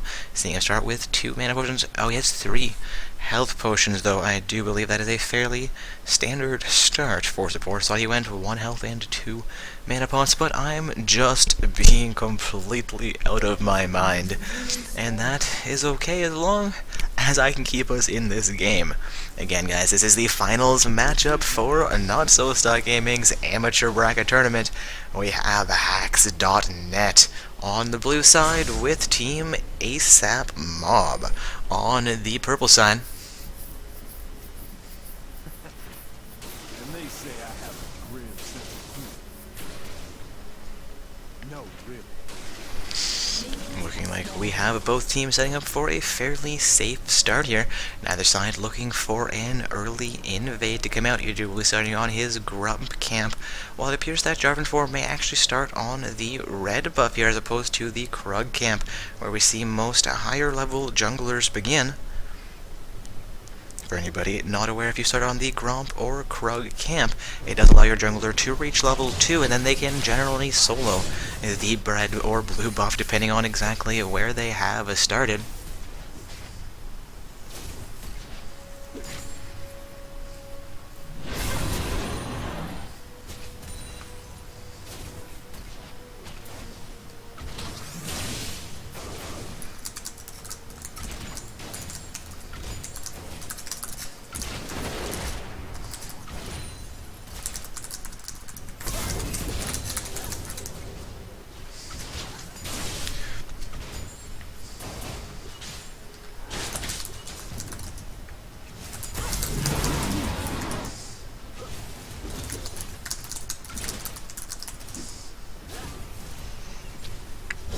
Apologize for my silence, guys. We get back into this match. We're seeing Lucian engage onto the Blitzcrank, and Graves comes out from the jam, but not quite able to connect on Graves. I believe that did connect on to the Blitz. Seeing him Karma playing in the mid lane here. I guess I had not been playing quite as close attention as I should have been there. Again, it is Karma in the mid lane, facing off against a Cho'Gath with Riven in the top lane, facing off against Malphite. I will get this scoreboard reorganized for everybody. I do apologize for the delay. Getting that done will be Jarvan 4 versus Udyr in the jungle, and the bottom lane matchups are a Lucian Janiper versus Graves and Blitzcrank.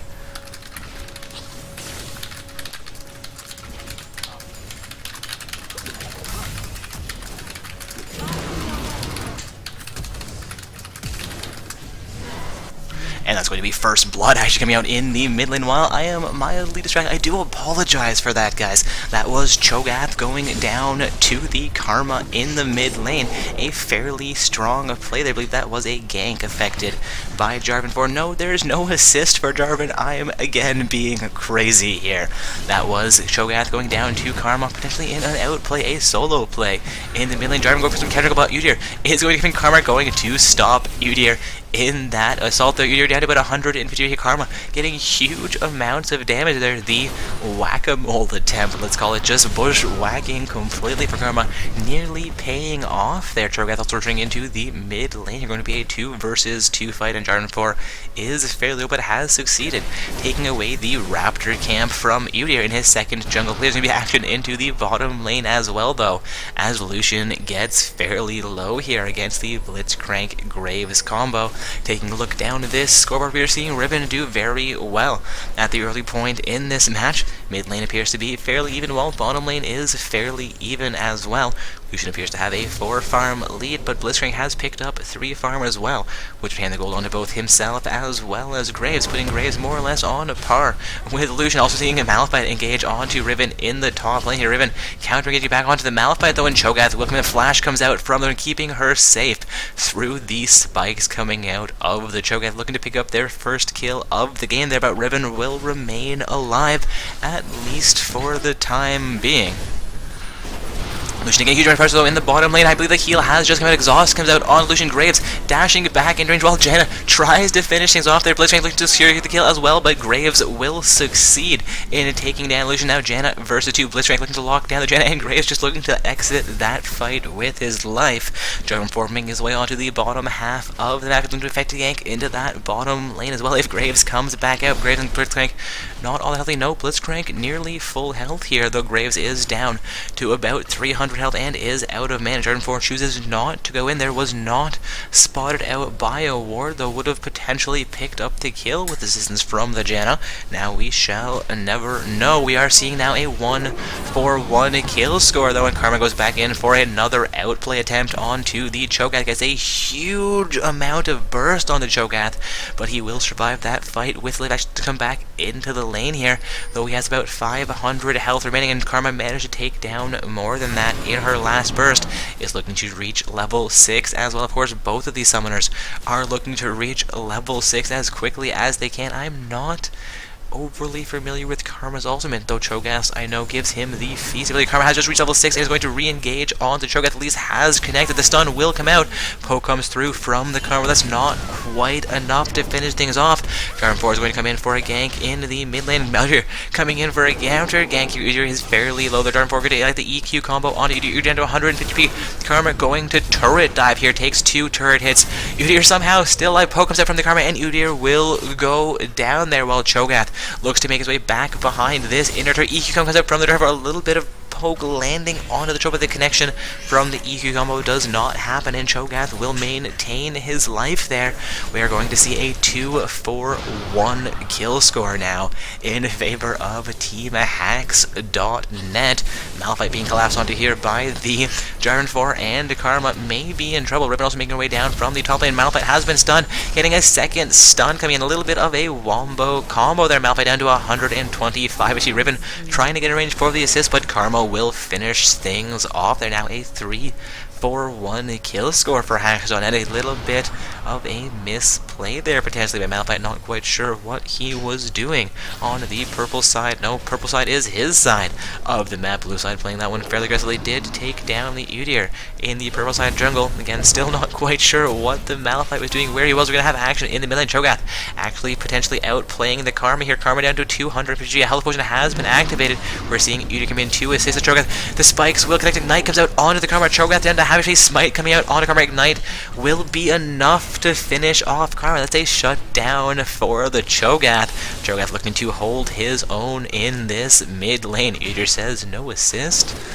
Indeed, Udyr with no assist despite landing the smite onto Karma. That is going to be something very interesting to note for this match. I'm wondering if Ryan did that intentionally, or is going to be something that changes as they take note of it. Smite not counting as damage when you use it onto a champion to grant you an assist. We all just saw it happen. I'm going to have to re-watch that one though, making sure I'm not still just crazy. Again, guys, we now have a 3-2 kill score in this match. The kill score is in favor of Hacks.net, and we are seeing their Riven engage fairly heavily against Malphite from ASAP Mob in the top lane, while Janna are looking to pressure in the Graves and Blitzcrank lane, but Blitzcrank is really at home against his turret with that grab, pulling you into turret range, but it's going to extend past the turret. Janna looking to get him. Cho'Gath coming into the bottom lane as well here. This could be a very strong play. Blitzcrank saving the grab as long as he can here. The spikes coming out from Cho'Gath, not quite able to hit the grab, will come through, but slide directly between the Lucian and the Janna. The culling comes out from Lucian. Blitzcrank looking to dodge, that takes most of his damage, though down to about 200 pieces. Spikes coming out from the Cho'Gath will reconnect onto both Lucian and Janna. Graves coming back, and this is Blitzcrank coming back, and Blitzcrank back up to about 500 HP. Graves however down to 200 HP. Cho'Gath into about 300 HP as well. Karma now into the bottom lane with full HP, could pick up a triple kill here. That is a perfectly timed road. Cho'Gath gets the spikes up, but it's not quite enough. Karma will pick up one kill, gets a bit of damage onto Graves as well here, looking for the dive, but she will get the poke onto Blitzcrank, not coming into the right. Blitzcrank and Graves both looking to recover from behind the turret. Karma will come for, like, picks up the kill onto Graves, might cost her life. No, gets in behind the turret. Blitzcrank looking for a grab on Karma, back in the turret. No, Karma picks up the double kill. That's technically a triple kill if I'm not completely crazy. There's going to be a fight in the top lane as well as Malphite and Riven duke it out without much effect until Malphite gets his ultimate available again and comes back in for the kill. We are seeing a 7-2-3 kill score. Karma, with 6 of those 7 kills, has somewhere above an 80% kill participation so far for their team. We'll see if she can be shut down.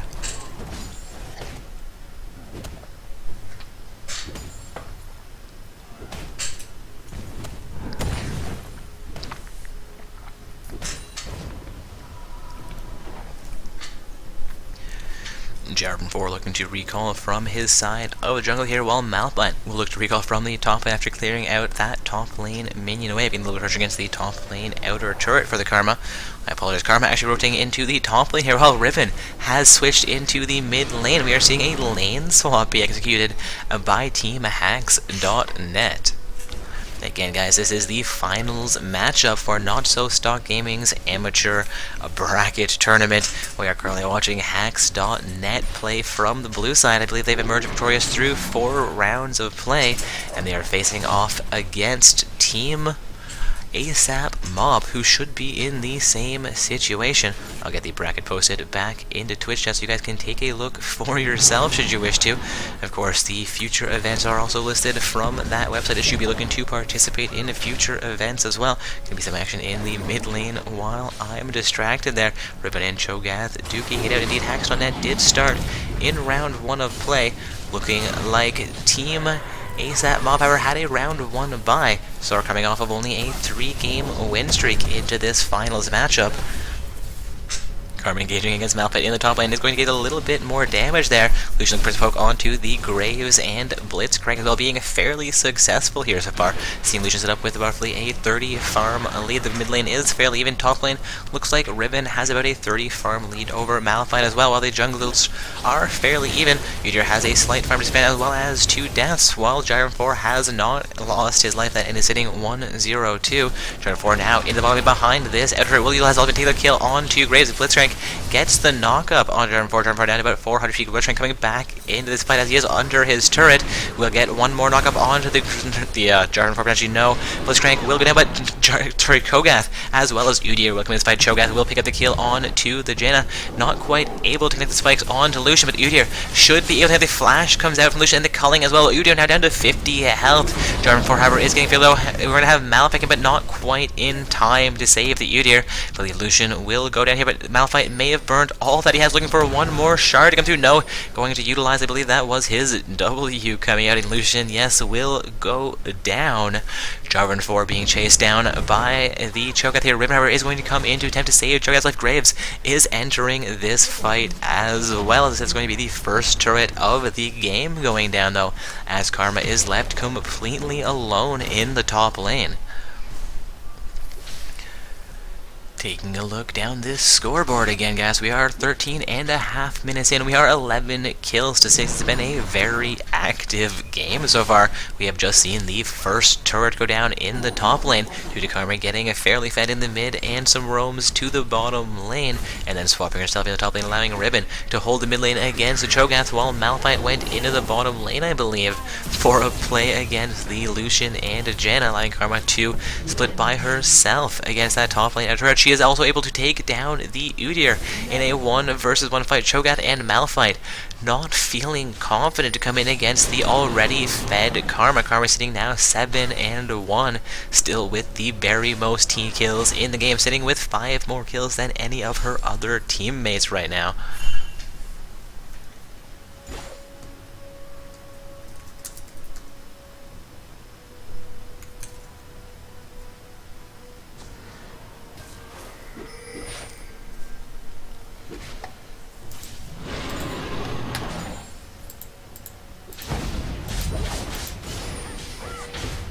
Getting back into the melee as Riven comes in against the Cho'Gath and Blitzcrank, but the Blitzcrank and Cho'Gath are looking for that kill. Karma will come in to respond with Riven. Riven coming back in with assistance from the Jarvan. 4 is going to be a 3 versus 2. The yellow comes out from the Jarvan 4, and Blitzcrank will go down.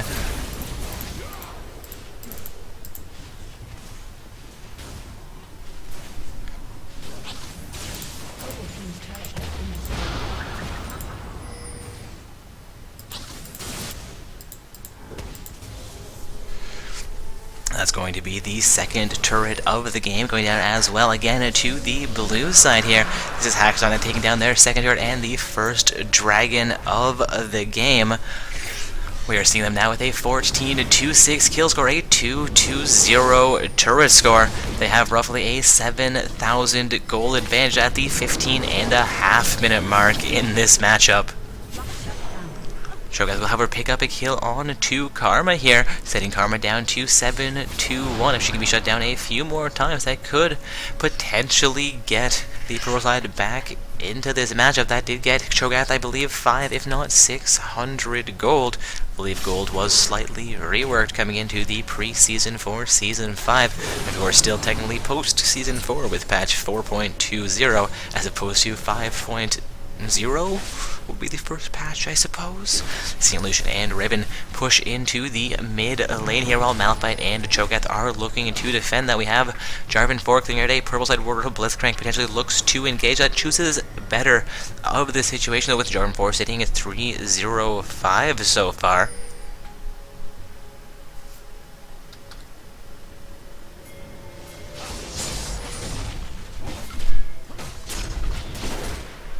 Graves getting against the Jarvan 4, who has come in against, and we have Cho'Gath also into the bottom lane with Blitzcrank coming in as well. Jarvan 4 could be in trouble here. Yes, Jarvan 4 will be shut down, but Lucian re-engages on to the Blitzcrank. Blitzcrank will go down before Graves can get back into range. Getting action into the mid lane as well, as the third turret goes down for Team Hacks.net. It's going to be all outer turrets now removed from a sap mob side of the map. We are seeing Malphite go down there to the Riven. Riven will pick up a double kill as Udyr goes down as well. Bit of an unfortunate situation for the jungler from Team ASAP Mob, sitting 0-6-0 and 5 farm under the Jarvan 4. Jarvan 4 sitting 3-1-5 at this point in the matchup, has been doing very well for his team. Of course, the Karma with their 7-1 kill score and 100 farm, sitting even in farm with the Graves and down only to her Lucian and her Riven, has been the all-star of this matchup in my opinion. Though, of course, Cho'Gath, I had not even noticed, manages to go 6-3-0 and is only 15 farm behind the Karma. Cho'Gath may be the answer his team is looking for. We are still fairly early in the game. The goal difference is fairly significant, but if they can maintain their does not lose those inhib turrets, they may be able to turn it around as we get into the later portions of the match. Teamfight has broken out here, but been disengaged and re-engaged now as Janna and Riven for a kill on to the Udyr. Graves is coming in to assist here. Riven going full ham here, and Jarvan 4 coming in as well. Janna comes back into the fight. Udyr will go down to Jarvan. Graves will go down to the Riven as well here. Karma, however, will be going down to Cho'Gath as she potentially overextends a tiny bit there. Cho'Gath looking for as much gold as he can possibly get here. We are now seeing a 10-20 kill score, now make that 20-11 kill score as Cho'Gath manages the double kill, getting some crowd control and a heavy silence onto the Janna as well.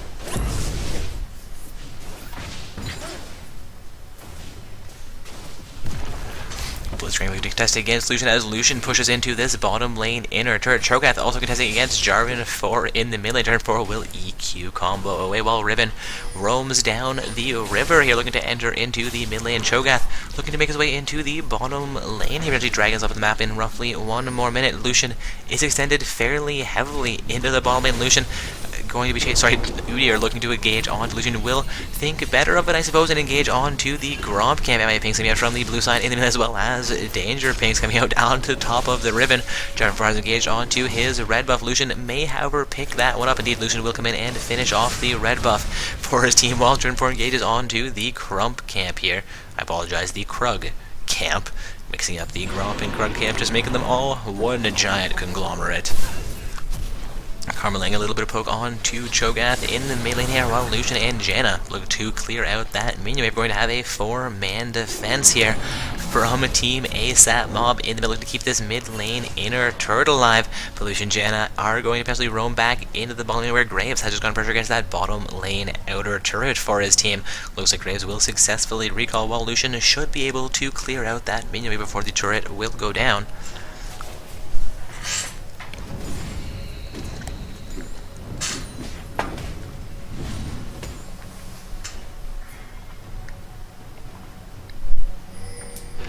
Things going all across the map here, looking like Udyr is going to clear out his Raptor camp, while Blitzcrank assistant potentially looking for a little bit of extra experience there.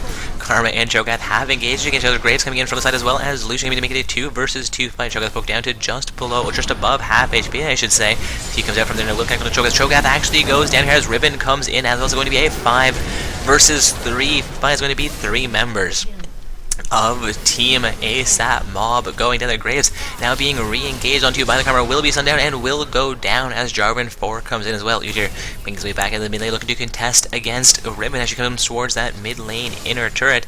We have 3 team members from Team Hacks.net sieging onto this bottom lane inner turret. I believe this will be a successful turret for them, hoping that Udyr can defend against Ribbon a little bit longer, keep this turret alive in the mid lane. Is down just below half HP. Looks like Ribbon will fall off of that. Looking to head towards the top lane, where Rosite has built up a rather sizable minion wave, heading towards her outer turret. We have 4 members now of Team Hacks sieging towards this bottom lane inhibitor. We have 3 defenders coming up to this. Make this 5 defenders? Yes, coming in to contest against the members of Hacks, and Karma is just below half HP. Malphite will ultimate into that, but Karma somehow maintains without being cracked into the night onto the Malphite. Malphite out of 200 HP. Udyr looking to get a stun onto Karma. Malphite has gone down. Jarvan 4 also going full ham here is 1 versus 3. Udyr will lose his life, though, to a fight against the Janna and Karma before his team is able to catch up. I believe that Janna and Karma may exit that lane with the lines. They're going to stick around a little bit longer. Karma can come back, and Blitzcrank not quite able to land that grab as Karma manages a very well-timed juke. Blitzcrank looking to come back in, and it's going to be a double kill for the Karma. Cho'Gath now re-engaging on to the Janna, though, as he picks up the kill onto Karma. Janna looking to keep this with her life, will be throwing a Q there. No, the spikes come out from the Cho'Gath, as well as the silence coming in a few seconds later. Janna will go down. Cho'Gath picking up another double kill here, is now 11 and 4 on par with the Karma, and actually up by 7 farm. This is a very, very impressive Cho'Gath. We'll see if he can carry the remainder of his team here. Ranger's team seems to be potentially underperforming a tiny bit. Looks like Lucian has a 50 farm lead over the Graves. Also, Lucian sitting 4-4-7 compared to Graves 2-6-3. Will have about a 2,000 gold advantage. Indeed, looking at the overall gold numbers, we are still seeing an 11,000 gold lead for Team Hacks.net. They are 28 kills to 15, 5 turrets to 0, and now I believe they are 2 dragons to 0 as well.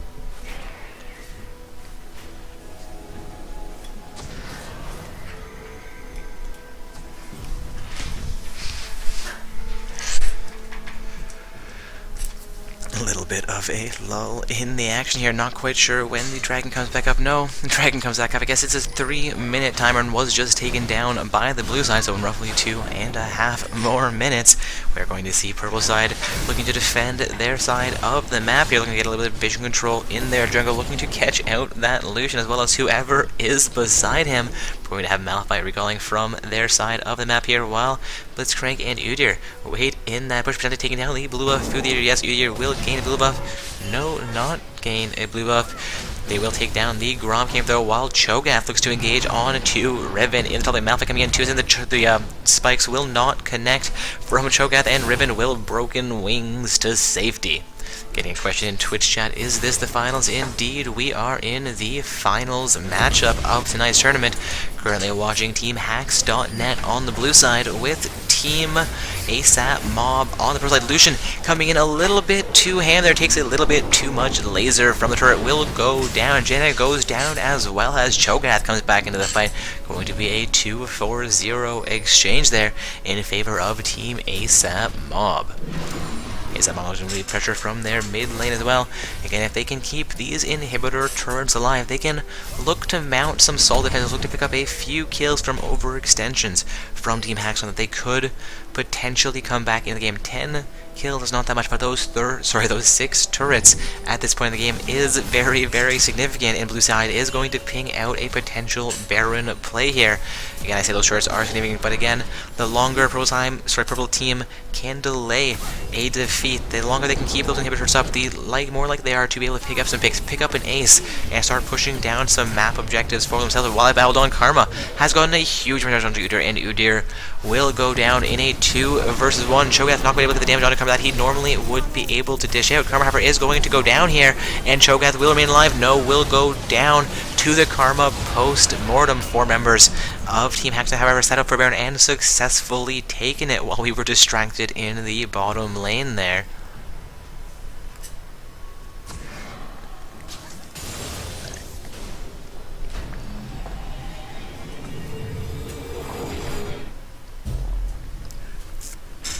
Taking a look down the scoreboard here, looks like Ribbon has been doing very well in the top lane as well. She is sitting 7-2-2 with 212 farm, while Malphite has only managed just under 100 farm. Ribbon, not only 100 farm, but double Malphite's farm at this point in the game, is also up 5 kills over him. We are seeing Udyr sitting 0-9-2 as well, compared to the Jarvan 4's 5-2-12. Again, Jarvan 4 doing very well in this game for assisting his laners, though Udyr has kept up as far as farm is concerned. And then Cho'Gath is down about 10 farm under the Karma. They are actually even in kills and deaths, but Karma does have 4 assists, where Cho'Gath has not gotten an assist for any kills, as he has picked up all of those kills for his team, aside from, I suppose, 5 of them that she was not actually involved in. Looking down at the bottom lane now, we have Lucian with a 50 farm lead over the Graves, but their kill score is fairly even. Lucian earlier on had a 2,000 gold advantage, still has roughly a 2,000 gold lead over the Graves. Again, we have roughly now a 14,000 gold lead for Team Hacks.net. They are 6 turrets to 0, 30 kills to 18, and they are looking to siege down into the mid and top lane, as well as the bottom lane, all simultaneously. Cho'Gath looking to engage a fight in the mid lane here. We have 3 defenders from Team ASAP Mob. Karma getting grabbed by the Blitzcrank. We're going to have Udyr coming back in a full ham here. Cho'Gath not in range, so he has gone towards the top lane, going to be to Udyr going down. However, Blitzcrank will survive that. Graves re-engaging against Lucian. Lucian may pick up the kill there, but Graves getting a fair amount of damage back onto the Lucian. We're going to have 3 members of Team Hacks.net in the mid lane, 4 members of Team ASAP Mob looking to defend this. Cho'Gath and the Blitzcrank coming in full ham, but Karma getting huge amount of damage. The R4 going to come in again, a full ham, and Cho'Gath will go down. Going to be a 3-4-0 exchange, and Ribbon succeeds, taking down the top lane inhibitor turret. Going to clear out that inhibitor as well. She has forced Malphite out of the house. Malphite comes into the melee, looking to defend the mid lane inhibitor. Ribbon re-engages onto Malphite. The inhibitors are still alive. Udyr is back onto the map in 15 seconds more for the Blitzcrank. Ribbon, however, will be able to finish that top lane inhibitor at the very least, getting them super minions spawning. While the other 4 members of her team, no other 3 members of her team. Malphite successfully taking down the Lucian in that last fight.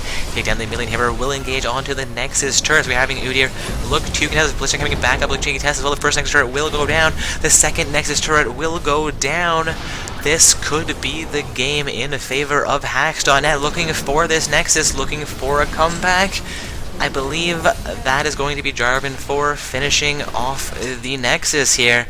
That is a round 5 finals match victory for Team Hacks.net over Team ASAP Mob. Taking a look over at the bracket, I'm not seeing a win report coming in from the bronze match quite yet. That matchup will still be underway, but with our finals match concluded, we're going to be concluding tonight's tournament stream as well. Of course, our admins will still be available for a little while, waiting for that bronze match to conclude, waiting for that report to come in again, guys. But while we are concluding our stream, I'd like to take a moment to thank you all for viewing our stream this evening, as well as anybody who came out to participate. It's really not possible without any of you guys, and also it wouldn't really be a tournament without a huge congratulations to all of our victors this evening.